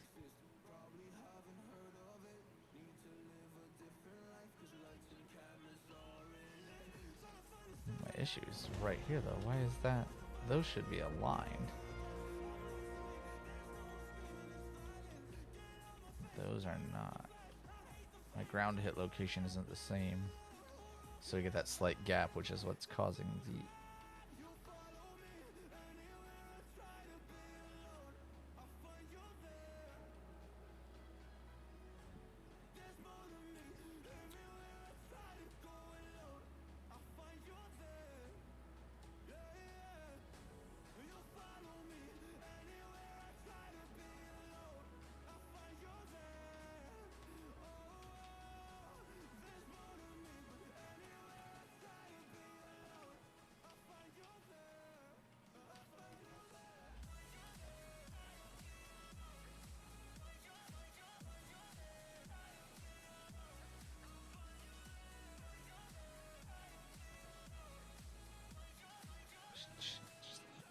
Okay, I need to change this logic a little bit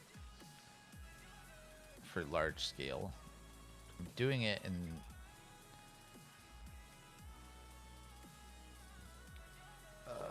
find next valid spawn location. Get all the... There we go.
X and Y doesn't change it. Why?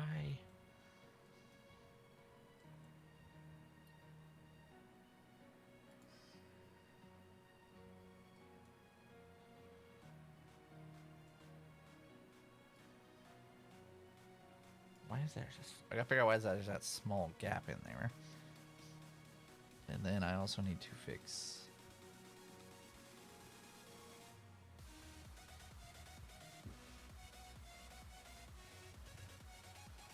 the end of row, it comes back to the start, previous row start.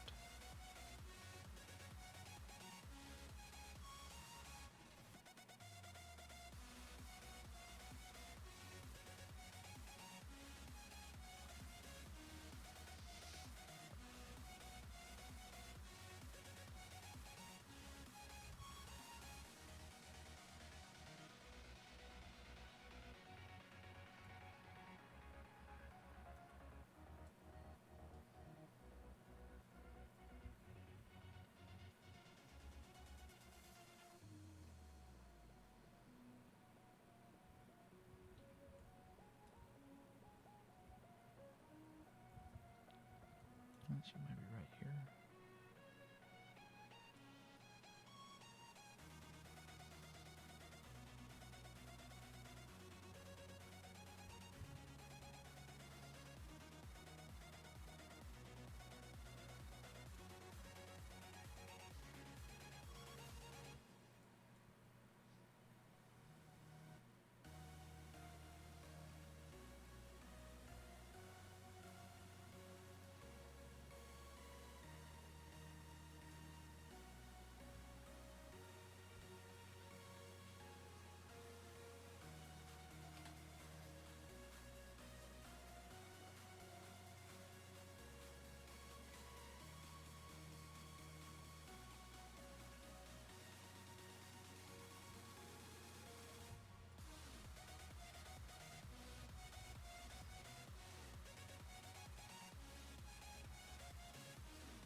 Let's see if that fixes one of the issues. I gotta fix everything, but it might fix one of the issues.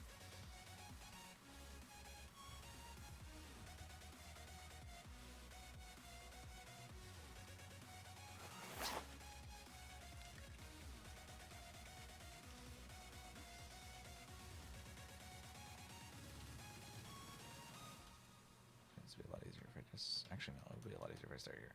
I don't have to move at all.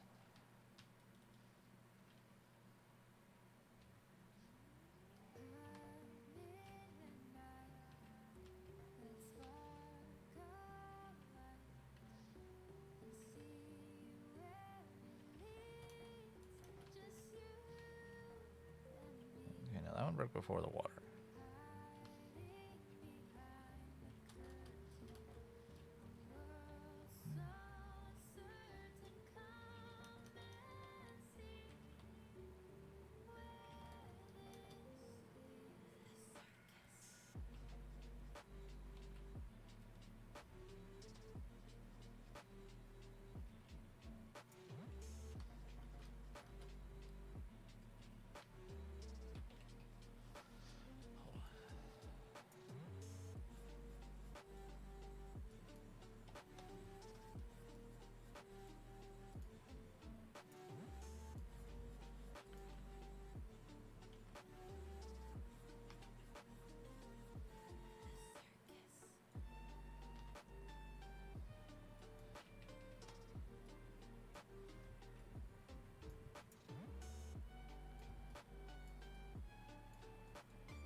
I'm not even trying to fix the issue that stops it from happening. I'm just trying to fix another issue I found while looking at that. I don't like. I mean, it works, but it's not what I want. At all. Not even close.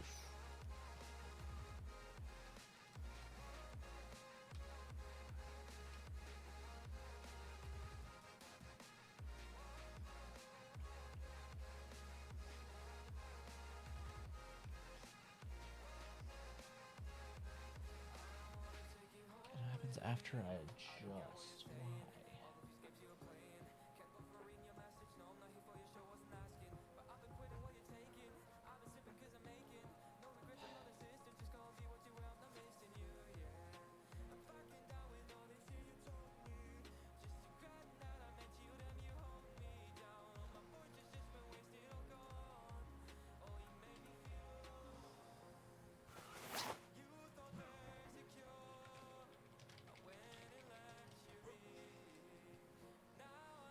I don't think my issue is actually this side either.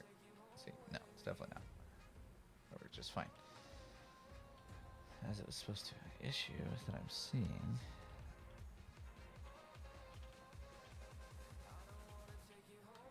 It's right there. That should not be connecting there. That should connect to there.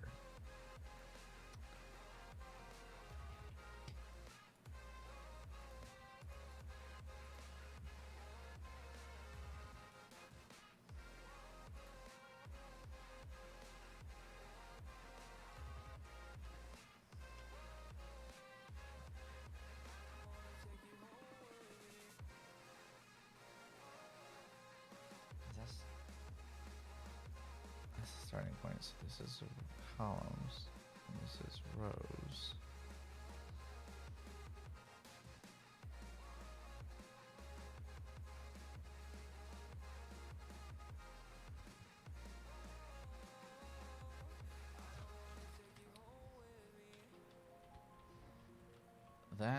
This line shouldn't be there. It should be from there to there, and this line shouldn't be there. It should be from there to there. Which doesn't seem like a huge issue, but it definitely is when you get bigger. See, as I adjust, they start to do that, which they shouldn't be doing. Let me actually.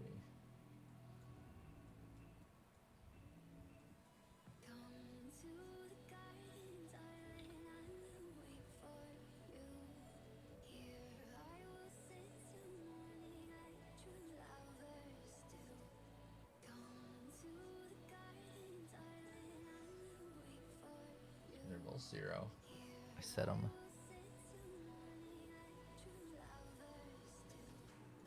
Both to that. And then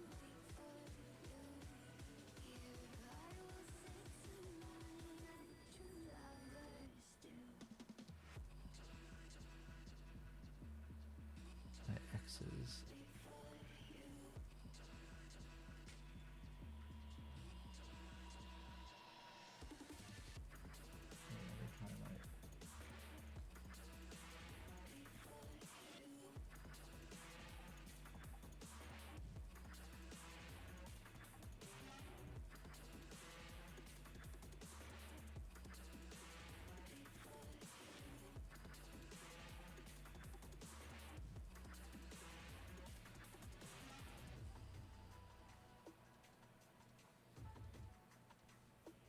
That's my Y. So it's Y.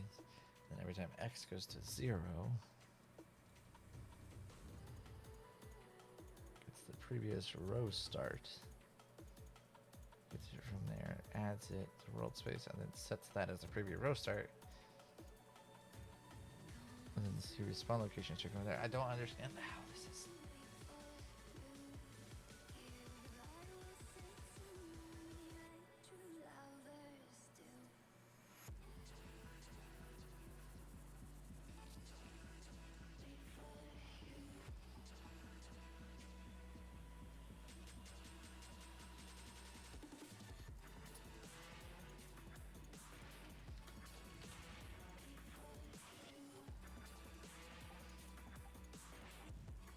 How do I do this? I just want to do this real quick.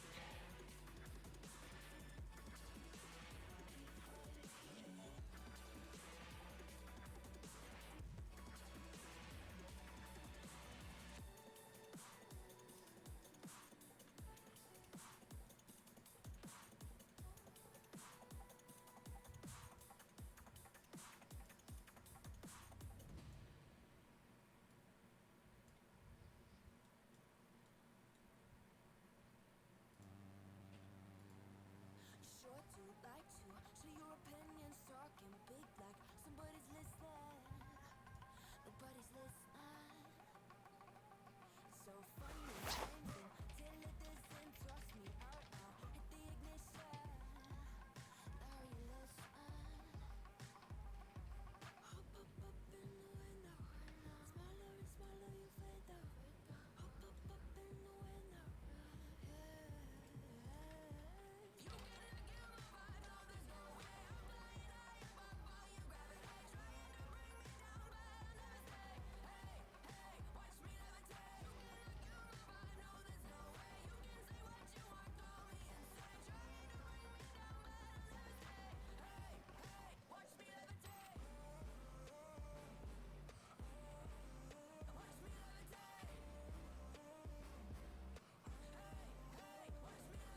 Try to paint me like a no-name, so sorry, but we're not the same. No, we're not the same.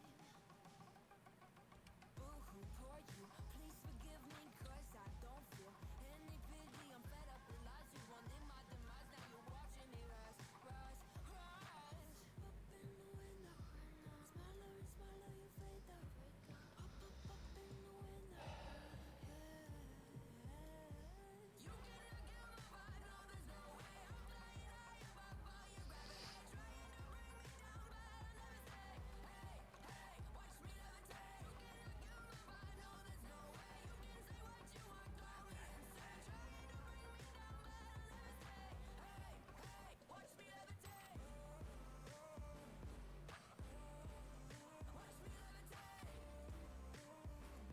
I don't understand why it's only happening when I adjust to like it's working. Perfect. If I adjust and it stops working.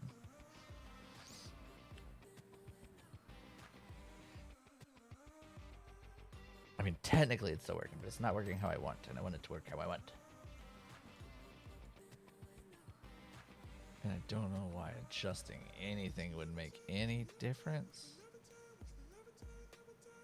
for any of that, because it doesn't make any sense.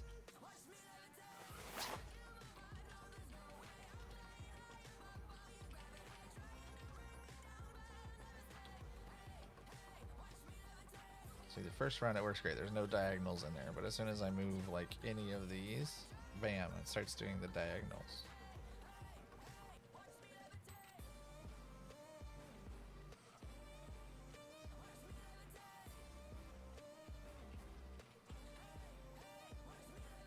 Which doesn't make any sense. It's also not good.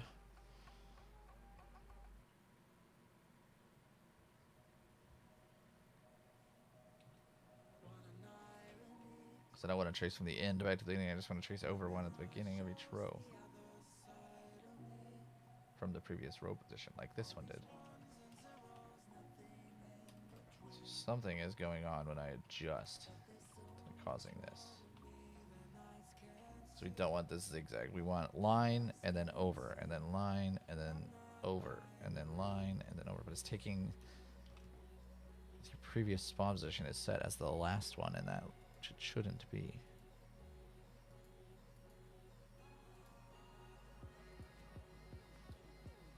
At all. Thank you for that follow, Grismo. Thank you, thank you.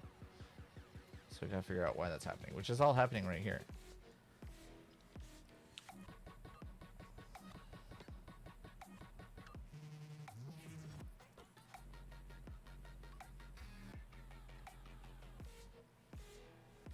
Start of each row.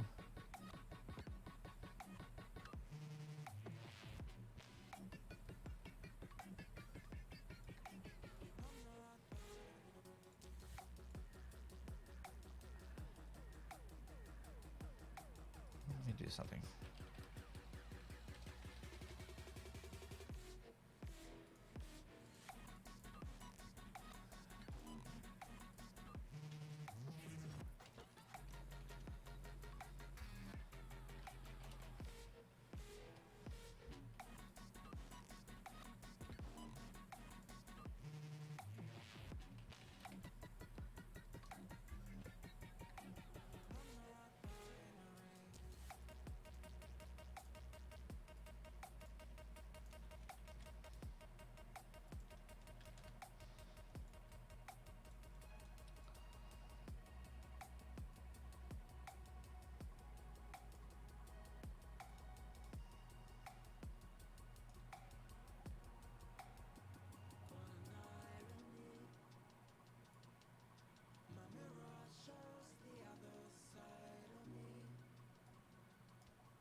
might know what's happening on our angled ones now that I think about it. Maybe. Possibly. Can I stop? Oh, I did Ghost instead of GCM. There we go. Like, why am I floating so slow? So we take this corner and move it. That's the issue. Those aren't technically the start of the rows.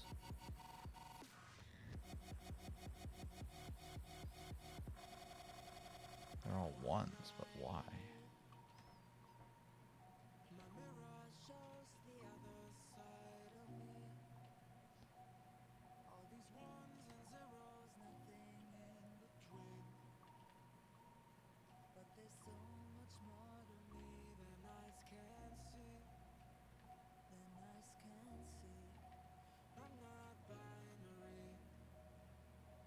They never go back to why? Because the grid is misaligned, I guess.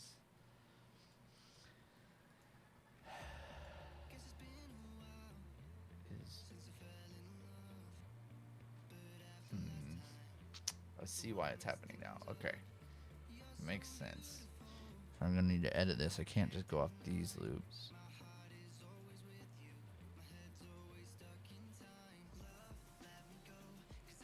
I'm gonna have to change this up. Because when I edit it, those aren't the first traces every time.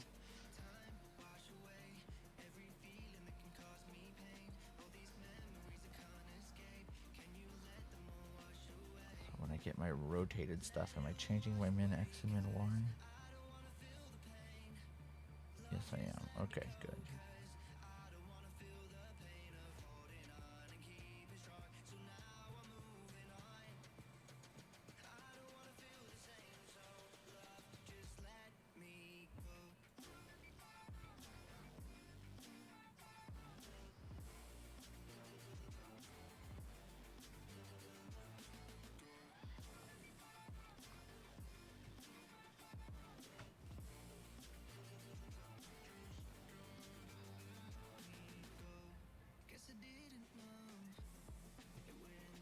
Let me look at something real quick before I change.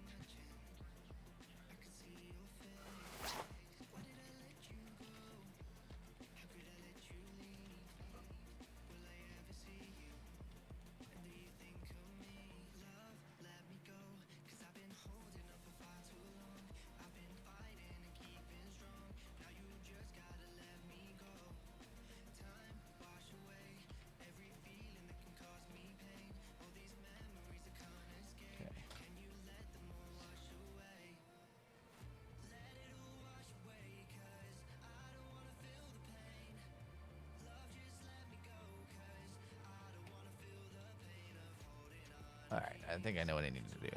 Not going to be super simple, but I think I know how to fix it.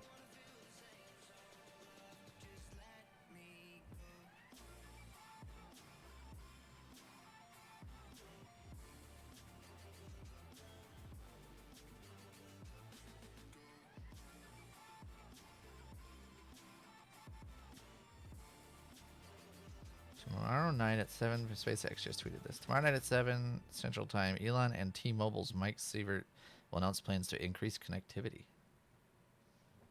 T-Mobile SpaceX partnership? That's going to be interesting. So Tesla's use AT&T. I wonder if interesting.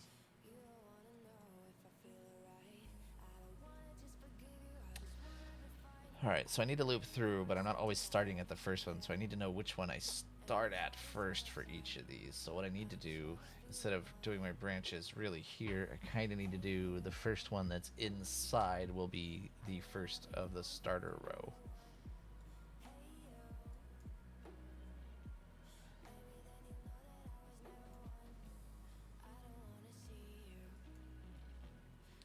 Think about this. The first one to come through as true when this is 0.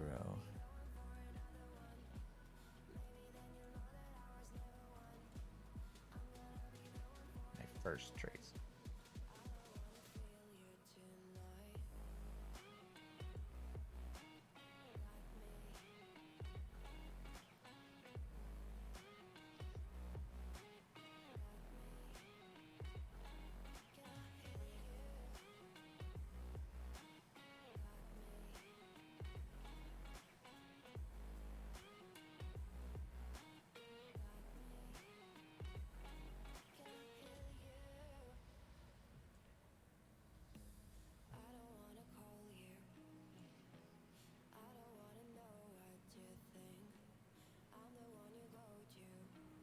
Basically, every time that changes, the first one to go through will be like starting a new row.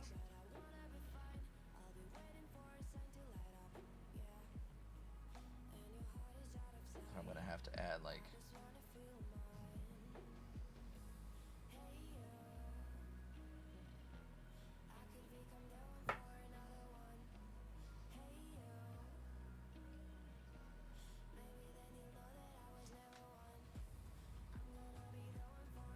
add a few variables.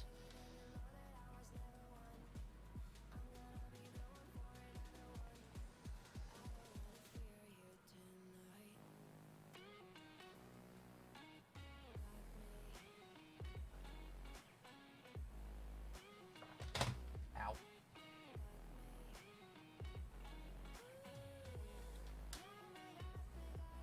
What's up, Abby?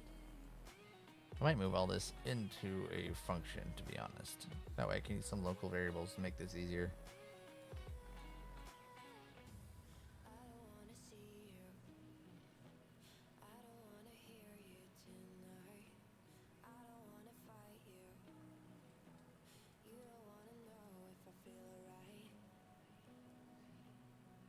Could make a variable here, check true. And then on the first run, we check, or anytime it goes through here, we check false. But if it is true the first time, oh yeah, that would work.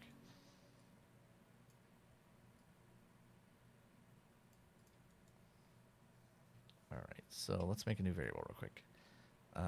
Is new column. We're going to set this here every time to true.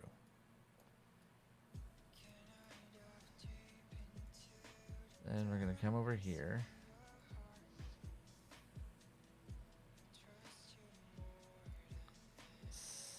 Get this. We're going to branch it. And this new column, we're going to set to false either way.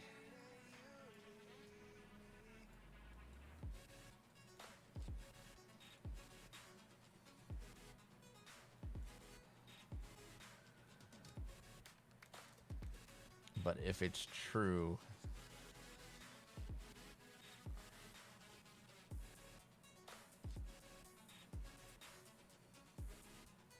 actually, we need to set it. Do this logic at the end.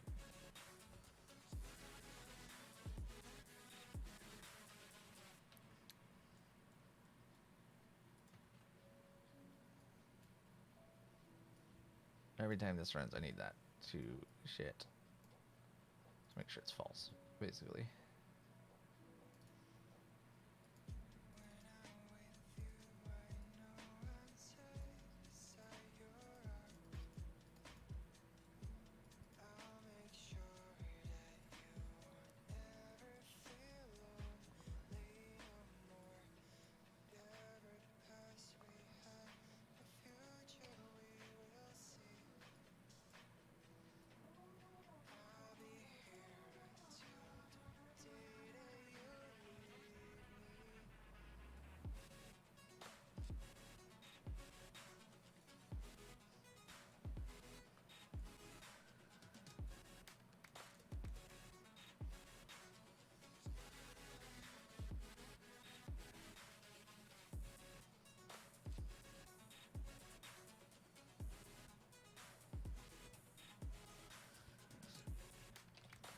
Is new row.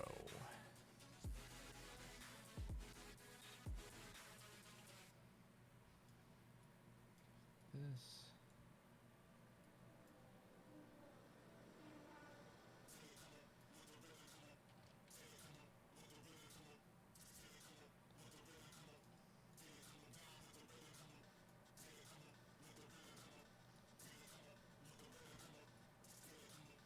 All right, there. We can set that. So if that's 0, it'll be set that to true.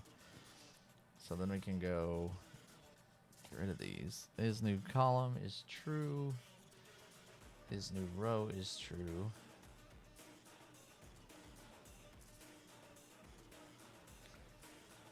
We should do that.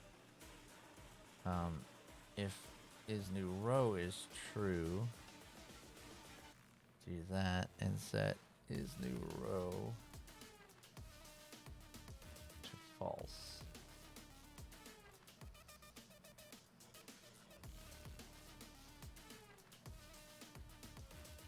Actually, no, I need to not change this every time because I need that to stay true.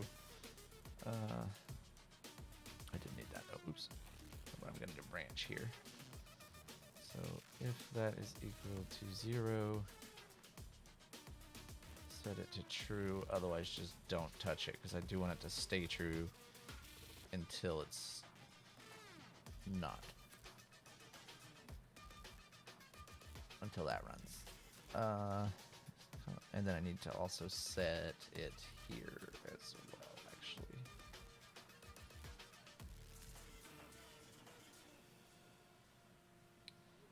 I'll already be set there after the first one. Let's try this. It should do the same thing, but also when rotated. Hopefully. Didn't think about that before. I'm glad I noticed that. I mean, it never would have hurt anything, but it's a lot more complicated than it needs to be, and a lot less optimized than I want it to be. So let's see if it works at all. Okay, works as expected there.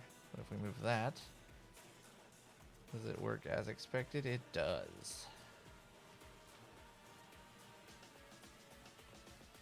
So you can see there's just rows of them instead of them having the big diagonals, which is exactly what I want.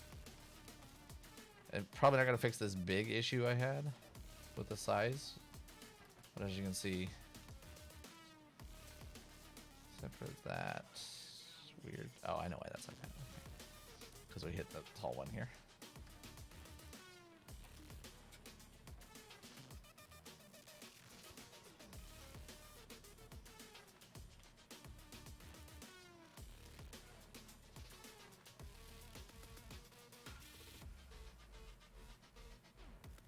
Why am I tracing from beginning to there, though?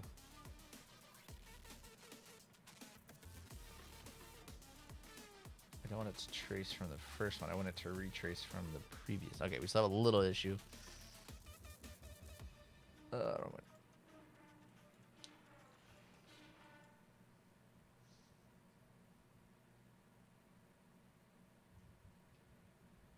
That one's going to be in...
Not sure why that did that.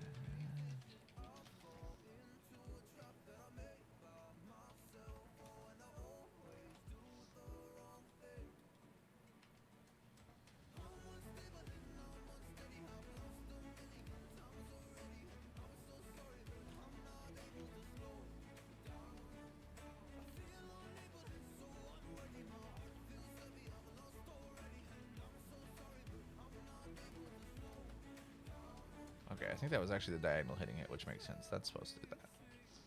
But everything else, those line traces all look correct. Actually.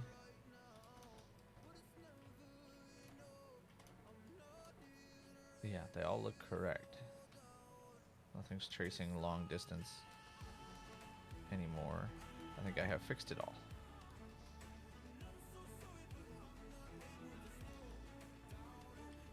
The only thing tracing along is that one, which I think is what I saw earlier, which is supposed to do that. That's the initial ground traces that get the corners. But I do have an issue here. Never mind. What is going on here? We went down and hit that one. And then we stopped. Spawned the rest of that row right there. Ah. Started inside, didn't it? Yeah, I gotta figure out this little gap issue. I've got like a 10 pixel gap in there. And I'm not sure where that's coming from, to be completely honest. Because I don't add anything to my X and Y's at all. In between line traces, like at all. I'm straight using the same location for the starts and ends.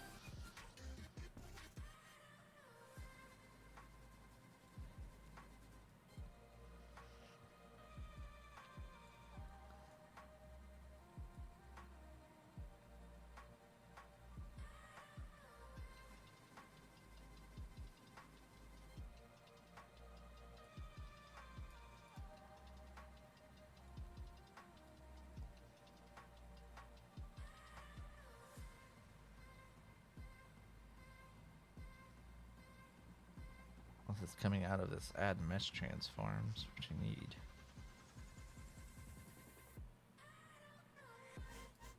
Let me try this.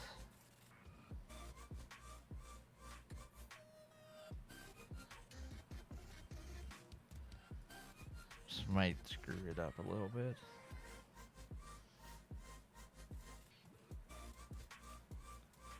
I might fix it. Might mess up my spacing though.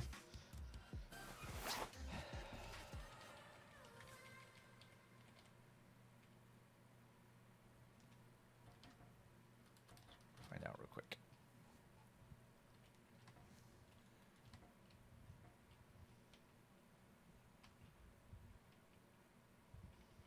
Spacing still looks good there.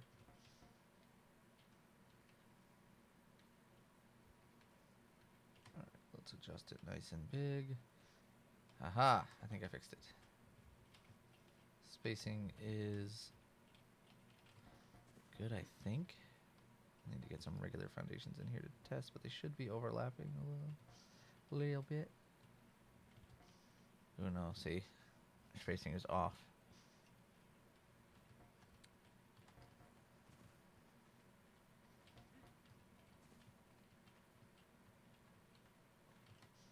So if we grab, I have to lock up here.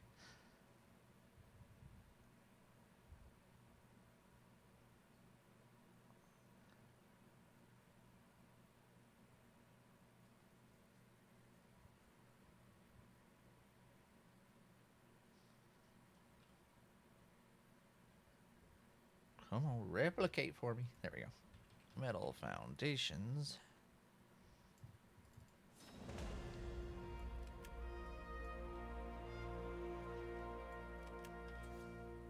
And we throw one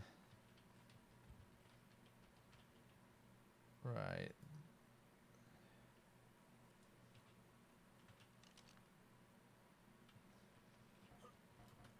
Go above it and look down. Might be a little easier. Well, that's bright.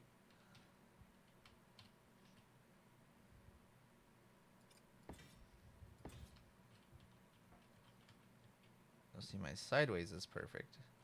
But if we come to this side, we...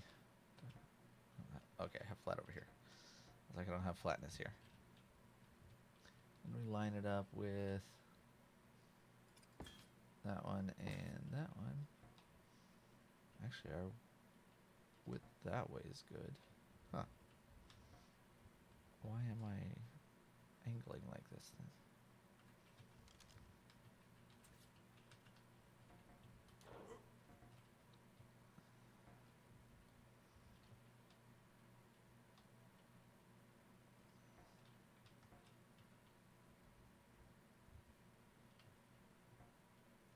Let me undo that and see how it looks.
Does it line up just right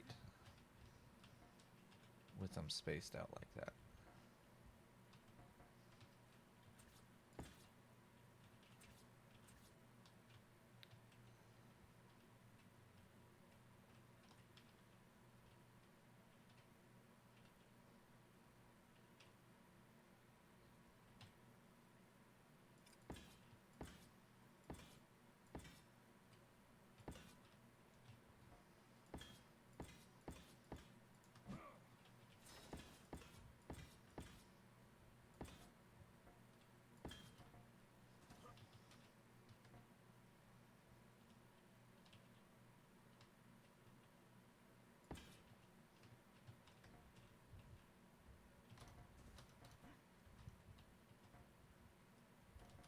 So space that way too. What the crap?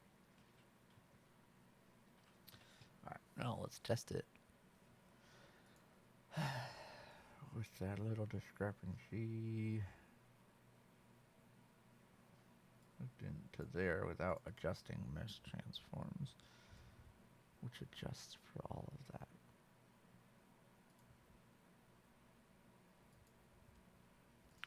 Which gives me my little bit of wiggle discrepancy that I'm seeing.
How can they both line up perfectly? They're spaced like 10 pixels apart each.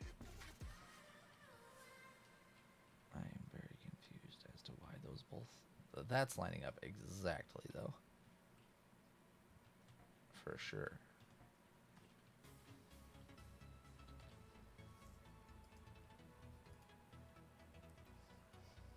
Let's test this one.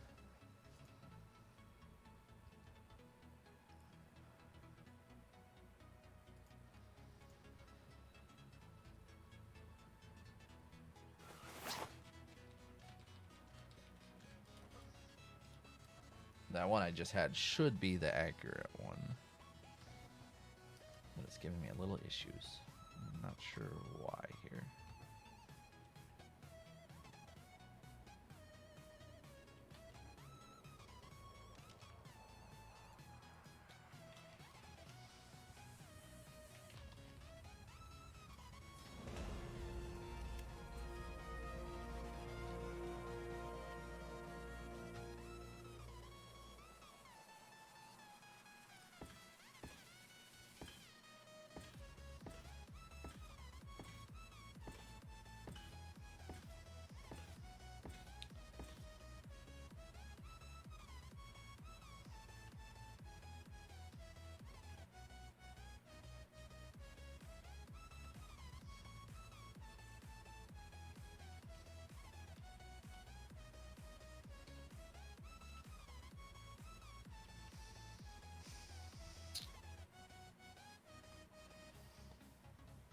I don't understand how that's lining up really. They are different link traces. Or they're the same link traces but with a little gap in between, and then they stop lining up.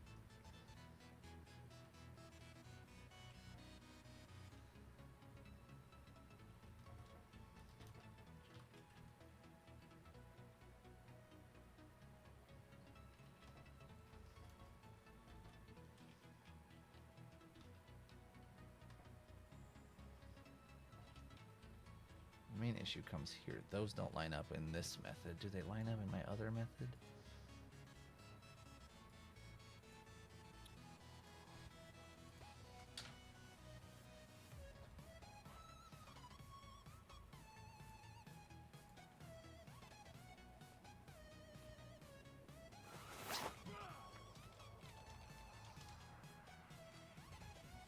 So if they do, then I just need to adjust this one to compensate.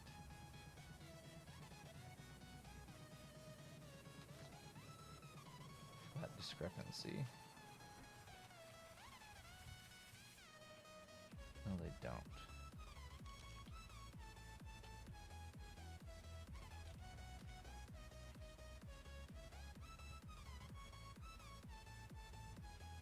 A slight rotation issue. It's only like a degree, but it's an issue. Is it in both directions or just one? It should just be in one direction. Oh no, it looks like it's in both directions, actually.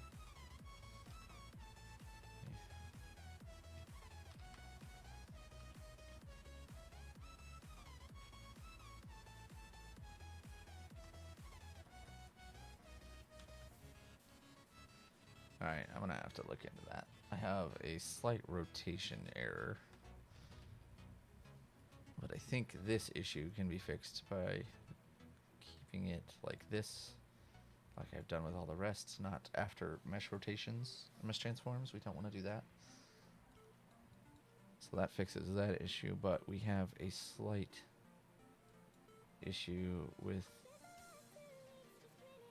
the the location of all the foundations. They're not perfect. They must be perfect. They must be perfect, or it's gonna mess everything up when I go start to actually build the thing.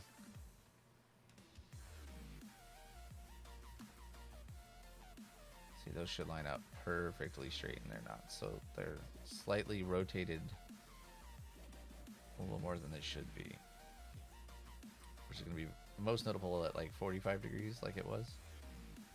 They're going to look pretty straight otherwise. But if you get those at like a nice 45 to the floor, that's when it's going to be most noticeable. Yeah, you can see it there, causing my alignment to be off. So we got to fix that. What does it, can I see what it says it is right now? 44.35, which is right, like that's what it should be.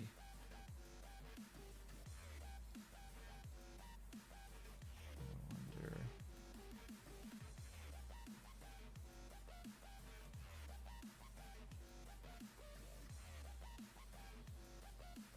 If I have an issue here with combining these rotators. Let me French string here. Shouldn't really be got anything because there should all be zeros. Format text 2 3 1 2 3.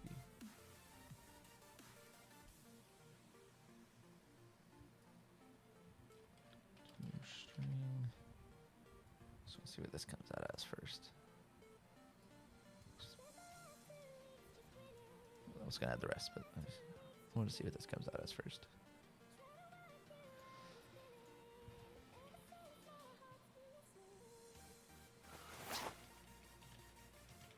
It's gonna be hard to tell exactly. It's off such a small amount that it's gonna be really, really hard to debug.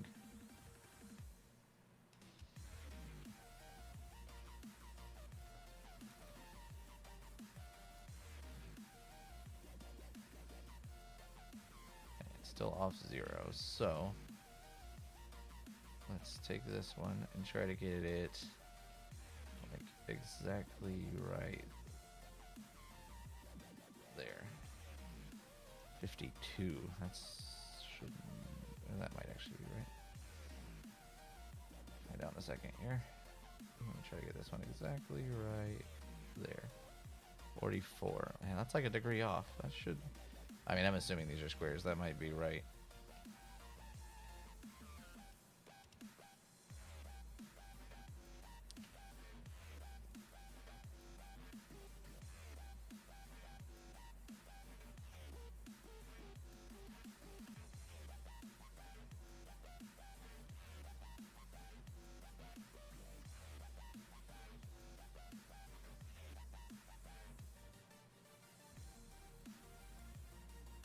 Let's check all these.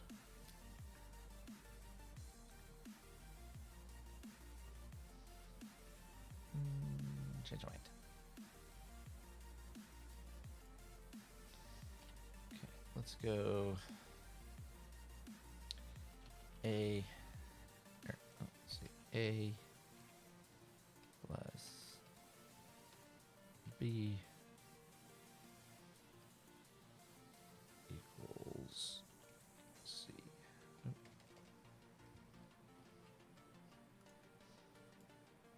Put that into there. Let's get rid of that. Let's get that back to string A plus to string B to string equals C. And see if that comes out what I think it is.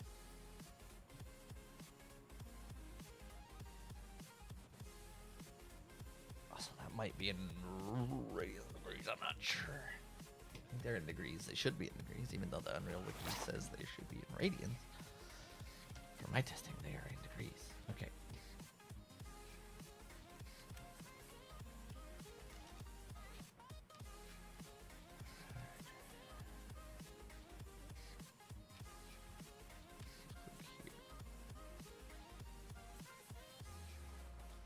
All zeros. Okay. So now if we take this one.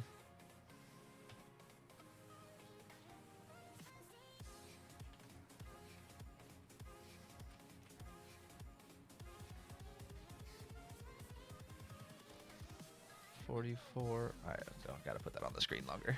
I cannot see what that says at all. Well, let's put it on for like 300 seconds.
equals 44. Yaw equals 44.21885. Yeah, looks good.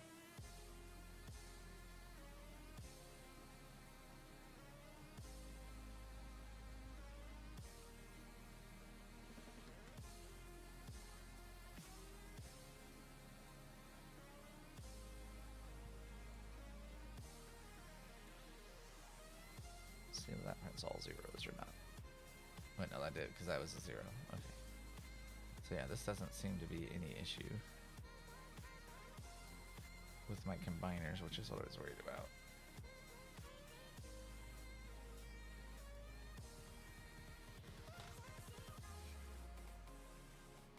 So why is it off a little bit?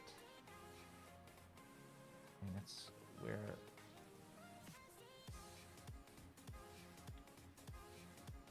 Only thing I think is this isn't exactly perfect.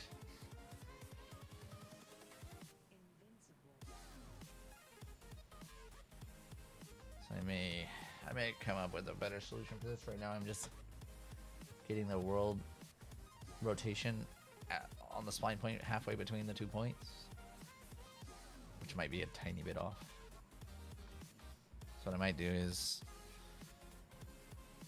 use those 2 points to triangulate out the rotation in the world by getting the hypotenuse, making a right angle triangle between the 2 points, disregarding Z, and getting the angle of the hypotenuse, which would be the... Oh, I would have to know. So yeah, that'd be pretty easy to do. I could just do like cosine of sort of tangent. Yeah, I could do that. I can get those distances really easy, so that's not easy. That's not an issue. I think I'm going to do that instead of this method.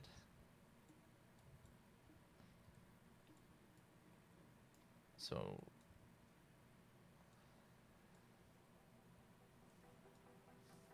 what I would do there, actually I don't have time to do this today, but that's what I'm going to do tomorrow. Guys, I do need to end the stream here. I gotta go get Lily from school, but tomorrow we're gonna, or not tomorrow, tomorrow's Thursday. Tomorrow we're gonna be gaming. Next time we're in here, well, probably before then, I'll probably do it before then. I'm gonna change that from getting the spline rotation, a built-in function, to calculating it myself using some geometry and world points. So, I hope you guys enjoyed, and we will catch you guys tomorrow evening. Later, everybody.